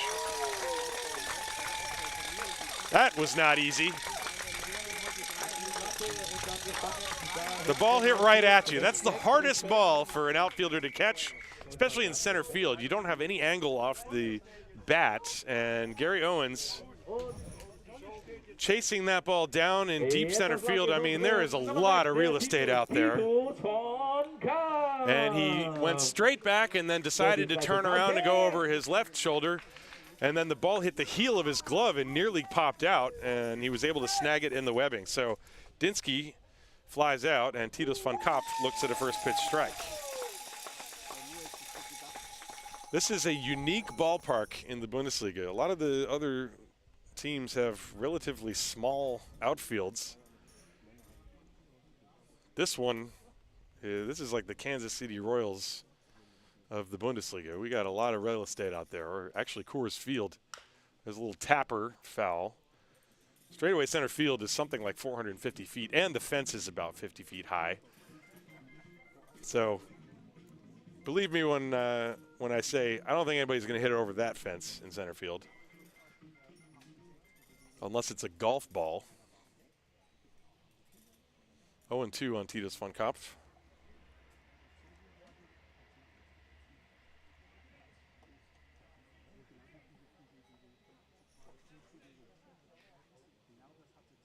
And Herger locates that breaking ball well, and von Kopf able to just fight it off.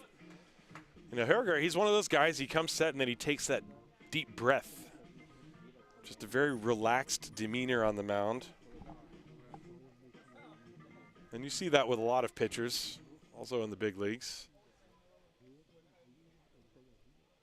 And then the leg kick and the lift, the breaking ball is outside. 1 ball, 2 strikes.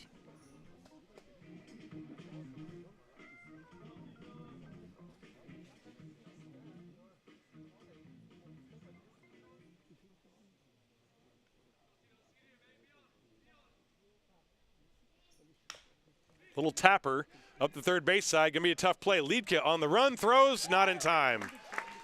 Titus von Kopf beat it out. He's got himself an infield single. Liedtke did all he could. He charged, he gloved it with one hand, he threw on the run. His throw was perfect. Sopatalo with a big stretch, but the ball was just hit too slowly. So Titus von Kopf gets the Disciples' second base hit of the game. And Simon Lechner, the designated hitter, will bat. Lechner hitting 174. He's got 4 hits and 23 at-bats, 5 walks also. Normally a very patient hitter. Good bat-to-ball skills. He's a tough out. So he's DHing here in game 2. And the first pitch to him, taken for a strike.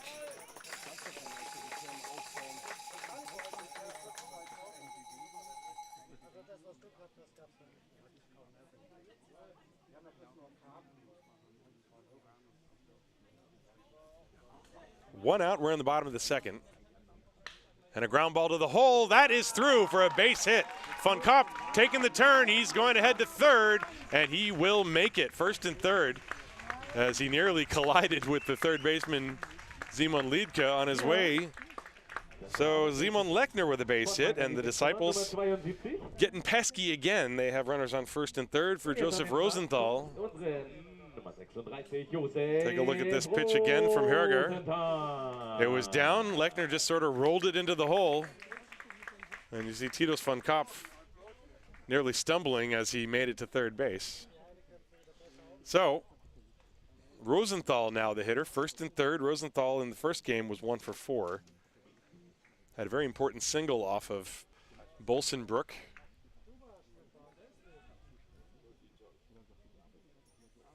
Lechner a short lead off first.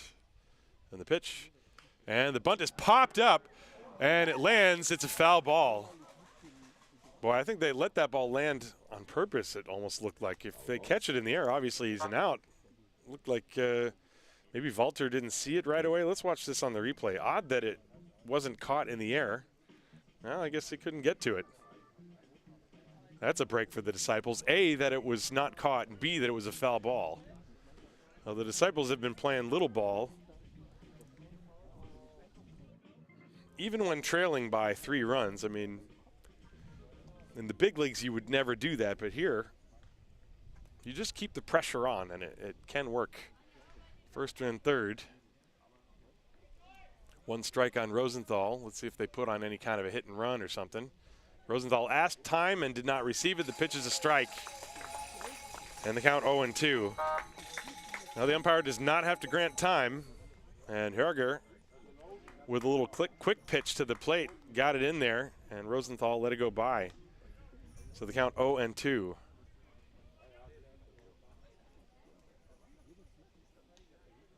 First and third. And the pitch is a ground ball that is to the second baseman. He will feed short for 1, on to first, not in time. A run will come home and score. And it's 3-1 on the fielder's choice. So all in all, Rosenthal does his job. I mentioned he's virtually impossible to double up, and that was the case there. So Lechner is retired 4-6 on the Forest. There are 2 away. Give Rosenthal a run batted in. He reaches on the fielder's choice, and it is a 3-1 game. Now, I would not be surprised to see Rosenthal do some running here. Let's see what his numbers are. He has stolen 8 bases without being caught once. With Riestra at the plate, I expect him to go at some point. The pitch is outside for a ball. Even though there's 2 down, this is how the Disciples manufacture runs. They are not a home run hitting team. This is a speed ballpark.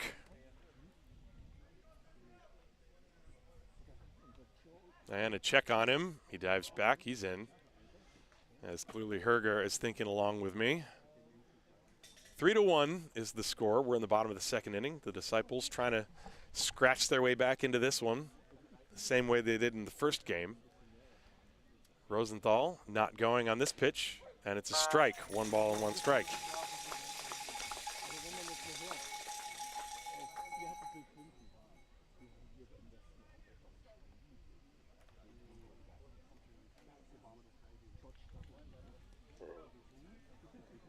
Herger has his sign, checks on Rosenthal, comes set. And he's going. The pitch is high, throw to second base. Is there in time. A great throw by Yannick Walter. Rosenthal, it's a calculated risk, but he is caught stealing. And that ends the inning. The Disciples do get a run on 2 base hits. There were no errors and nobody left on base. We go to the third inning. It's 3-1 Heidenheim. This is Haar Disciples Baseball. Gewidmet von der Brauerei Wildbräu.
We move to the top of the third inning here in game 2. Heidenheim leading Haar 3-1. And Daniel Wolf back out there, and he's going to deal with 5, 6, and 7. Sascha Lutz, Simon Göring, and Yannick Walter. Walter throwing out Josef Rosenthal, trying to steal a base, as I predicted he would try to do. And Walter obviously thinking right along. It was a worthwhile gamble. And you tip your cap to Walter for making a perfect throw. Now it's Wolf against Sascha Lutz, and the pitch is outside for a ball. Wolf got through the second inning, as he allowed a 2-out triple to Sean Larry. Time is called now.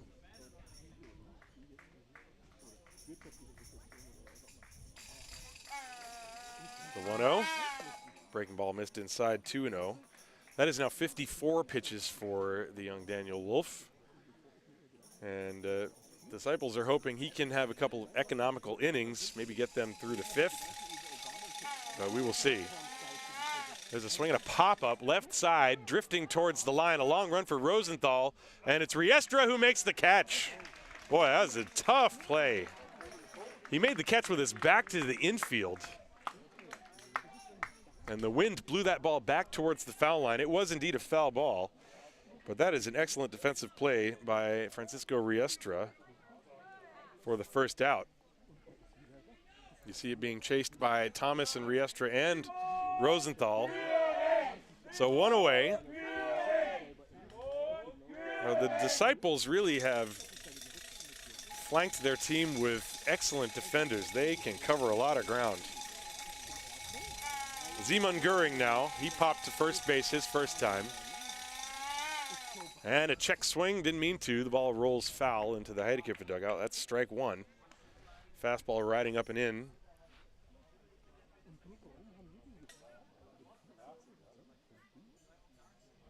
Göring adjusting his batting gloves.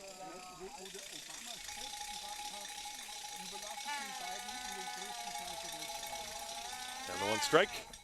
Curveball just missed inside. Good pitch, though, from Daniel Wolf. That's the spot you want to get it down. Wolf has good stuff. There's the 1-1. Fastball is high, 2-1. Well, the young pitchers for the Disciples, the future is now.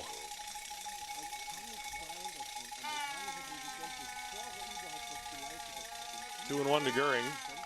Fouled away, and the count now even, 2 balls and 2 strikes.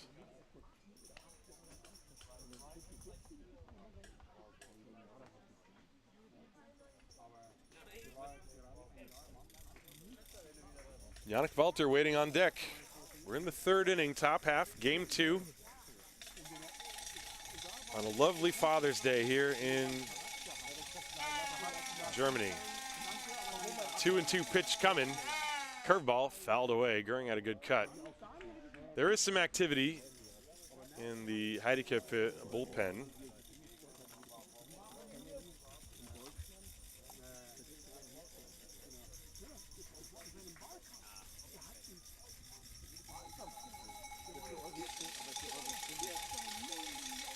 Two and two, 1 out, nobody on base. High pop-up, left side into shallow left center field. Thomas is out, he's under it, he's calling for it, and he makes the catch. 2 down. Couple of pop-ups to the left side. And that will bring up Yannick Walter, the catcher. Walter was hit by a curveball back in the 1st inning. Has already had an impact defensively in this game. Had a couple runs batted in game 1. And the pitch from Wolf is a ball. 1 ball, no strikes.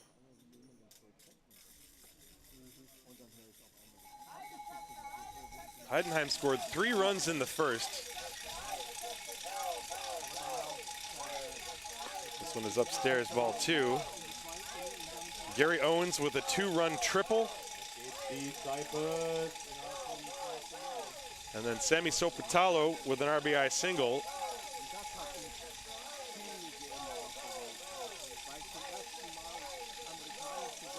those are the 3 runs. Haar scratching one in the 2nd inning. There's a long drive deep to left field, down the line, hooking towards the line. Is it fair? Is it foul? It is foul. It was a home run, but it was foul. And Mark Seyfried right on the line, making the call. It went over the foul pole, so there's no way for us to be able to tell.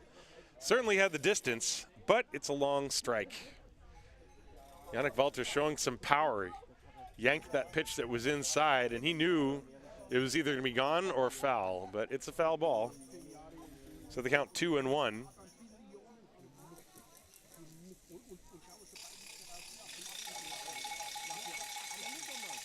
Breaking ball, just missed outside. That's a good pitch, though. After a hitter pulls a long foul ball like that, you try to paint the outside corner with a breaking ball. That's an excellent pitch from Wolf. He just missed the target a little bit. 3-1 the count to him. And now he walked him upstairs with the fastball. 2-out walk. And that will extend the inning for the number 8 hitter, Sammy Sopotalo. Sopotalo singled his first time. Left-hand hitter, also with some power. 2 down. The runner on first base, Yannick Walter.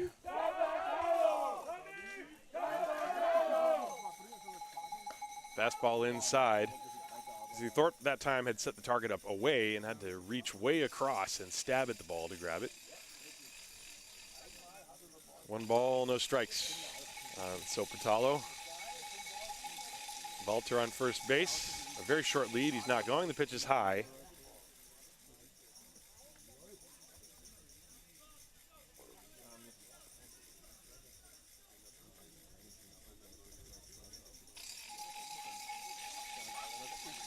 Two-0 from Wolf to Sopotalo.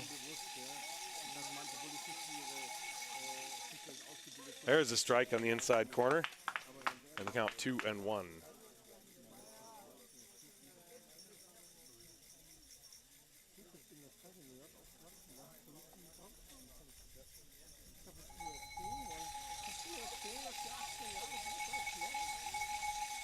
There's a check on the runner, Yannick Walter, diving back. Well, you could see at the outset of the game, Wolf was extremely amped. Seemed to relax a little bit last inning. 2-1. Now he's outside 3-1. You're flirting with danger. You have the number 9 hitter, Simon Liedke, coming up next. But he's a tough out as well, and then you start getting close to the top of the order with the big boys are. 3 balls, 1 strike. There goes the runner, the pitch. Taken for a strike, throw to second base is not in time. As Walter had an excellent jump. He was going almost before Wolf lifted the leg to deliver the ball home. Pitch was a strike, however, so the count full 3-2. And so Daniel Wolf, his job is to just get the batter. You got 2 down. No need to put a lot of thought on the runner at second base. Just get the batter. That's the thought process, of course, that Tufts wants Daniel Wolf to have. He comes set, 3-2. And the pitch. Swing and a miss. He got him to chase a pitch that was outside of the strike zone. Sopotalo knows it, and he goes down. So no runs, no hits, no errors. 1 left on base. At the end of 2.5, we go to the bottom of the 3rd. Heidenheim 3, Haar 1. This is Haar Disciples Baseball, brought to you by the Brauerei Wildbräu.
Welcome back to the bottom of the third inning. It is 3-1 Heidenheim leading the Haar Disciples.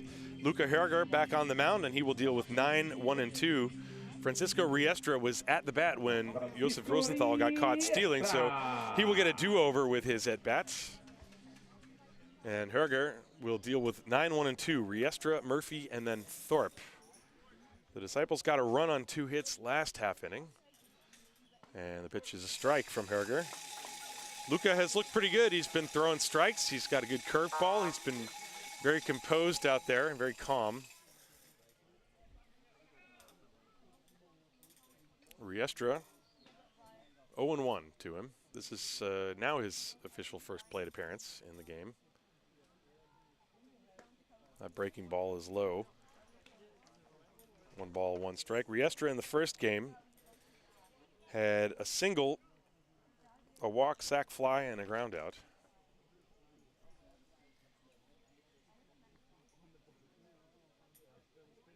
One and one to him. Off the end of the bat to center field, playable for Owens, and he's got it. 1 down.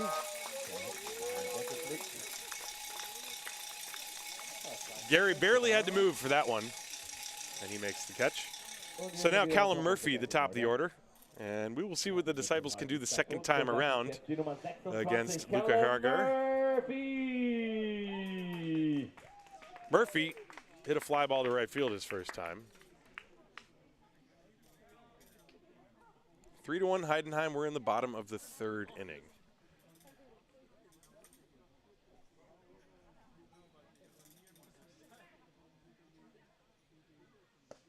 And a strike at the knees. Good pitch from Herger. 0-1 to Callum Murphy.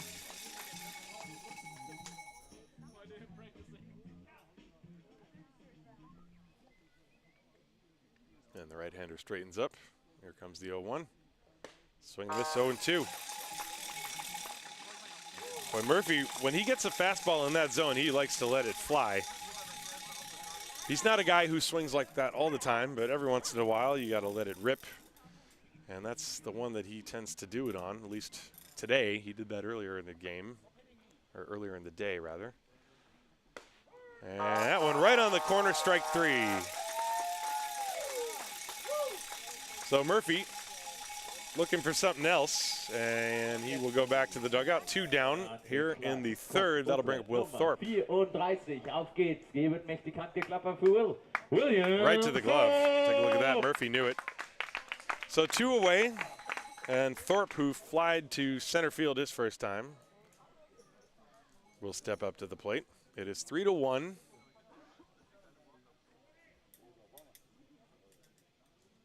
And Herger straightens up. Here comes the pitch. And a breaking ball. That's a strike called. Herger looks like he's dialing it up a notch here in this inning. That's the sharpest breaking ball I think I've seen him throw. And he's starting to paint the corners with the fastball.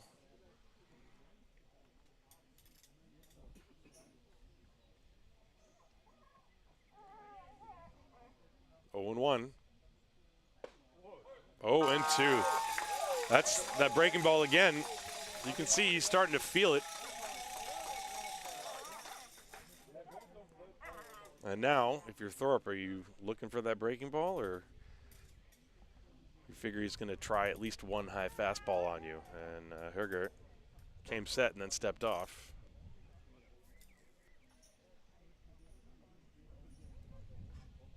Oh and 2 on Thorpe.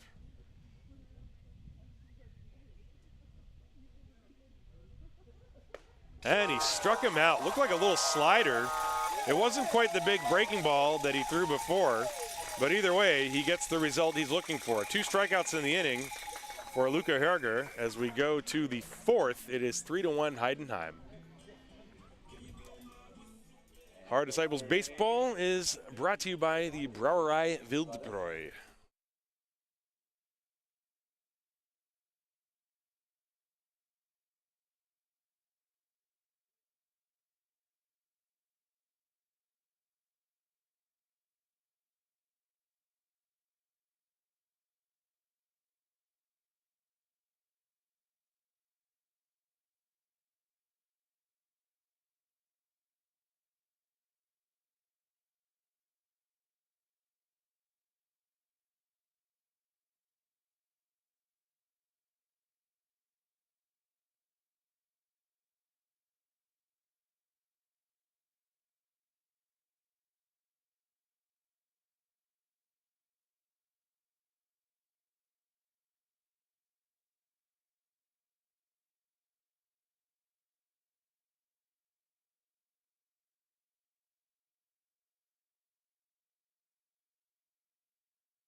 So we go to the 4th inning, and the Disciples have gone to the bullpen.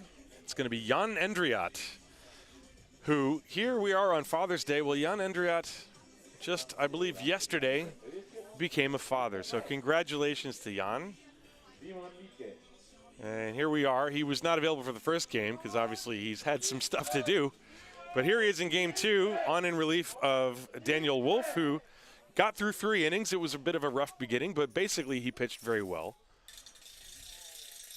Kept it close, and now Endriat's first pitch is a ball to Simon Liedke. I guess talk about running on adrenaline. Endriat, he's got probably a lot more on his mind besides just the baseball game right now. Here's the next one. Curve and a beauty. That's a strike. 1 ball, 1 strike to Simon Liedke, who struck out to end the first inning. That was just after the injury to Daniel Patrice. Liedke had hit a foul pop that Patrice was chasing, and he ran into the fence. There's a check swing. Did he go? They appeal? No. So the count is 2 balls and a strike. After Liedke, then the top of the order, Philip Schultz and Drew Jansen.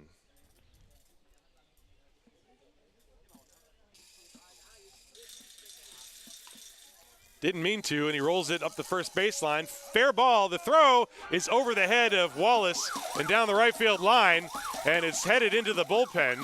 Retrieved by Murphy. He fires it across back to third. That's going to be an E5. We'll see if it's also a base hit. That's the question. And it's just going to be a straight E5. It would have been a nice play, but he had it there. Also had the choice as to whether or not to let it roll foul, but Riestra rushed the throw and threw it over the head of Wallace. Good job by Murphy to back it up and go get it from the bullpen area. Otherwise, Liedke could be at third. So as it is, he's already in scoring position with nobody out. Heidenheim already leading 3-1 in the 4th inning. Philip Schultz at the plate. He has walked and struck out. The corner infielders are up, expecting a bunt. He shows bunt. Thorpe wanted to throw behind Liedke, had no one to throw it to. The pitch is a ball.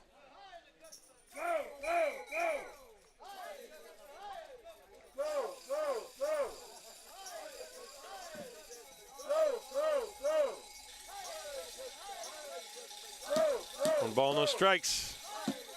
And he shows bunt again. The pitch is high. Same sequence, 2 balls and no strikes.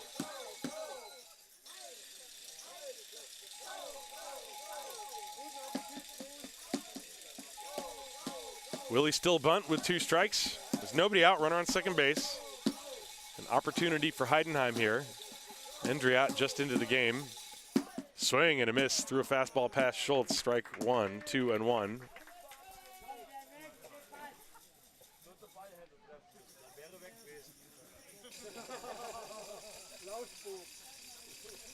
Two balls, 1 strike.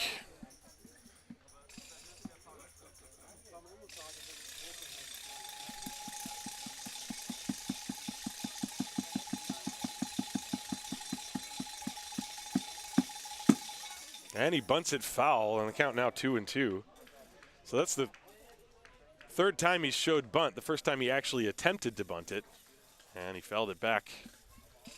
Riestra, the 3rd baseman, was playing back. I wonder if he was going to try to dump it down that 3rd baseline and get a base hit. Obviously, with a runner on second base, you want to make the 3rd baseman field the ball, because then that opens up the bag for the runner from second to go there without any danger.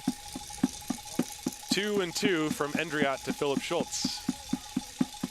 Runner leading off second base, Simon Liedke has a pretty big lead, and that pitch just missed inside. The count is full, 3-2 now.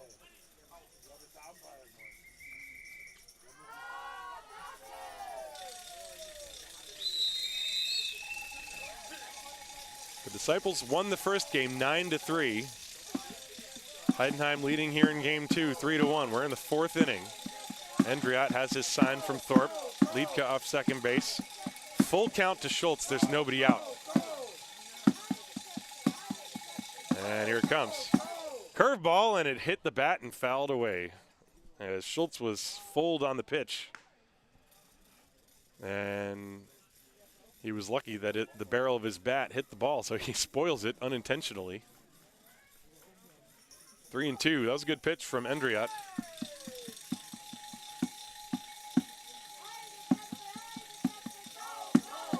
The payoff. A tapper back to Endriat. He checks the runner even though he's going. The throw to first almost pulled Wallace off the bag. Lead kid going on contact. That's pretty risky, but also he read it perfectly and made it there. So the ground ball, after all that bunting, ground ball back to the pitcher, basically acted as a bunt. There's one away. And now the hitter is Drew Jensen. Jensen has flat out and grounded out.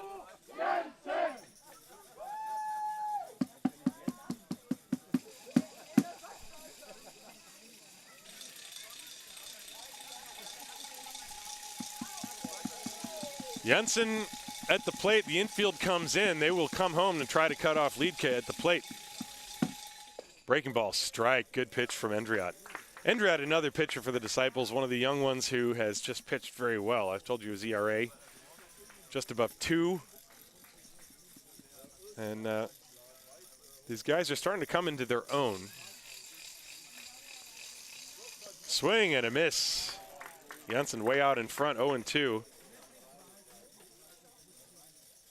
It's not only about the stuff, it's about, you know, just having that confidence, feeling like you belong in the Bundesliga. And to see Daniel Wolf come out and make some good pitches. Penskover in the first game. Endriat. There's the 0-2 to Janssen.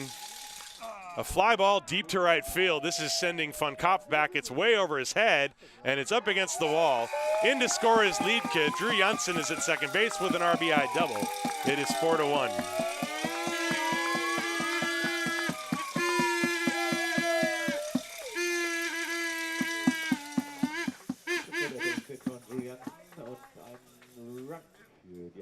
So, Drew Janssen was way behind in the count, and then Endriat made a mistake. He left a pitch that was right down the plate. And Janssen with power, hitting it deep to right field, drove it over the head of Titus Van Kopf. And that scores Liedke. It is a 4-1 game. And now, the hitter is Sean Larry. Doesn't get any easier now. Larry takes a strike under the hands on the inside corner. Larry has reached on an error and scored it and tripled to deep, deep, deep center field.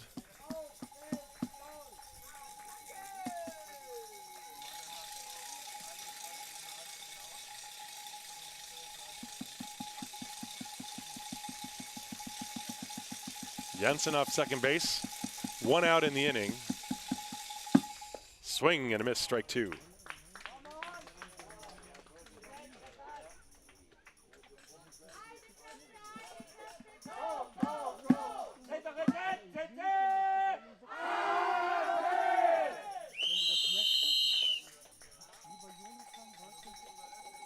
There you see Jensen, number 8, blocking your view. Nate Sean Thomas right behind him. Number 10. The hitter at the plate, who you can't see, is Sean Larry, and the count is 0-2. Some dance moves taking place out there on the base paths, and Larry calls time.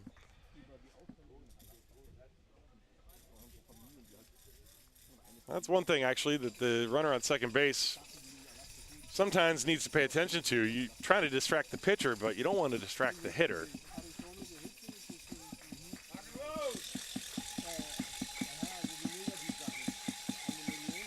There's the 0-2 in the dirt, blocked by Thorpe, and the count 1-2.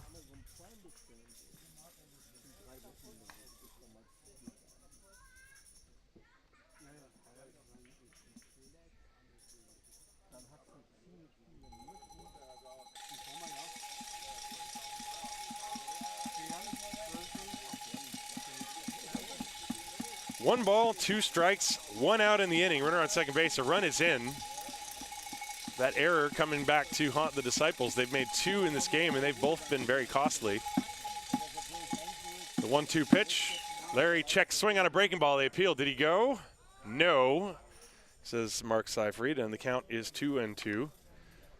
Looked to me also back here like he did not go around on that one, but it was certainly close. That's that good breaking ball that Jan Endriat has. Let's take another look at this. You be the judge. Well, it's very close. Of course, it's difficult to tell from that angle. 2 balls, 2 strikes, 1 out, runner on second base, 4-1 Heidenheim. We are in the 4th inning. Another intense ball game unfolding before us here. Endriat. And a play on him at second base as Jensen dives back. Nate Sean Thomas standing right there.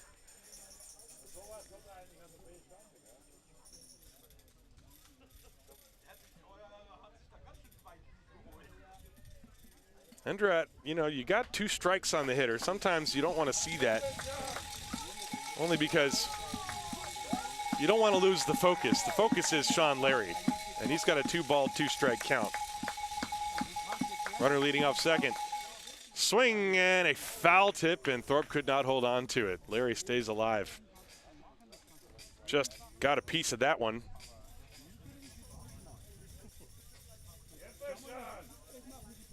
Boy, what a break. Larry with that check swing on the previous pitch. Stays alive with a slight foul tip there. 2-2 still to count. Still a chance for damage here. Runner at second base. There's only 1 out in the inning. A lot of ball game left. Endriat deals. And he missed low. Ball 3, full count. Larry has worked a tough at bat here.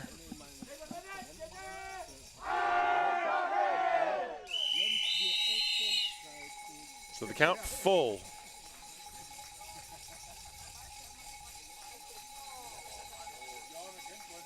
Endriat comes set, checks the runner off second. 3-2 the count.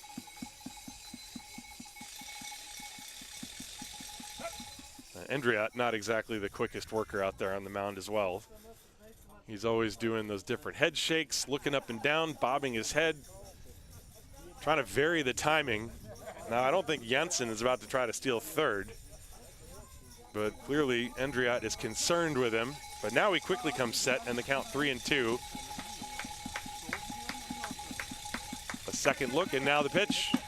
Breaking ball off of Endriat. It kicks to the first base side, picked up by Wallace, and everybody is safe. A base hit. That was hard hit, and it looked like it hit him in the leg, and now Tufts wants to go out and check to make sure Jan Endriat is okay. Larry hit it hard. That's a base hit all the way. Watch this. It was a breaking ball, and Sean barreled it up. Hit it sharply on a bounce back to Endriat, who appears to be okay. He's lifting his right leg a little bit. Well, the Disciples already had to replace Daniel Patrice in this game, but Endriat appears to be okay. But now there's the health situation, but then there's the game situation. The game situation for Endriat is not okay. He's got runners on first and third, and Gary Owens coming up to the plate. Only 1 out in the inning. Owens, who tripled to deep right center field in his first at-bat and then grounded out. They're going to let Endriat throw a couple of warm-up pitches. And he says he's okay. So now Gary Owens. You figure you're not going to turn a double play with him unless he hits a rocket right at somebody. Larry at first, Janssen at third, 1 out. Big moment in the game. Here's the pitch. Fastball inside for a ball. Well, Daniel Wolf went the first 3 innings in this game. Had to work around a lot of traffic on the bases, but kept it relatively close at 3 runs. Endriat has had to labor in this inning. Here's the pitch. A high pop, foul territory off to the left, being chased by Thorpe, and it's just over the other side. And you can hear everybody yelling, be careful, don't run into the fence. That one landed on the other side of the fence, so it's a strike on Owens. 1 ball and 1 strike now the count.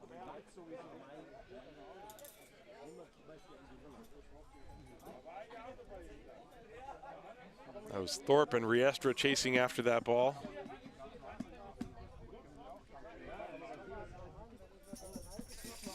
We're only in the 4th inning. Owens with a chance to dent the scoreboard some more. The pitch. Strike called, just caught the inside corner with a little slider, it looked like. And the count 1-2. Endriot ahead of Gary Owens, 1 ball and 2 strikes.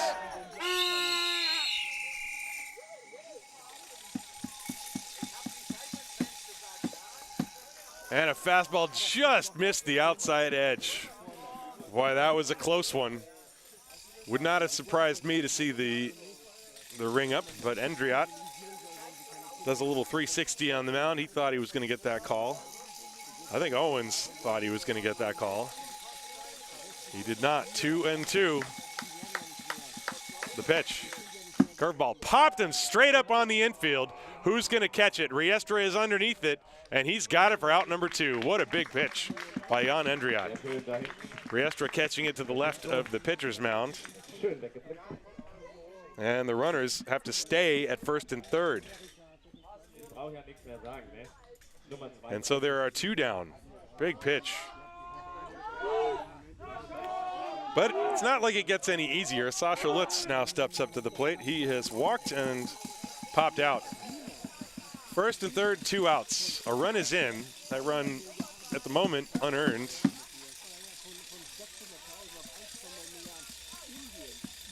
Larry off first, Jensen off third. The pitch. That's outside for a ball. Simon Liedke led off the inning with a excuse-me ground ball to third that Riestra rushed his throw on and threw it away for an error. And then Liedke scored on the double off the bat of Janssen. Breaking ball misses the outside corner, 2-0. Sasha, a big, tall left-hand hitter. He's got a very open stance, and he really steps into the pitch when it comes to the plate.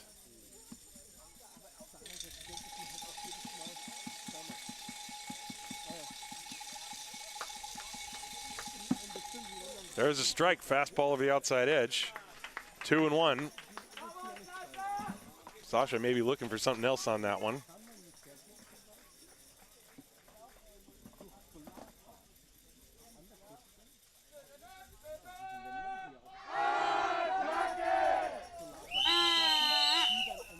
Two balls and a strike. Runners lead first and third, 2 down. Popped up foul, and the count now even, 2-2. Endriot, a strike away from getting through this with minimal damage. 4-1 Heidenheim leading Haar here in the top of the 4th.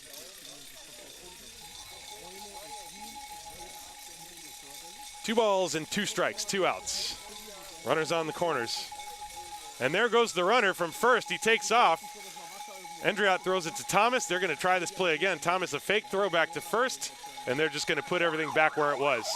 The Disciples are not going to fall for that twice in the game. That was wisely done by Nate Thomas. Just run the runner back, Sean Larry, where he came from. You got 2 strikes on the hitter. Larry trying to get in the rundown to give Janssen a chance to score from third. They pulled that in the first inning, but this time the Disciples executed the defense of it perfectly, not getting greedy and just putting Larry back on first base. 2-2 the count. Breaking ball is outside, full count. Now Larry will be running with the pitch. Wallace appears is going to play behind him now. Got to make sure that Wallace communicates that to Endriot.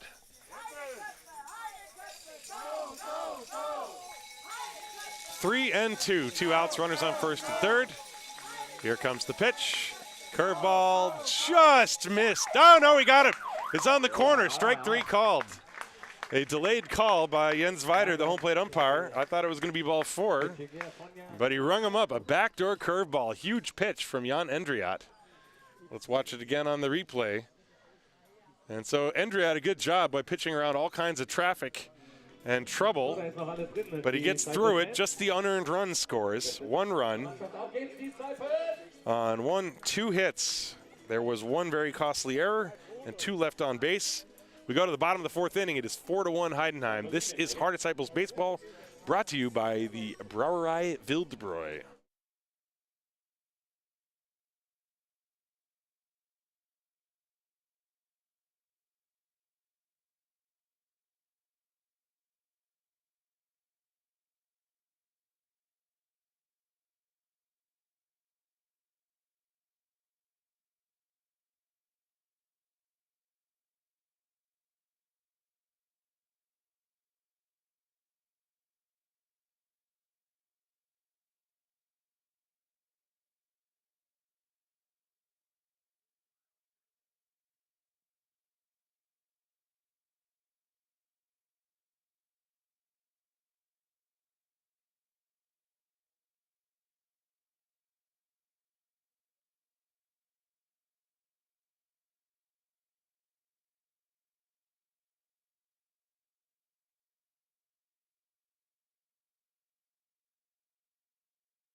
We are back. There's a hard ground ball to the first baseman, Franke, who takes it to the bag off the bat of Nate Thomas and beats him there. Thomas, one pitch, and he grounds out. You didn't see it because I was over there trying to figure out what the changes were, defensive changes. And Mitch Franke has gone into the game for Sami Sopitalo. I believe that's the only change for Klaus Ekle and the Heideköpfe.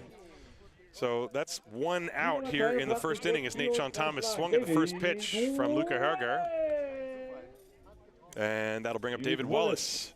Wallace struck out. Remember, Wallace came into the game to cover for Daniel Patrice, who had to leave the game after colliding with the fence down the right field line, chasing a foul ball. So Wallace pushed into first base duty. He takes a strike on the first pitch. Herger has really hit a groove. He allowed a run in the second inning, but he had 2 strikeouts last inning. And he started throwing that breaking ball for strikes. 0-1 on Wallace. And he waves at that one. Nowhere near touching that breaking ball. Wallace is behind 0-2.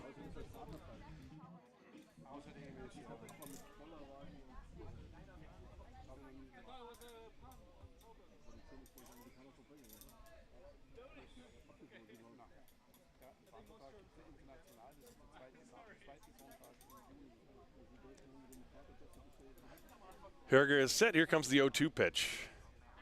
Swung on, and that one got a massive piece of the catcher, Yannick Walter. Ooh, and he is writhing in pain. The count's still 0-2. He pops up. I'm not sure where that got him, if it got him in the wrist. It does not feel good, however.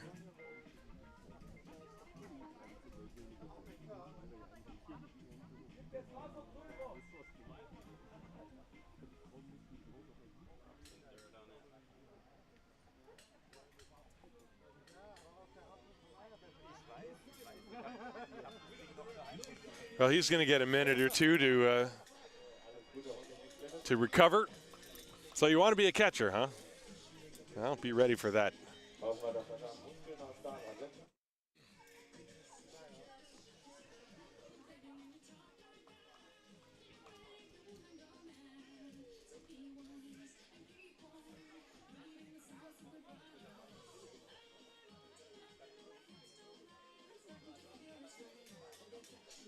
And now he's walking towards the dugout. Wonder if he needs a bandage. I think his finger might be bleeding. So Walter is now in the dugout. being tended to. He does not appear to be in much pain right now, but maybe he got nicked by that ball on the hand, and he's bleeding, so he needs a bandage of some sort. That's my guess.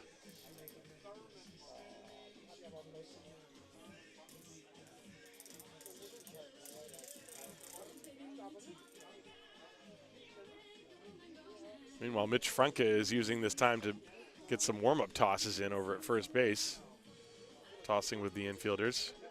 Yannick Walter still in the dugout being tended to, so he was hit with a foul ball. The count is 0-2 on David Wallace. We've had a couple of these little delays in this game. Mentioned Daniel Patrice ran into the fence along the right field foul boundary in the first inning and had to come out of the game. And now Yannick Walter being tended to.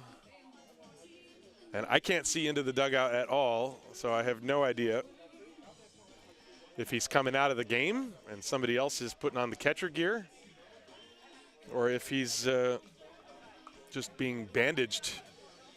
I mean, he appeared to be in a lot of pain at first, and then, yeah, so now, you know, I think he's okay. Yeah, his thumb was bleeding, and he's got a bandage on his right thumb. And you don't want to be getting blood all over the baseball when you throw it back to the pitcher. So that is what that delay was for. It's not because he's in a ton of pain or anything. They're going to let Herger throw Walter a pitch, see if he can throw it back to him. And he gives the thumbs up with the bandage on, so I guess he's okay. So the count will pick up where it was at 0-2 on David Wallace. I'll talk about disrupting the rhythm. But Herger, who is cruising right along, I expect him to probably come right back where he was, go right back where he left off, 0-2. And that is another breaking ball. Wallace just barely gets a piece. We're in the bottom of the fourth inning. 4-1 Heidenheim leading the second game of this doubleheader.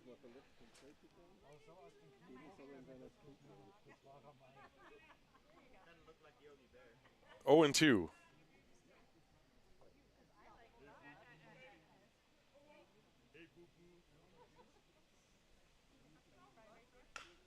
And he throws the bat at the ball, and the ball goes to the left, the bat goes to the right. That was odd. The bat ended up in fair territory, the ball not so much. So the count still remains 0-2. Watch this.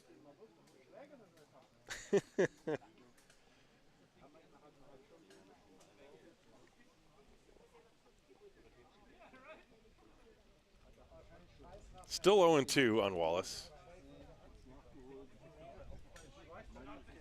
Herger in his fourth inning of work, there's one away here. He's only allowed 3 hits and 1 run to the Disciples so far. And swing and a miss for strike 3 as he finally wins the battle. That's 1, 2, 3, 4 strikeouts for Luca Herger. Finally got him with that high fastball. I always like to see that cloud of dust come out of the catcher's mitt on the replay.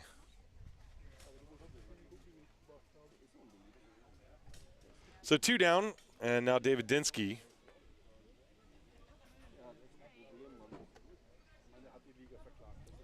Dinsky flied to deep center field. That was a nice run and catch by Gary Owens, way back in deep center field. Breaking ball, that's in the dirt. Ball 1 from Herger.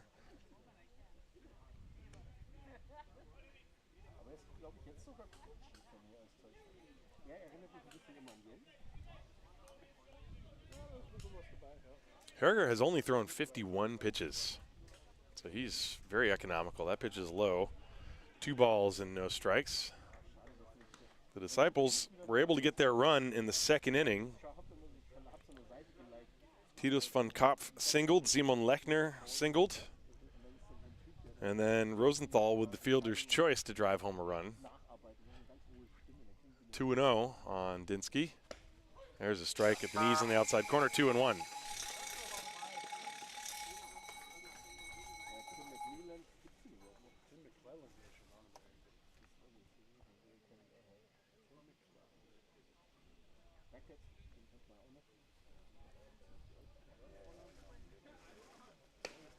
That pitch misses away. 3 balls and a strike now. Titus von Kapp is on deck.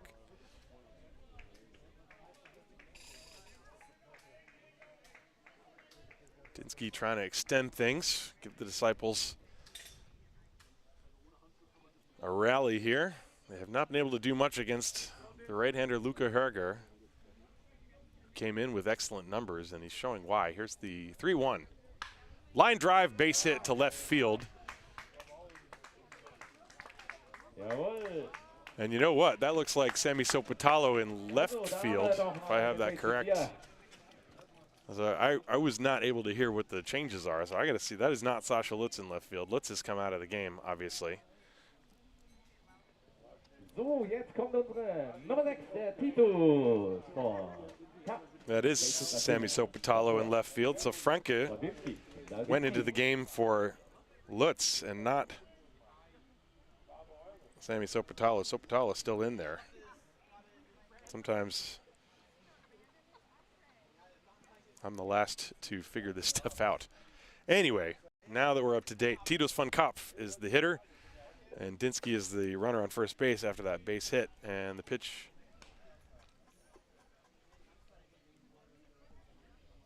was a ball, I believe.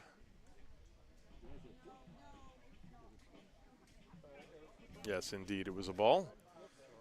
1 ball and no strikes to count. And a check on the runner at first base. He dives back. Dinsky does. Dinsky likes to run. I know I've mentioned that before. Dinsky has 7 stolen bases, but he was caught earlier today. There he goes. Swing and a miss. Valter's throw. This time, Dinsky's in there.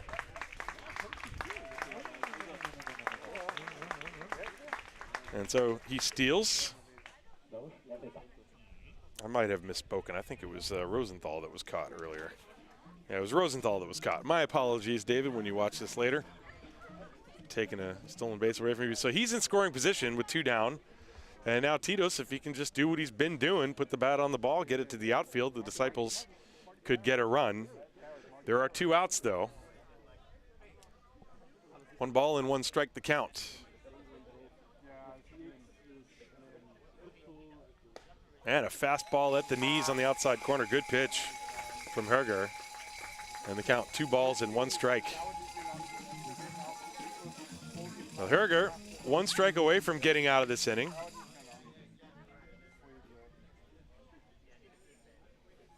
Dinsky out at second base, 2 down. 1 ball and 2 strikes.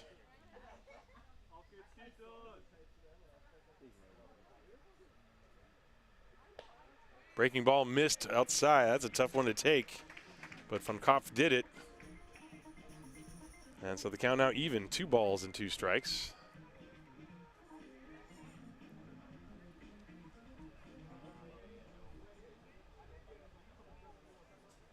Herger has his sign and comes set.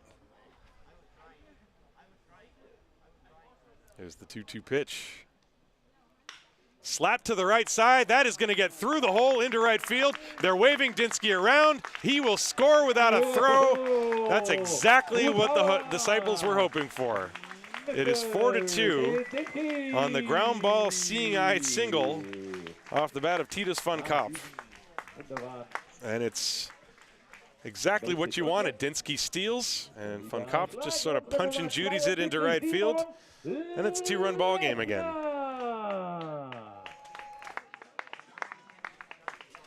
And so now, Simon Lechner steps up to the plate. Lechner rolled a single to right field his first time. 2 down, von Kapp, the runner at first base.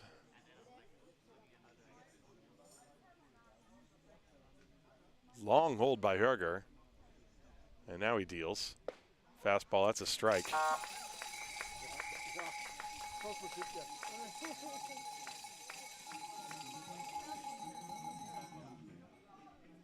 The Disciples with a 2-out run here, as Dinsky with 2 outs singled, stole second, and scored on the single by von Kapp. Now a drive deep to right center field. Way back it goes. It's off the wall. Von Kapp around third. He will score. Lechner round second, slams on the brakes. Back to second. He is safely in there as the ball was dropped. It's 4-3. Lechner almost left the building with a blast to deep right field. A 2-out rally.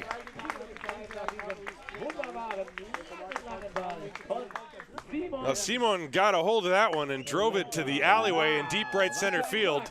If he pulls that ball, we got a tie ball game. And now we are going to have a meeting on the mound. As the pitching coach out to have a chat with the young right-hander Luca Herger. And suddenly, those demons are creeping up on the Heideköpfe again. This ballpark has been something of a house of horrors for them the past few years.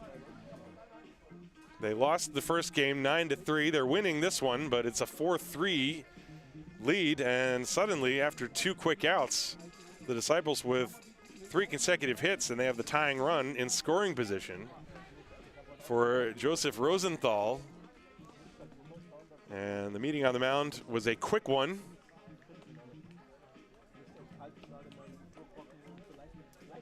And so Rosenthal, who hit into that fielder's choice his first time to drive home a run, he comes up with a chance to tie the game. Simon Lechner just drove one deep off the wall in right center field. He is the tying run at second base. And Rosenthal steps up to the plate. Rosenthal, the number 8 hitter in the lineup. And Herger comes set.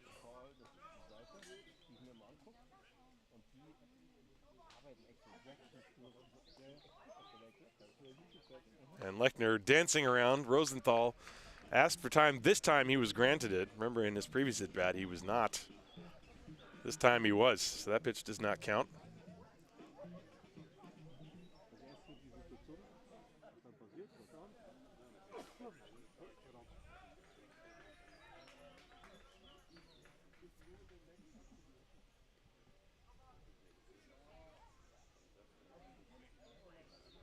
And a line shot, base hit past the second baseman into right field. Here comes Simon Lechner. We are tied. Rosenthal flying around. He is at second base.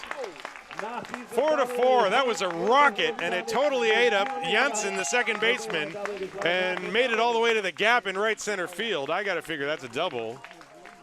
It was an absolute seed off the bat of Joseph Rosenthal, and we are tied at 4. How about that for a 2-out rally? Single, single, double, double. Hard to give an error on that one. He never even got the glove on the ball. On one hop, right past Drew Janssen into right center field. And indeed, it is a double. Suddenly, we're tied at 4. Here come the Disciples. This is that circular lineup I was telling you about. So now Rosenthal, the go-ahead run with Francisco Riestra at the plate.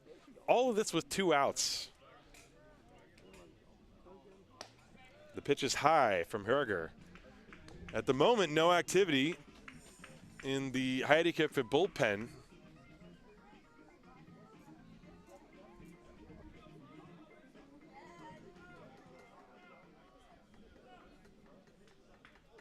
One 1-0 on Riestra. And now 2-0 as Herger misses outside. Boy, you know, Herger, he came into this inning, he was cruising. He was absolutely cruising. And then Dinsky singled. Von Kopf singled to drive him home after he had stolen second base. Then Lechner nearly drove one out of the ballpark. And then Rosenthal with that rocket. And Riestra shoots a fly ball. That's foul and going to get out of play. 2 balls and 1 strike. So suddenly, after 2 outs and nobody on, the Disciples have tied the game. Now, I don't remember exactly where it was in that sequence, but remember Walter got hit by that foul ball, and there was kind of a long delay. Herger had prior to that been in a really good rhythm, but then he had to sit around and wait as Walter was attended to. And Riestra with a bouncing ball to short. Philip Schultz fields it and throws to first. That will do it. But the Disciples, with 4 consecutive 2-out hits, tie the ball game. They get 3 runs, 4 hits, No errors, 1 left, and we go to the 5th inning. It's a brand new ball game. We're tied at 4. This is Haar Disciples Baseball, brought to you by Brauerei Wildbräu.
We go to the top of the 5th, and we are tied at 4. An eventful afternoon of baseball. Jan Endriat will go out there for his 2nd inning of work. He gave up an unearned run last inning on 2 hits and was able to strand a couple of base runners from the Heideköpfe. But he's going to go right back to work with Simon Göring, Yannick Walter, and Sami Sopotalo.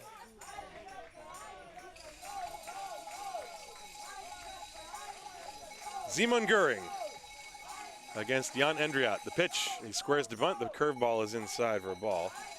Göring did not face Endriat yet. He faced Daniel Wolf twice, and he was 0 for 2.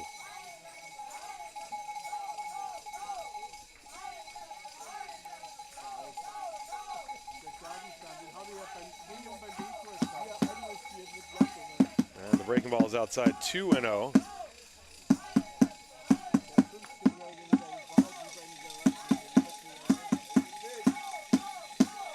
Tied at 4 in the 5th inning, and suddenly the crowd is back.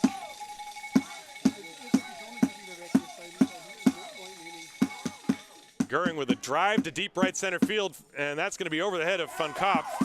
Up against the fence for extra bases. Titus gets the ball back in. Simon is standing at second base with a leadoff double.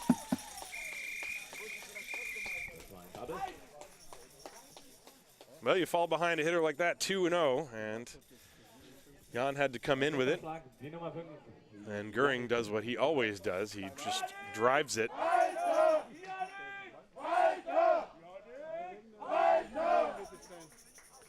So he's on second base to start things here in the 5th. There has only been one 1-2-3 inning for either side in this game. Herger has had it a little bit easier than the Disciples have, but to say the least, both teams have had base runners. Now Yannick Walter, the hitter. And that curve is low from Endriat. 1 ball, no strikes. Walter was hit by a pitch and then he walked. He also stole a base.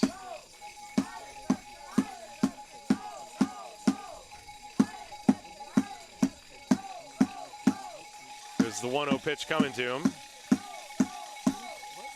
Curve, and that is in there for a strike, 1-1.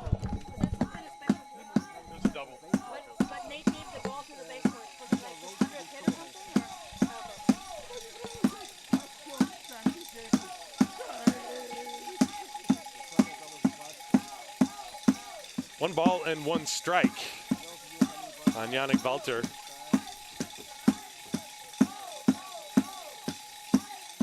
There's another good curveball, strike 2. And Megan Hilton, the official scorer, just came up to me and asked me if I know if that was any kind of milestone hit for Simon Göring. I do not know, but apparently after Simon doubled, he asked for the ball. So, you know, there's a bunch of Heidenheim fans sitting right in front of me. I'll just ask them. Maybe they would know. 1 ball and 2 strikes to Yannick Walter. If that's a milestone hit, then congratulations. I could imagine. It might be. There's a ground ball base hit to left field. Göring is going to be held at third base. Rosenthal comes up with a good throw to the plate. Thorpe backs it up. So right away, Walter and Göring combine, and the runners are at first and third with nobody out. Walter a clean single through the left side.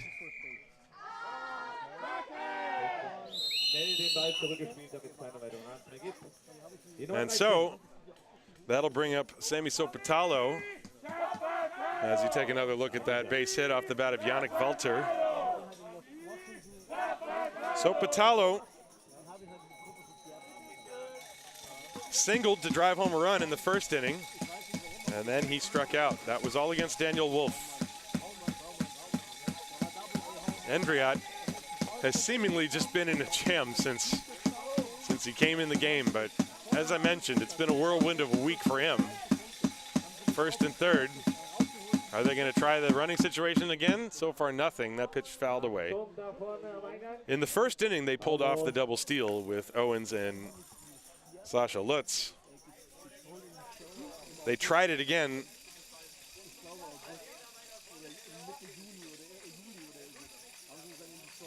I think it was the third inning when they tried it again, and the Disciples were able to. No, excuse me, that was the last inning. That was the fourth inning they tried it. It was with Sean Larry on first base. Let's see what they do here. Not going, the bunt is shown, and a throw behind the runner at third. That was close, just barely. Riestra thought they got him, but Göring was definitely caught a little bit too far from the bag as Riestra was charging. The pitch, I think, was a ball. Let's watch the replay.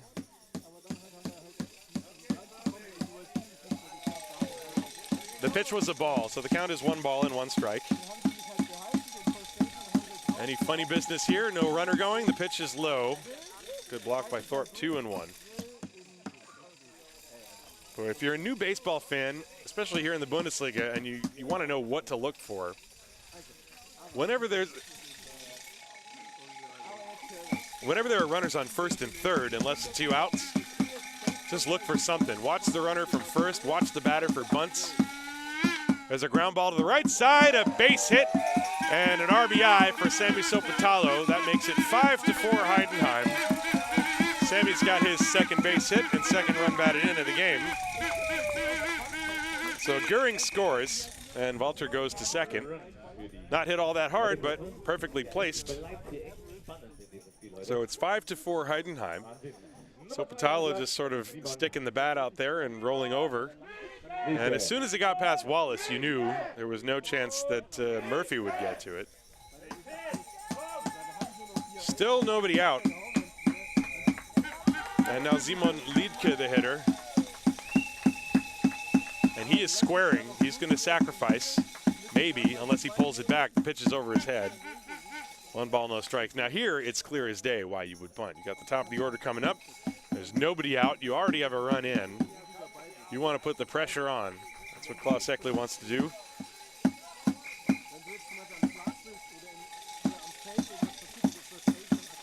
1-0. Liedke still squared around. And the pitch, he pulls it back, and a breaking ball is a strike. 1 ball and 1 strike. Endless mind games here. We've seen really a lot of stuff here. There have been safety squeezes, safety squeeze attempts. There's been double steals with first and third. Twice attempted, once was successful. Again, Liedke squaring. Will he pull it back? This time, no, he lays it down back to Endriat, who goes to third, and he throws it away. And that will allow Walter to come around and score. Right behind him, Sopatalo. Here's the throw to the plate. Sopatalo is out. So 1 run is in. Thorpe checks to make sure Sammy's okay. So that's going to be an error, E1, as Liedke actually ended up at third on the play. Walter scores on the error. Sopotalo is thrown out. The throw got over Riestra, but what a job by Rosenthal. Rosenthal saw that whole play developing, and it went 7 to 5 to 2. And they cut him off at the plate. And so,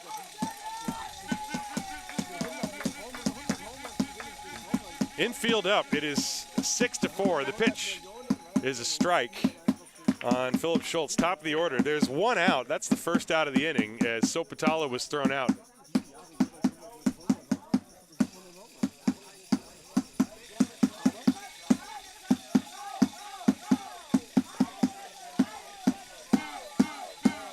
That's the third error for the Disciples in this game. Breaking ball is high and outside, 1 ball and 1 strike.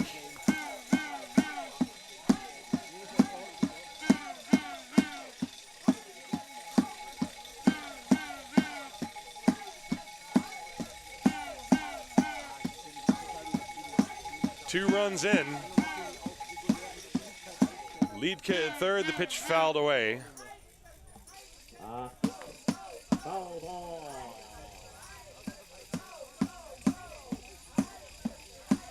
One ball and 2 strikes. One out. Well, that was a wild play. It was a bunt, and Endriot had a play at third, and he just airmailed it over Riestra. But what a job by Rosenthal. You could even see before the play was developing, Rosenthal went to back it up, and he got the ball and got it back in, and that cut down Sopotalo. The breaking ball is inside, 2 balls and 2 strikes.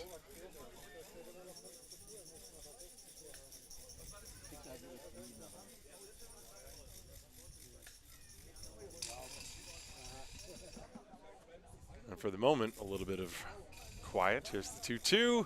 Ground ball pulled foul. Count still 2 balls, 2 strikes.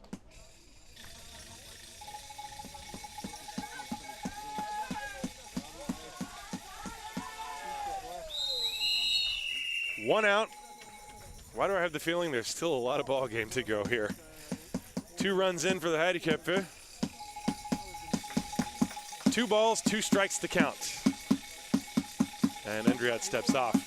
Infield, of course, is going to try to cut down Simon Liedke at the plate. So the inning started with Göring doubling, then Walter singled.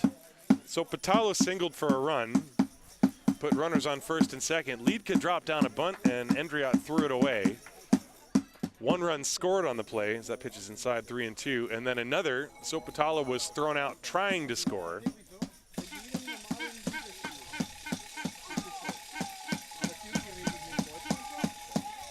3 balls, 2 strikes on Philip Schultz. Drew Janssen on deck.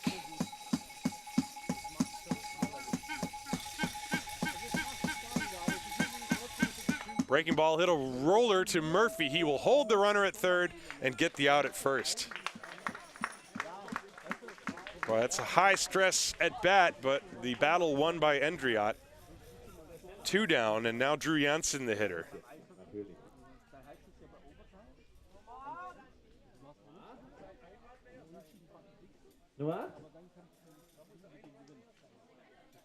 Janssen is 1 for 3, and that one is a big one. That was a run-scoring double in the 4th inning.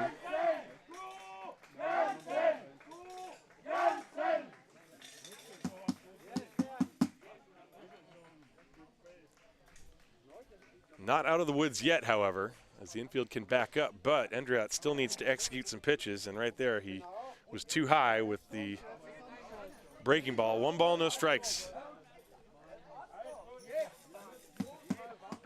Heideköpfe have base runners galore in this ball game, leading by 2, 6-4, and Endriot's pitch is a strike at the top of the zone. 1-1 the count now. So the fans have really been treated to some fun baseball today. The Disciples winning a game. It doesn't look like a nail-biter, that 9-3 score in game 1, but Janssen takes a strike. Strike 2 in the count 1-2.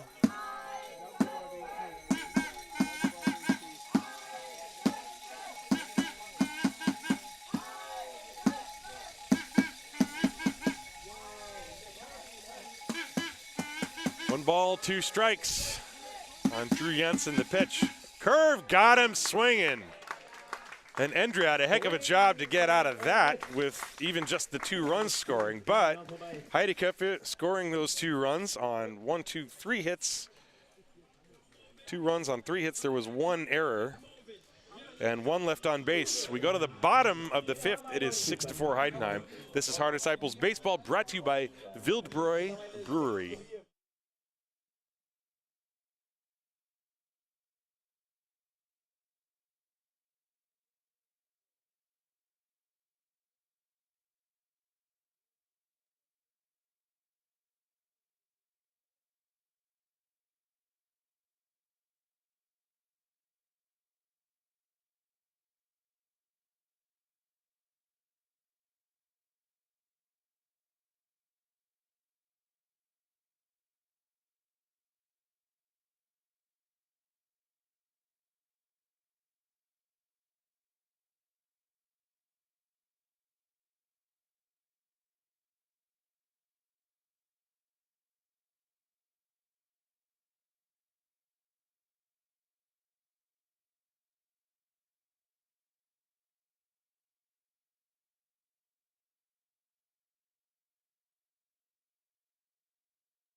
So we go to the bottom of the 5th inning. Another eventful day here in the ballpark in Haar. And the Heideköpfe with 2 runs. It could have been more, though, in the top half of this inning. And now Luca Herger back out there trying to defend that 2-run lead, dealing with the top of the order, Callum Murphy. And the breaking ball is low and outside for a ball. Murphy, Thorpe, and Nate Thomas. As the field is still drenched in sunlight. Getting into the evening here, 6 p.m. local time. Pitch is high. 2 balls and no strikes. 2 hard-fought ball games so far. This game has really been a battle. Both sides have had base runners. Herger has definitely held his own from the mound. But right now he's behind 3 balls and no strikes, and there is activity in the bullpen for the Heideköpfe. So you figure Herger has pitched very well, but the 2-out rally lasting, the Disciples scoring 3 times to tie the game. Figure he might be running out of gas. This is the 3rd time through the order, and Murphy looks at a strike. 3 balls and 1 strike. Callum in this game, by the way, flied out and struck out, so he's 0 for 2.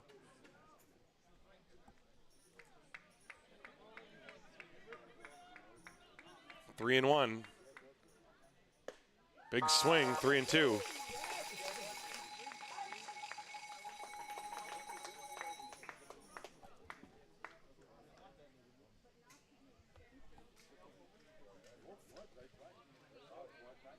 Herger comes set.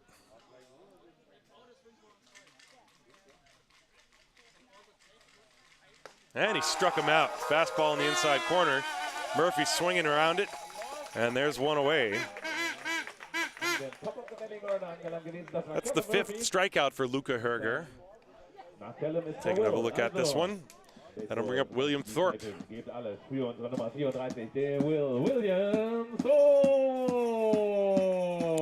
put that pitch in a very good spot, as it's at the edge of the zone, but up and in, up in his kitchen, as you would say. And now Thorpe comes up. Thorpe is 0 for 2. And he squares to bunt. He pops it up behind the plate, but Walter didn't see it. And Herger himself runs all the way to the backstop to go get that ball. I guess that ball has good seams or something. He's just going to take it with him back to the mound. Strike 1. That's kind of funny. Well, that's when you know the pitcher's in the zone. Watch him run all the way to the backstop to go get this ball. I don't think I've ever seen a pitcher do that before. 1 strike on Thorpe, trying to get on base for Nate Thomas. Infield back. Defense playing him straight away. And that fastball just missed. High, I guess. It went through the shadows as it crossed to home plate. And Herger was asking Jens Weider where it was. I guess he said it was up. 1 ball, 1 strike.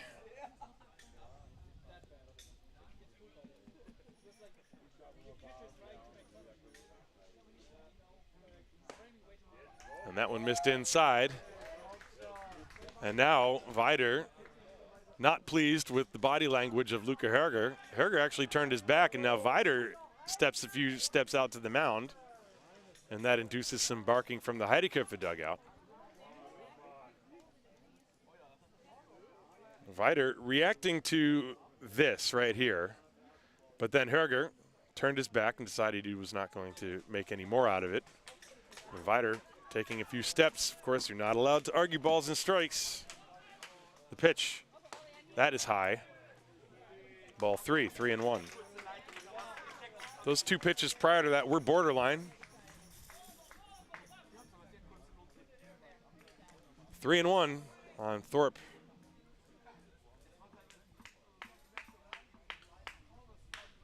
Fly ball lifted to deep left center field. Owens is back and under it and makes the catch.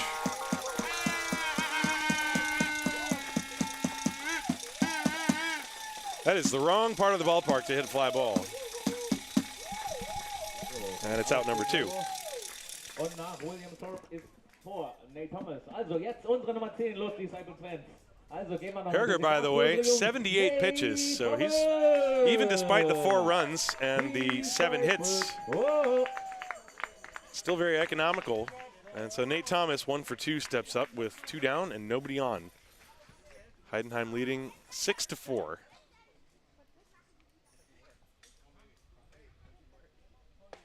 There's a strike, fastball on the outside corner.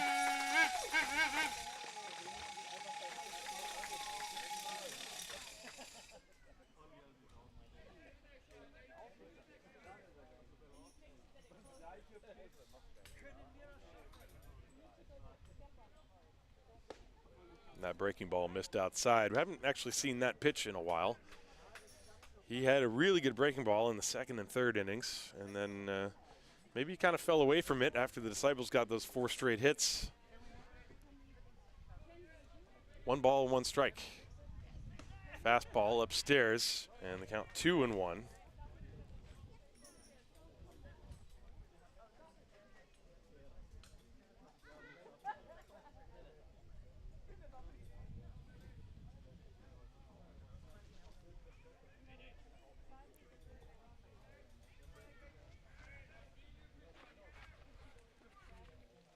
And Thomas trying to get that outside pitch. Comes up empty, and the count remains 2 balls and 2 strikes. Well, it doesn't remain, becomes 2 balls and 2 strikes.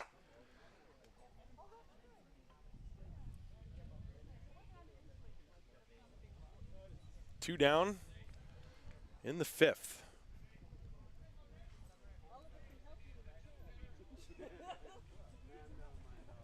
And that's inside for a full count now. As that bounced up there.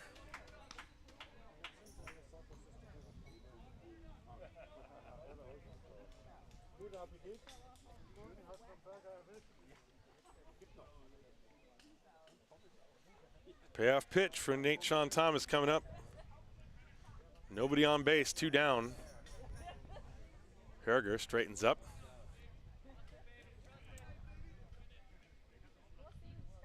And he popped it up on the left side, backing up is Schultz, and he stays with it, makes the catch as he falls down.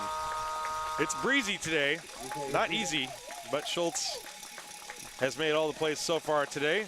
Nothing across the board for the Disciples. We go to the 6th inning here in game 2. It's Heidenheim 6, Haar 4. This is Haar Disciples baseball. Gewidmet von Brauerei Wildbräu.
We go to the top of the 6th inning. Heidenheim leading Haar by a score of 6-4. And the new pitcher on the mound for the Disciples is the left-hander Sean Cowan.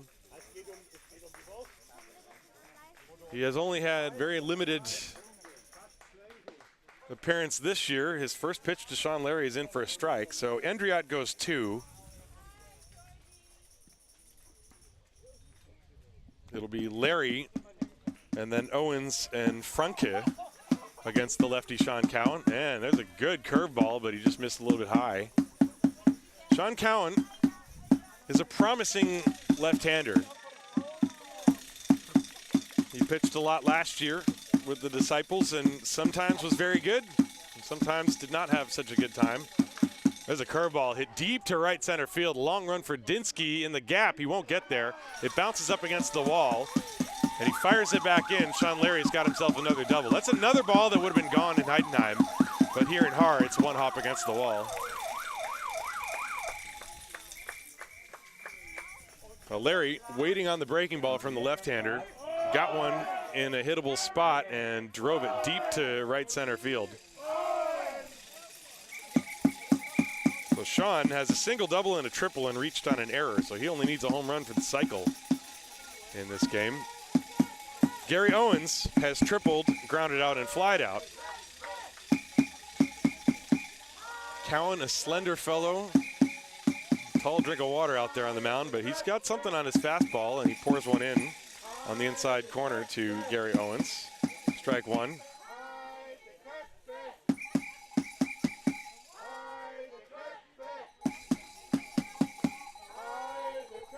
One strike to Gary Owens.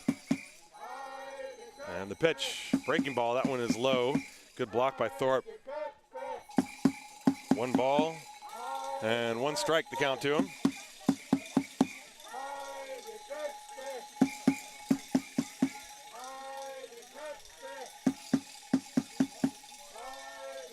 Nobody out. Sean Larry is the runner on second.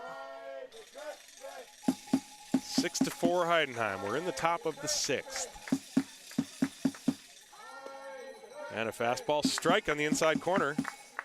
Owens looked like he was looking for something away, and that fastball came running in on his hands, and the count 1-2.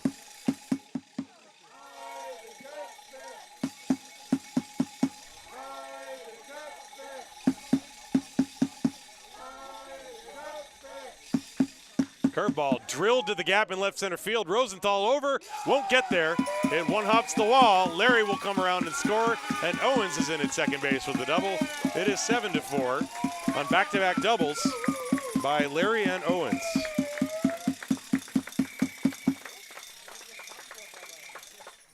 Again, it looked like he was sitting on that breaking ball. Take another look at it. This one was a little bit in, but Owens able to get that bat to it and drive it to the gap in left center field. So Heidenheim with a 3-run lead. And now this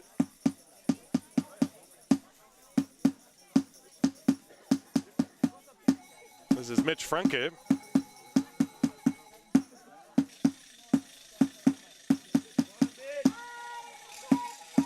And he takes a pitch outside. Franke, switch hitter. You got Owens on second base, nobody out. Fastball strike under the hands. So far, that's the best pitch Cowan has thrown, that inside fastball. Both of his curveballs, while he threw some for strikes, but these hitters, if you hang it, they will hit it, and you just got to get it down, I guess. Or backdoor it like that. That was a beauty, 1-2.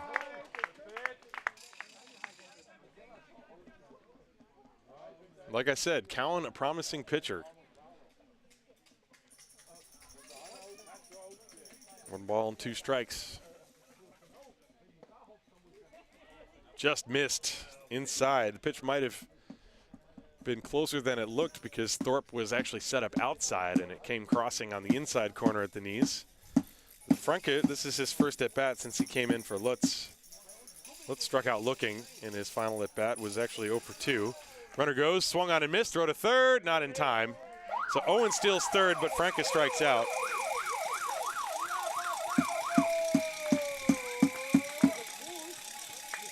There's one away.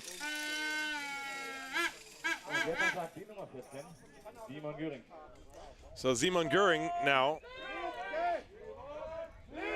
And again, you know, this is similar to what the Disciples did. Oh, no, now I'm going to change what I was about to say. It looked like they were going to play the infield back, but they are actually coming in, which is, you know, what you would expect.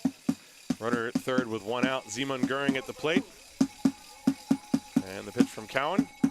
That's inside for a ball. Owens on third base. His double drove home Sean Larry. Göring has popped out and then doubled and scored. There's another back pick from Thorpe, and Riestra leapfrogging Gary Owens to receive that throw. Boy, if somebody got a photo of that, that would be one for the highlight reel. Riestra showing some agility over there. It's all the giant ballet. That's all this is. 2 balls and no strikes to count on Göring. And now 3-0 as that pitch is high and outside.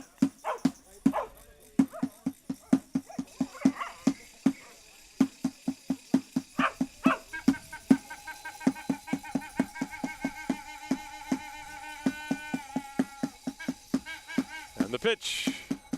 There's a strike, 3-1 now.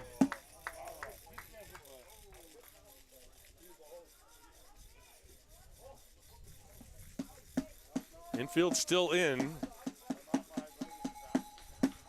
And the pitch. That's low for ball 4. Thorpe again thinking about a back pick. So Göring walks. And now you have Yannick Walter. And the infield can back up and try to get a double play ground ball. There's one away. So Thomas and Murphy are going to back up.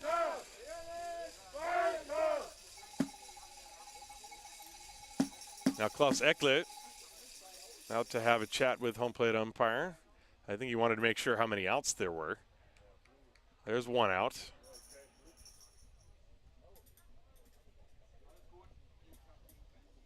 And here we are again, another one of these first and third situations. Göring, a very savvy base runner, as is Owens on third. You got a lefty on the mound this time. See if that changes anything. Cowan can see everything unfold right in front of him. Yannick Walter is the hitter. No move from Göring and a first pitch curve, and it's a beauty in there for a strike. Walter has walked, been hit by a pitch, and singled, and then he scored. So he's been on base all 3 times in this game. He's been a productive player on both sides of the ball. 1 strike to him. 1 out, first and third, and there's a check on Göring. Little lob toss over. You got to be careful with that because Owens from third is also keeping a close eye on the situation.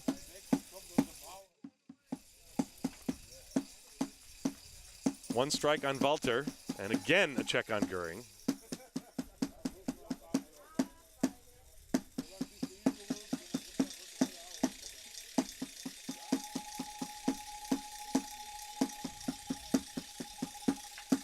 Oh, 1. And the pitch is high. 1 ball and 1 strike.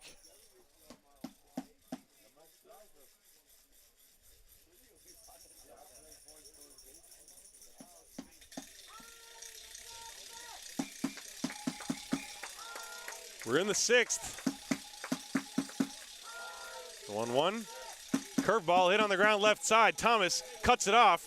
Has 1 play to second, and the throw gets away from Murphy. In to score is Owens. And not sure how that's going to be scored. That would have been a very good play. At any rate, it is now 8-4 Heidenheim. As the Disciples feel this game, you can start to feel this game starting to slip away.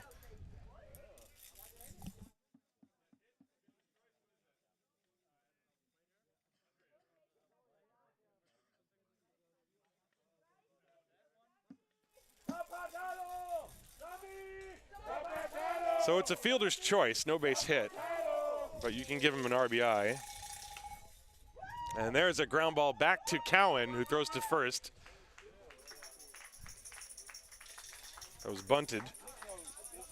And so that moves the runners to second and third. 1-3 goes the play. There are 2 down now. And now Simon Liedke steps up to the plate.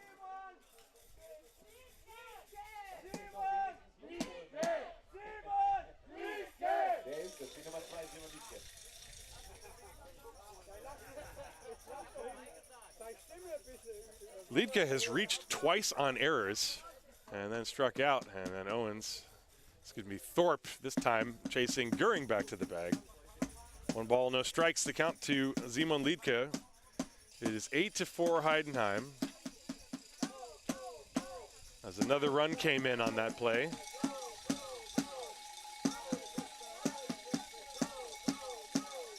There's a breaking ball. That one slipped out of the fingers of Sean Cowan.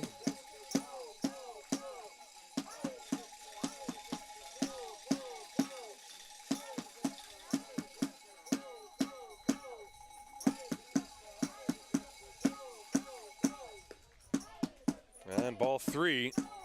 Cowan struggling here, trying to get through this inning.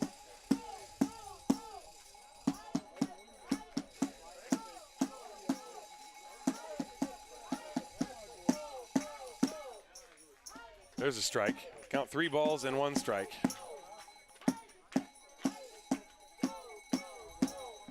Runners leading second and third, 2 down. That's Göring and Walter, the runners, the 3-1. There's a flare foul off to the right into the Heideköpfe bullpen area. The count goes full now, 3-2. 2 down.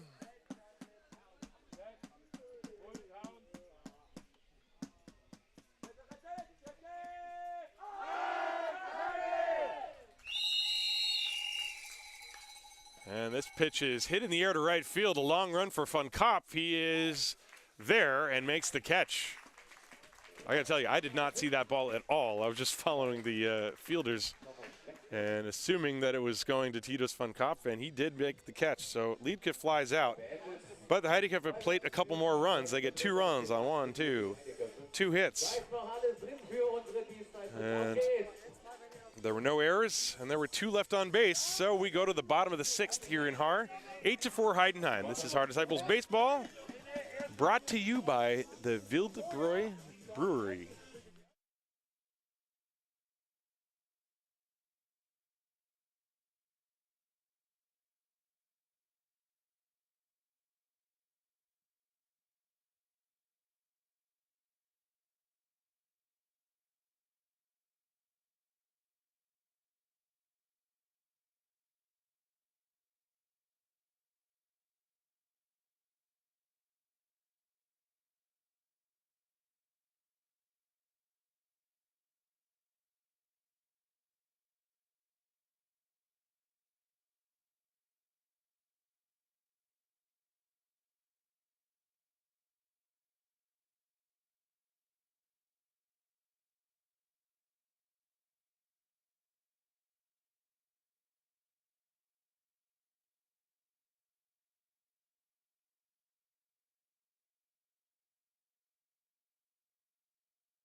So we go to the bottom of the 6th inning here in Haar.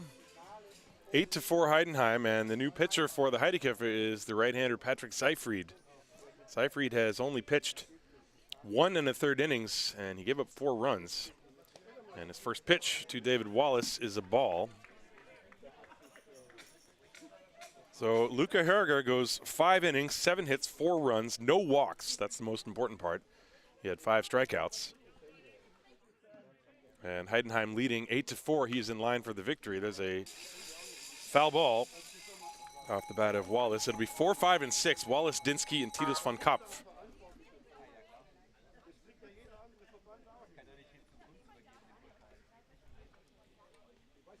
One ball and 1 strike. There's a fly ball off the end of the bat to shallow left. It drops for a base hit. And Wallace, who broke his bat, I believe, is going to get a single to lead things off here in the 6th. He's now 1 for 3.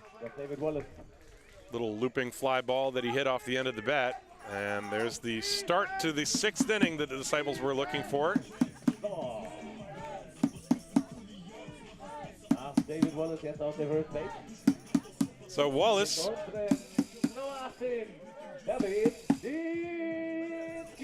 at first base, and now David Dinsky steps up for the Disciples.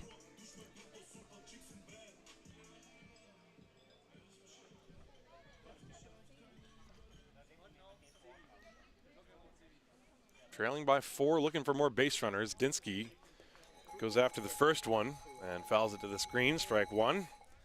After Dinsky, Titus von Kopf, and then Simon Lechner.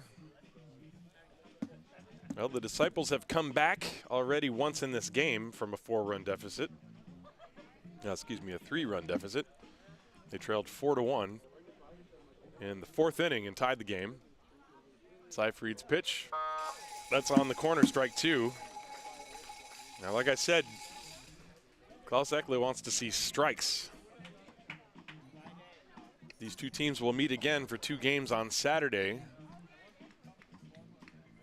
And so they're both trying to save their top pitchers for that game, at least the Disciples were. There's a swing and a tapper foul. Zach Treese, by the way, is available to pitch in relief today. He could probably go a couple innings, I was told before the game. So it's not as if he's not going to pitch. You did see Titus von Kopf throw 1 inning in the game 1. Steinlein threw 2. But Treese would be available if they needed him today. Seifried ahead of Dinsky 0-2. And that pitch is outside for a ball, 1-2.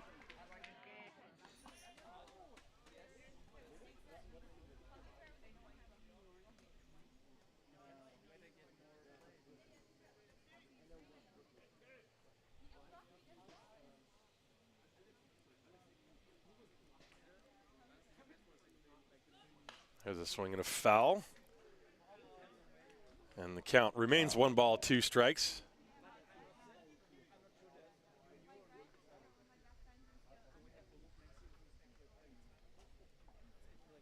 This ball game started about 10 minutes prior to 4. And we're at 6:30 p.m. here, bottom of the 6th inning. It's been a great day of baseball here at the park. And Dinsky hits a pop-up. It's on the infield, and the second baseman, Janssen, calls for it and makes the catch.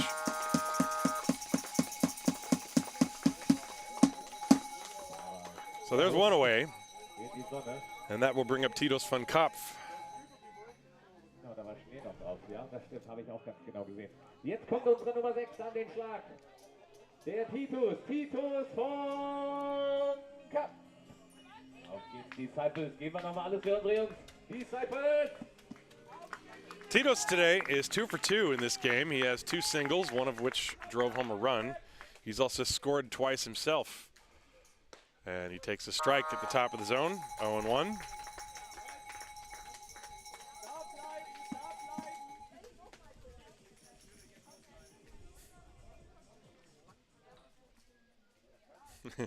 Folks, I see your comments in the YouTube chat, and yeah, I know what you're talking about.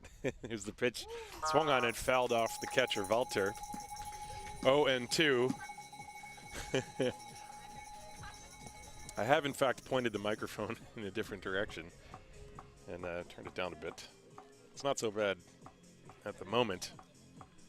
Still like to get that atmosphere, though. 0-2 on Titus von Kopf. And here comes the pitch from Seyfried. And he painted the outside corner. Good pitch from Patrick Seyfried. And there are 2 away in the 6th inning.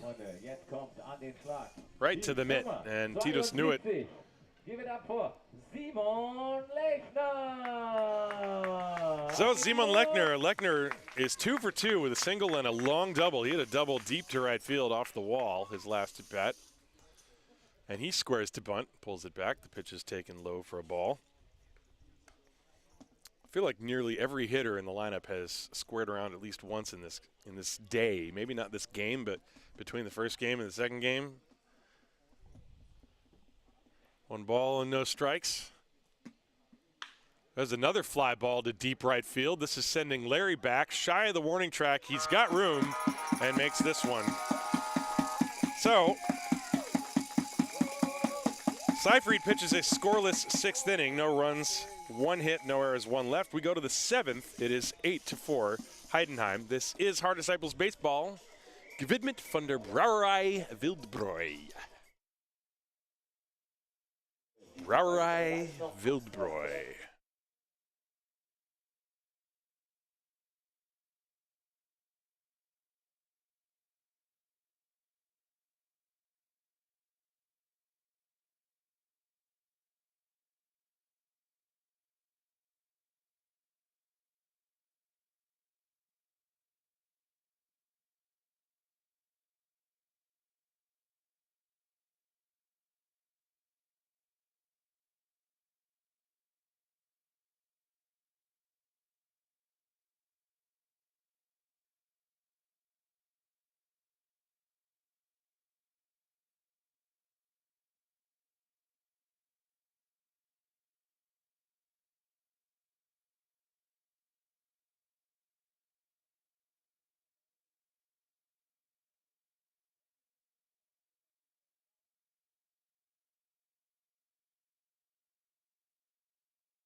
To the top of the 7th inning, and the new pitcher on the mound for the Haar Disciples is Ryan Saunders, the boomer they call him. No, it's not David Wells, it's Ryan Saunders. And his first pitch was a ball. The second one is a strike to Philip Schultz. Saunders has not pitched in the Bundesliga yet, but he's been helping the Disciples. He's been coaching with them, coaching the second team. Pitches outside. 2 balls and a strike. Also has pinch hit in some spots. He's gone into catch a little bit. Versatile guy to have around. And he misses outside and high. 3 balls and 1 strike.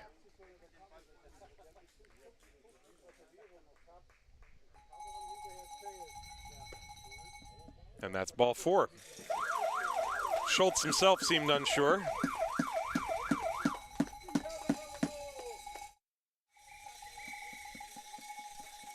So Schultz draws a walk. He's walked twice today. Other than that, he's been 0 for 3.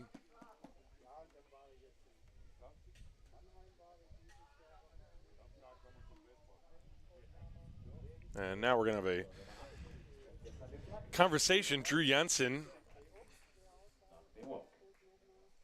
over to chat with his coach, Klaus Eckle.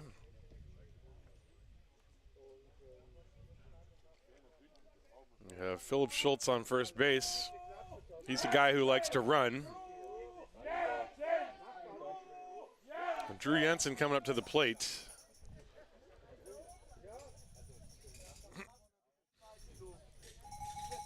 Top of the 7th inning. 8-4, but that's a close game in this league. The pitch to Jensen is a strike from Boomer Saunders. I've never seen Ryan pitch, but yeah, he looks like he's got good stuff. Solid mechanics, decent velocity on the fastball, and he looks like he has a breaking pitch. And he checks on Schultz at first base.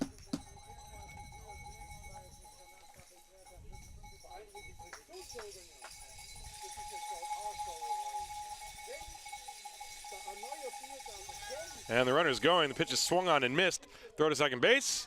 And it gets away and goes into center field. So Schultz will pick up and move on to third base. Stolen base, and that's got to be an error on somebody, not sure who. Looked like Nate-Sean Thomas was there, and then Murphy was a little late covering. So Schultz steals and then goes to third on the error, and the Disciples have made 4 errors in this game.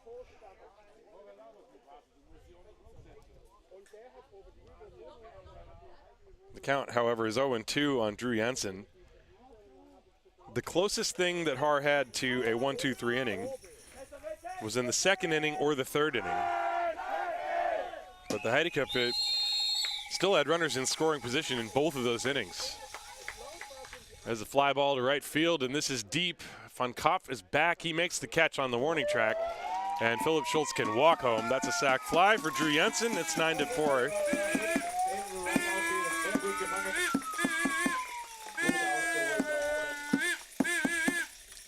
One away. Drew Jensen now has 2 RBIs in this game.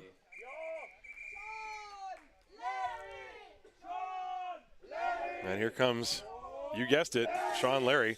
Larry, by the way, has singled, doubled, and tripled and reached on an error. So if he hits one out here, he'll have the cycle. The pitch is low for a ball.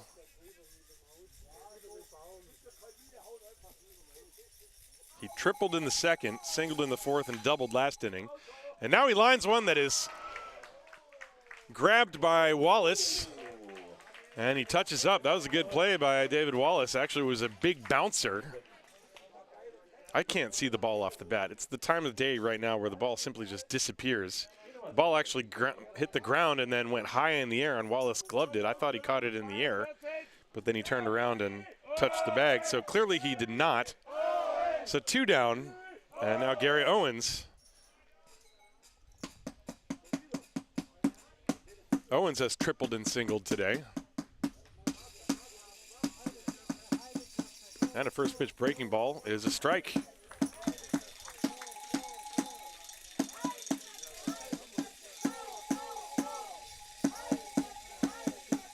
One. Little squibber into center field. That's a base hit for Gary Owens as it floats out there and drops in front of David Dinsky. So he is aboard with his 3rd base hit of the day. And that'll bring up Mitch Franke.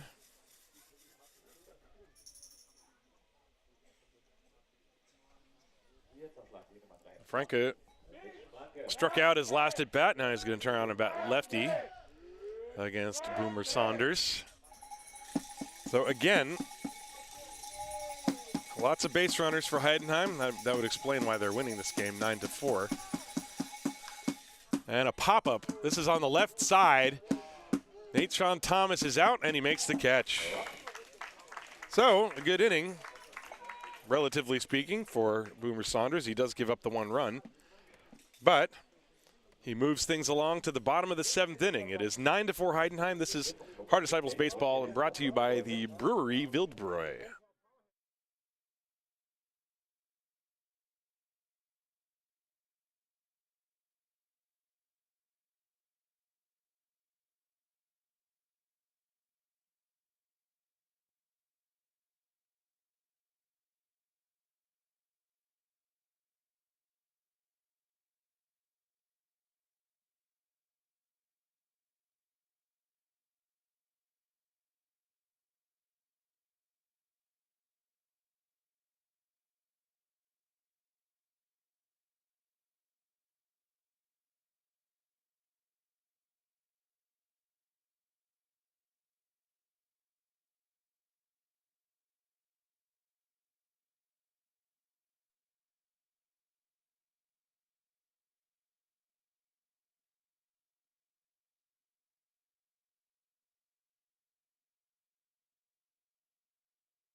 We are back, and it's now the bottom of the 7th inning. 9-4 Heidenheim leading Haar. And they will go to the bullpen again. Maurice Montgomery comes in to pitch. And this is his first appearance in the Bundesliga in 2022. So, as you would expect for this weekend where there's a lot of games crammed into a few days, a lot of pitchers making their Bundesliga debuts for the season. And Maurice Montgomery is going to face 8-9-1. Joseph Rosenthal, Francisco Riestra, and Callum Murphy. And he throws a strike with his first delivery. Patrick Seyfried with a scoreless 6th inning after 5 innings of 4-run ball by Luca Herger, the starter. Montgomery throws a curveball, swung on and missed by, this is Rosenthal at the plate, as I'm marking the wrong position on my scorecard. Riestra's on deck. Rosenthal, by the way, in this game has doubled and driven in a run with a fielder's choice. And Maurice Montgomery's 0-2. That's popped foul off to the right near the screen, and it lands up against. That is pretty much the exact spot where Daniel Patrice hurt himself earlier.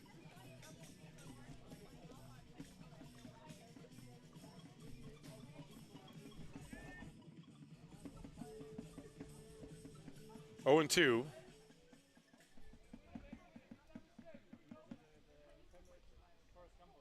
And Rosenthal just got a piece and felled that one to the screen.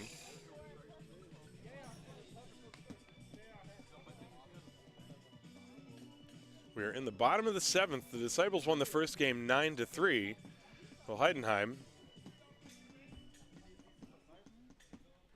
they're trying to put this one away with almost an identical score. As a breaking ball fouled away. They have 9 runs on 11 hits and no errors. And the Disciples, 4 runs, 8 hits, and 5 errors.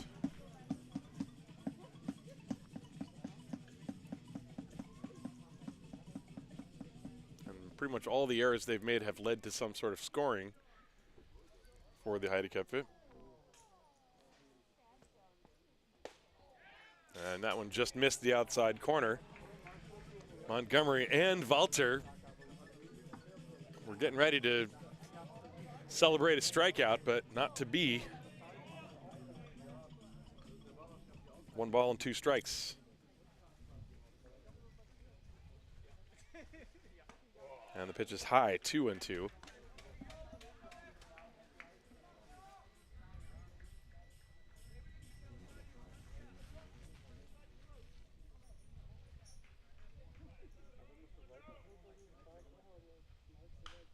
Popped up, foul territory behind the plate. Walter giving it a look, and he dropped it. He was just up against the fence and had a play, had it in the glove, and it popped out and hit the ground. So Rosenthal will live to see another pitch.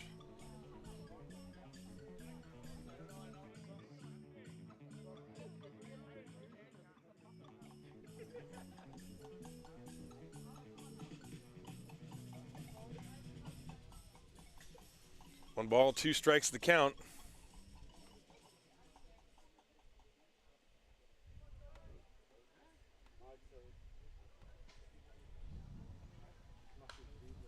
And another foul ball.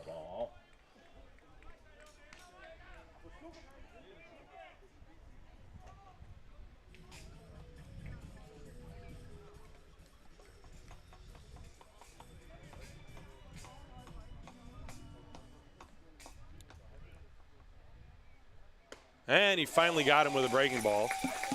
So Rosenthal strikes out. There's one away. And now that'll bring up Francisco Riestra. Maurice Montgomery,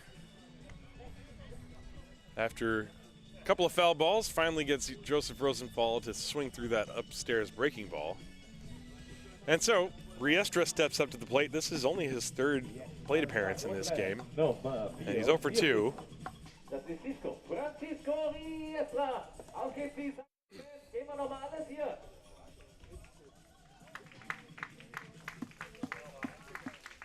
And Montgomery's pitch is a strike. Breaking ball just nipping the outside corner.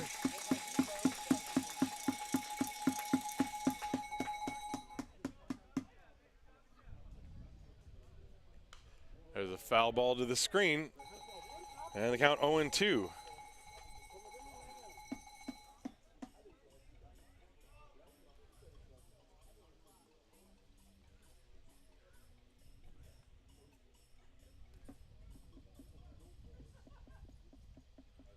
Here comes the 0-2.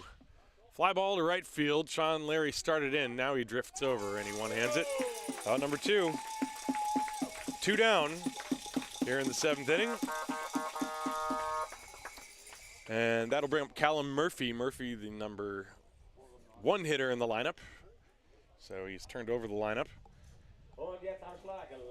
And it's starting to run out of time for the Disciples here in the bottom of the 7th inning. They have 7 outs left in this game with which to work, trailing by 5 runs.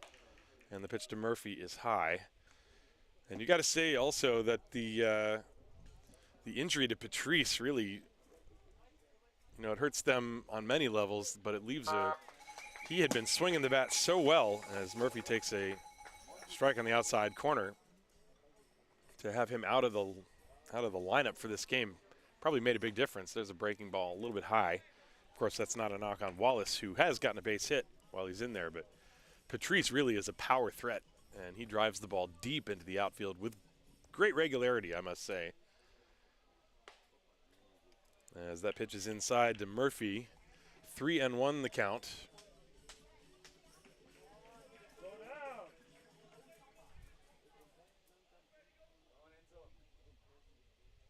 And ball 4, so 2-out walk. Well, the Disciples had a 2-out rally in their bones in the 4th inning. And now Will Thorpe steps up to the plate.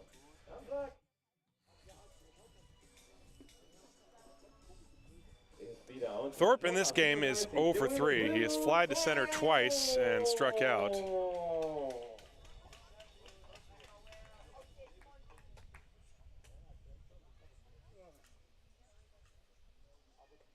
Now starting to see the shadows cross a little bit into the field. It's evening time here. It's a beautiful evening. And Thorpe looks at a strike on the outside corner. We started play here about 10 minutes after noon today for game 1. And then game 2 started shortly before 4 p.m. That one is outside. Walter trying to slink that ball over the outside corner, but Jens Weider not buying it. 1-1 to Thorpe. And that curveball drops in on the inside corner, 1-2.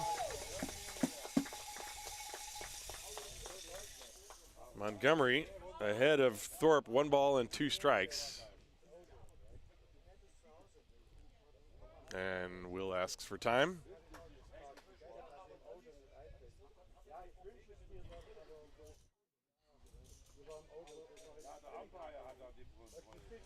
One ball, 2 strikes. Here it comes. Runner leading off first in the dirt, blocked by Walter. And the count 2 balls and 2 strikes now. There you see the shadows starting to creep onto the field of play. The hitter and a lot of the first baseline are in the shadows, but I don't think it really makes that much of a difference. It's just tough for the outfielders. This is a really tough time to be playing the outfield. And the pitch outside, ball 3. Well, one more bad one, and you would have Nate Thomas coming up to the plate in a situation where you could potentially drive in some runs. 3-2. The runner will go from first base, and the pitch from Montgomery is lofted foul, and we'll do it again. 3-2 still the count. He's throwing lots of those little breaking balls up there, and Thorpe just sort of swatting at it, trying to stay alive. 3 balls and 2 strikes, 2 down in the bottom of the 7th. Montgomery comes set. And a swing and a miss on a little looping breaking ball ends the inning. Montgomery with 2 strikeouts and no hits allowed. No runs, no hits, no errors. 1 left we go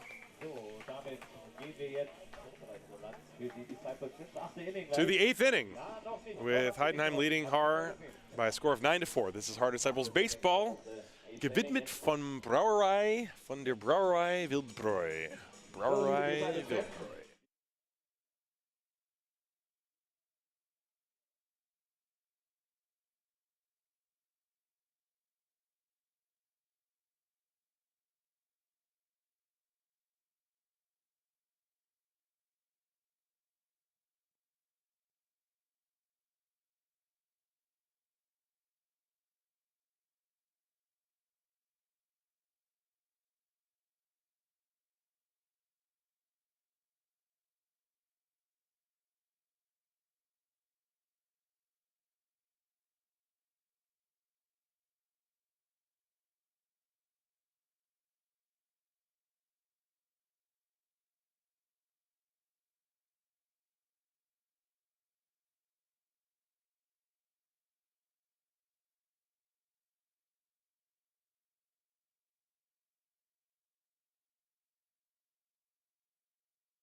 Boomer Saunders' first pitch of the 8th inning is low for a ball, and we are underway. It's Simon Göring, Yannick Walter, and then Sami Sopotalo. And that pitch is low for ball 2. Göring in this game has flat out a couple times, doubled and scored, and then walked.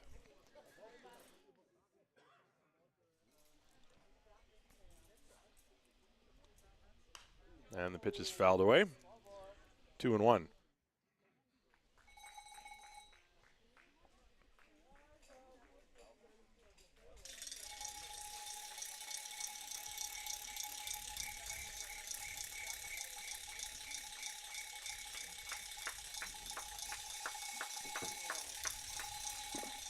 And the pitch is inside. By the way, Simon Lechner is now playing second base.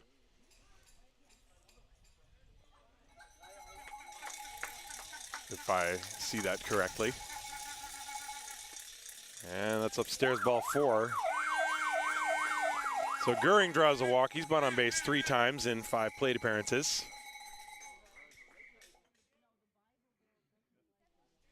So Boomer Saunders walked the first batter he faced in the 7th inning, and then that hitter came around to score. Yannick Walter now the hitter.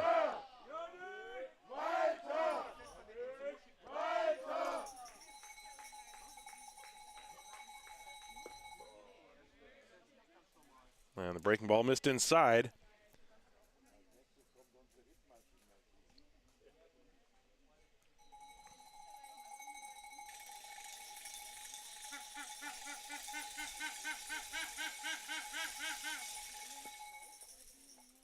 And that's low, 2-0.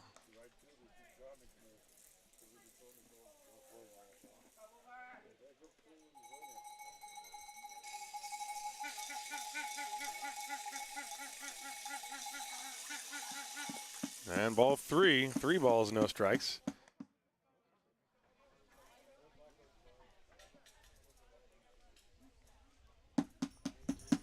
This ball game started with Heidenheim scoring 3 runs in the first inning, and the scoring got started when Gary Owens tripled off the wall in right field. That pitch is in there for a strike, 3-1. And since then, Heidenheim led 3-0, then 3-1, then 4-1. And then with 2 outs and nobody on in the 4th inning, suddenly the Disciples scored 3 consecutive runs. There's a foul to make the count 3-2. But then immediately in the 5th, Heidenheim scored 2 runs to make it 6-4. Then they've extended with 2 runs in the 6th and another in the 7th. They lead 7-4. The starting pitchers for the Disciples were Daniel Wolf, and then Luca Herger was the starting pitcher for the Heideköpfe. Pitches fouled to the screen again, still 3-2. Herger pitched 5 innings, he gave up 7 hits and 4 runs. But he would be in line for the win. Patrick Seyfried with 1 scoreless inning. Montgomery with an inning. And the pitch swung on and missed. He struck him out with a high fastball. So down goes Walter. That's the first out of the inning. 1 away. That'll bring up Sammy Sopotalo.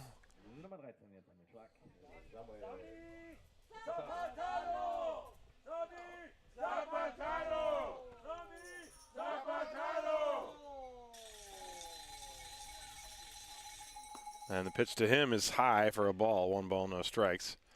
The Disciples, on their pitching side of the ledger, they used Daniel Wolf for 3 innings, Jan Endriat for 2, Sean Cowan for 1, and Saunders out there right now. He's the next pitcher in the line. He deals a strike to Sopotalo, 1-1. They got through the first game, and the real hero of the day for the Disciples in game 1 was Adriano Penskover. He had 5 2/3 of very good relief. There's a swing and a miss from Sopotalo as Saunders gets the fastball by him, so the count 1-2. The Disciples winning game 1 9-3. Heidenheim leading this one 9-4.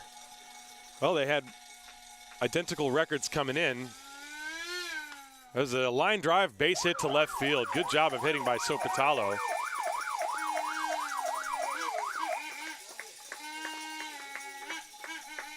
And so 2 on with 1 out. And now Simon Liedke will step up to the plate. And I mentioned the identical records. I mean, how much of an even battle would you have to say it is if one team wins 9-3 and the next team wins 9? The next game, the other team wins 9-4. So even the run differential is pretty darn close so far. And the pitch, line drive into center field. That's a base hit for Liedke. And they are going to stop the runner at third base. Goering is held up there by Klaus Ekle. So the bases are loaded. And now the top of the order, Philip Schultz will step up to the plate. Bases loaded. And only 1 out. And so Ryan Saunders. Saunders is in there to finish this game. He is not going to come out of this game unless it gets horribly out of hand. His job is to just give Alex Tufts the rest of this game on the ledger. The Disciples don't want to use any more pitchers today, I don't think. Philip Schultz looks at a ball. And Saunders, you know, with that to that end in mind, he's just trying to throw strikes, not trying to be fancy. There are all different kinds of ways to help a team. There's a foul ball. And the count 1 ball, 1 strike.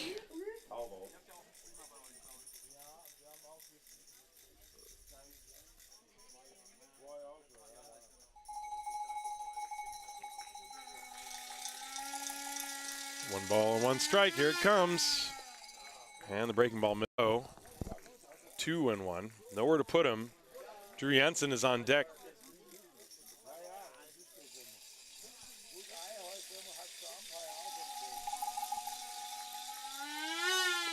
And ball 3. Saunders struggling with his command in this inning.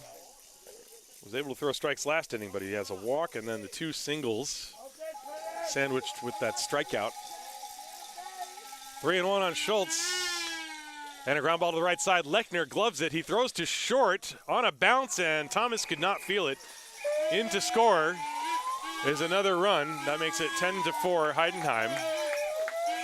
And Lechner probably should have just decided to get the out at first, but he spun, and had he made a good throw, they would have had the force at second base, but the throw was low, and it bounced off the glove of Nate Thomas. It's going to be a fielder's choice, and So Goering scores. Sopatalo went to third. Bases remain loaded. Give Schultz a run batted in. And the hitter now is Drew Janssen. Bases loaded, 1 out. And a strike at the knees in the outside corner.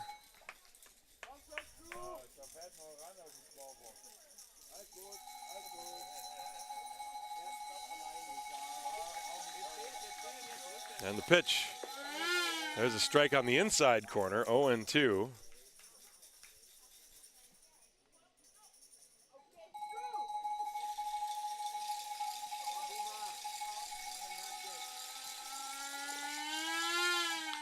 Ground ball pulled down the line. Fair ball over the bag. 1 run is in. 2 runs are in. The merry-go-round is spinning. And the throw comes into third. It's a 2-run double for Drew Janssen. That makes it 12-4.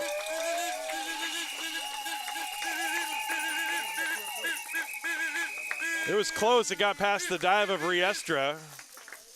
And now Tufts out to the mound to chat with Boomer Saunders.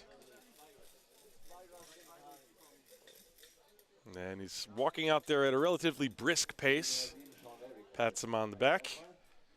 And this is a discussion about probably what do you want to do with Sean Larry. So give Drew Janssen a couple more runs batted in.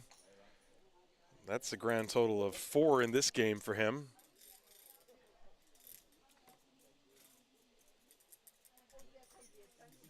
So Schultz is the runner at third now. Janssen at second base. Now Larry, you know, if the Heideköpfe score these other 2 runs, then it would be a 10-run game, and this game could end after the 8th inning, after the next half inning. It's 12-4. There's only 1 out. Infield is going to play, looks like they're playing halfway, which is kind of strange. And now they're going to back up. Riestra at third is playing at the edge of the grass. Everyone else is back, so they're going to give up a run here. And the pitch from Saunders is low to Larry. Remember, Larry is a home run shy of the cycle.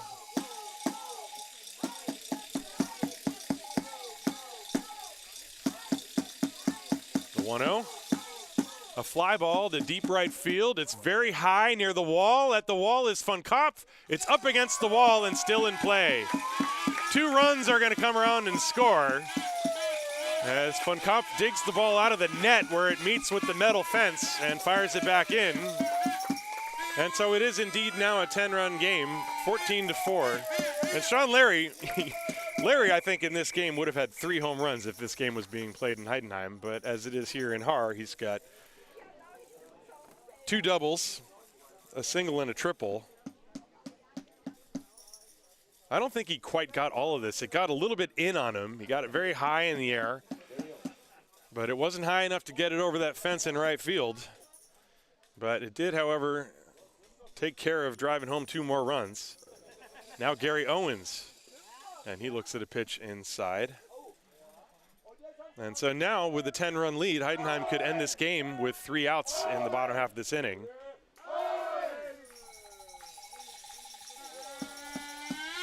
Owens takes a breaking ball strike.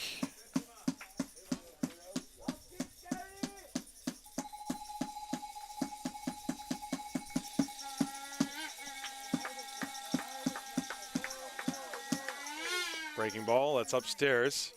2-1 to Owens.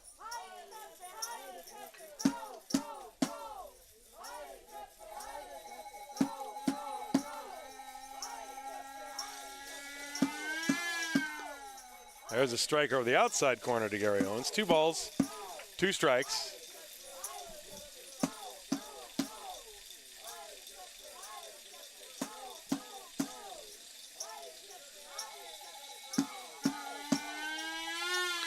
And a line drive, base hit to left field down the line. Sean Larry is getting the wave home. He will come in and score as the throw is very late. Gary Owens takes second base. It's 15-4.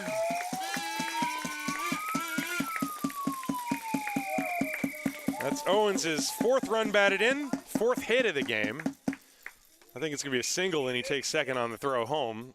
Although you never know. Let's see, it might be a double. Doesn't really matter at this point. It was hit very hard. And Ryan Saunders doing a yeoman service.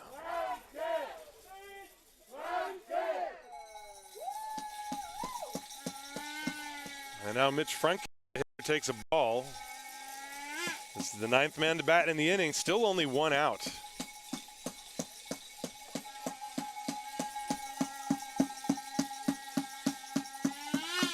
As a ground ball slowly hit to the right side, Lechner fields.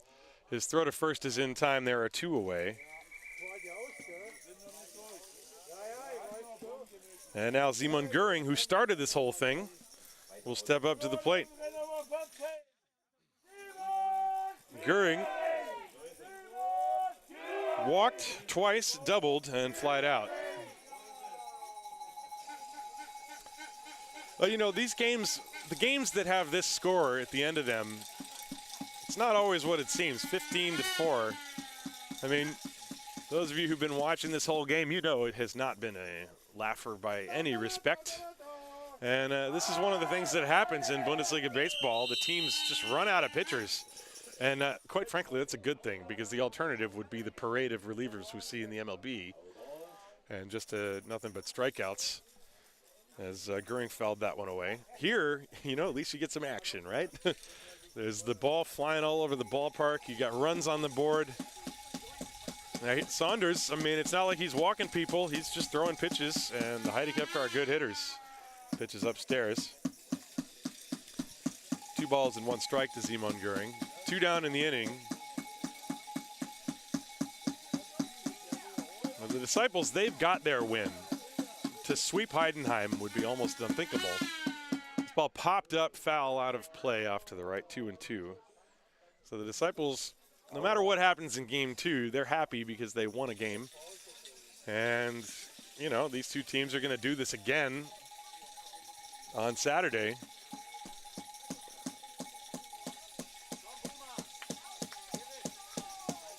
Two balls, 2 strikes to Simon Göring. Boomer Saunders kicks and deals. Fastball is high, 3-2.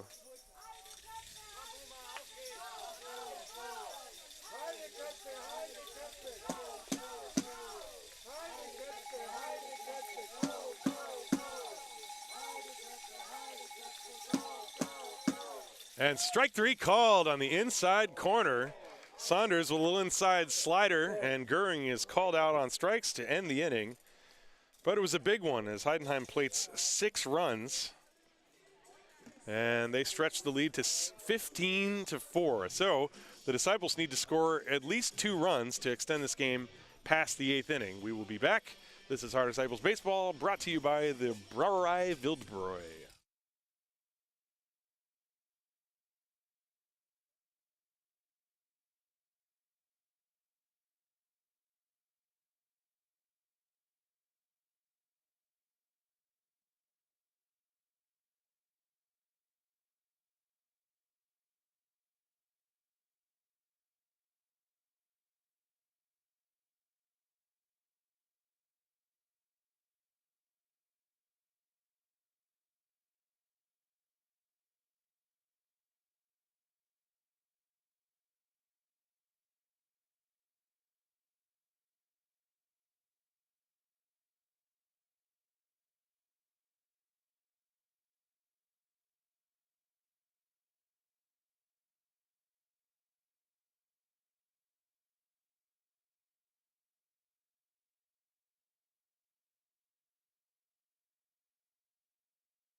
To the bottom of the 8th inning we go.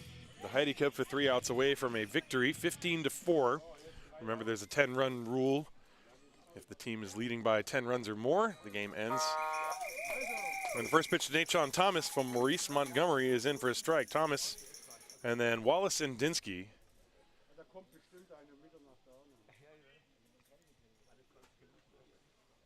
And the pitch to Nate. Breaking ball, that's ripped through the right side. A base hit, his second of the game. He singled back in the first inning, and then since then had grounded out and popped out.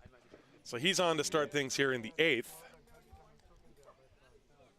So Heidenheim with an 11-run lead right now. If the Disciples can score 2 runs, then that would force the 9th inning. And now David Buchner is going to pinch hit for Wallace. Unless he was already in the game and I didn't notice. There's a very good possibility of that. He would have played first base. Buchner takes a ball. He has had 1 hit and 7 at-bats so far this season.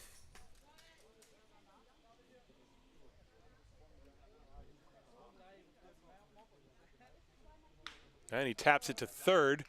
Liedke goes to second. There's 1. The relay to first not in time. So they get the lead runner, Nate Thomas, on the 5-4 Force. Buchner reaches on the fielder's choice. And he's on. Now there's 1 away. And now looks like Nils Schmidt is going to pinch hit for David Dinsky. Jetzt am Schlag mit der Nummer 11, unser Nils Schmidt. Schmidt hitting at 146. He's got 6 hits and 41 at-bats. Big, tall, and strong right-hand hitter. And he takes a pitch inside for a ball.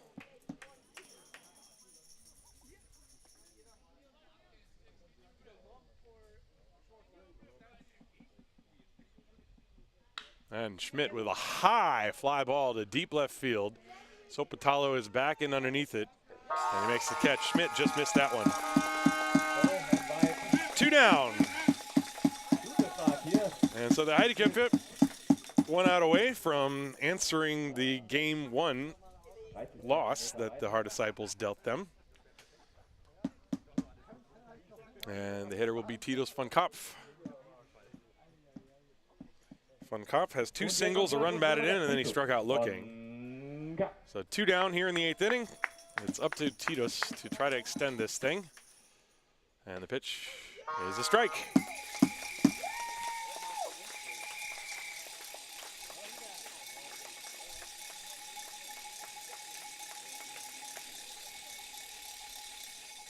And the next one coming right now. That's outside for a ball. 1 ball, 1 strike.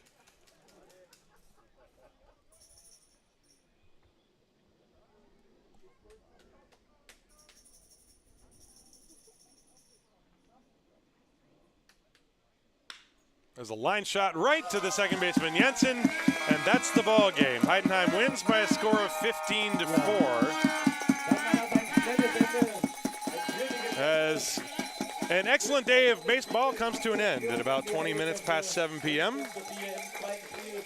I'd like to thank all of you guys for tuning in and watching all the action today. It's been a really fun afternoon. I'm glad I got to spend it with you all. The Haar Disciples win the first game by a score of 9-3, and then Heidenheim wins the second game by a score of 15-4. And well, what do you know? These 2 teams came into the day with identical records, and they will go into the night with identical records. This series will continue on Saturday. Be sure to tune in for the Heideköpfe broadcast. You can find them on YouTube. And I will be tuning in and watching along with you. So have a wonderful Father's Day, everyone. I wish everyone a happy Father's Day in Germany. And I wish you, wherever you are in the world, a pleasant evening and afternoon. Thanks for watching. My name's Tim Collins. Be sure to tune in next time. This has been Haar Disciples Baseball, brought to you by the Brauerei Wildbräu. The Brauerei Wildbräu.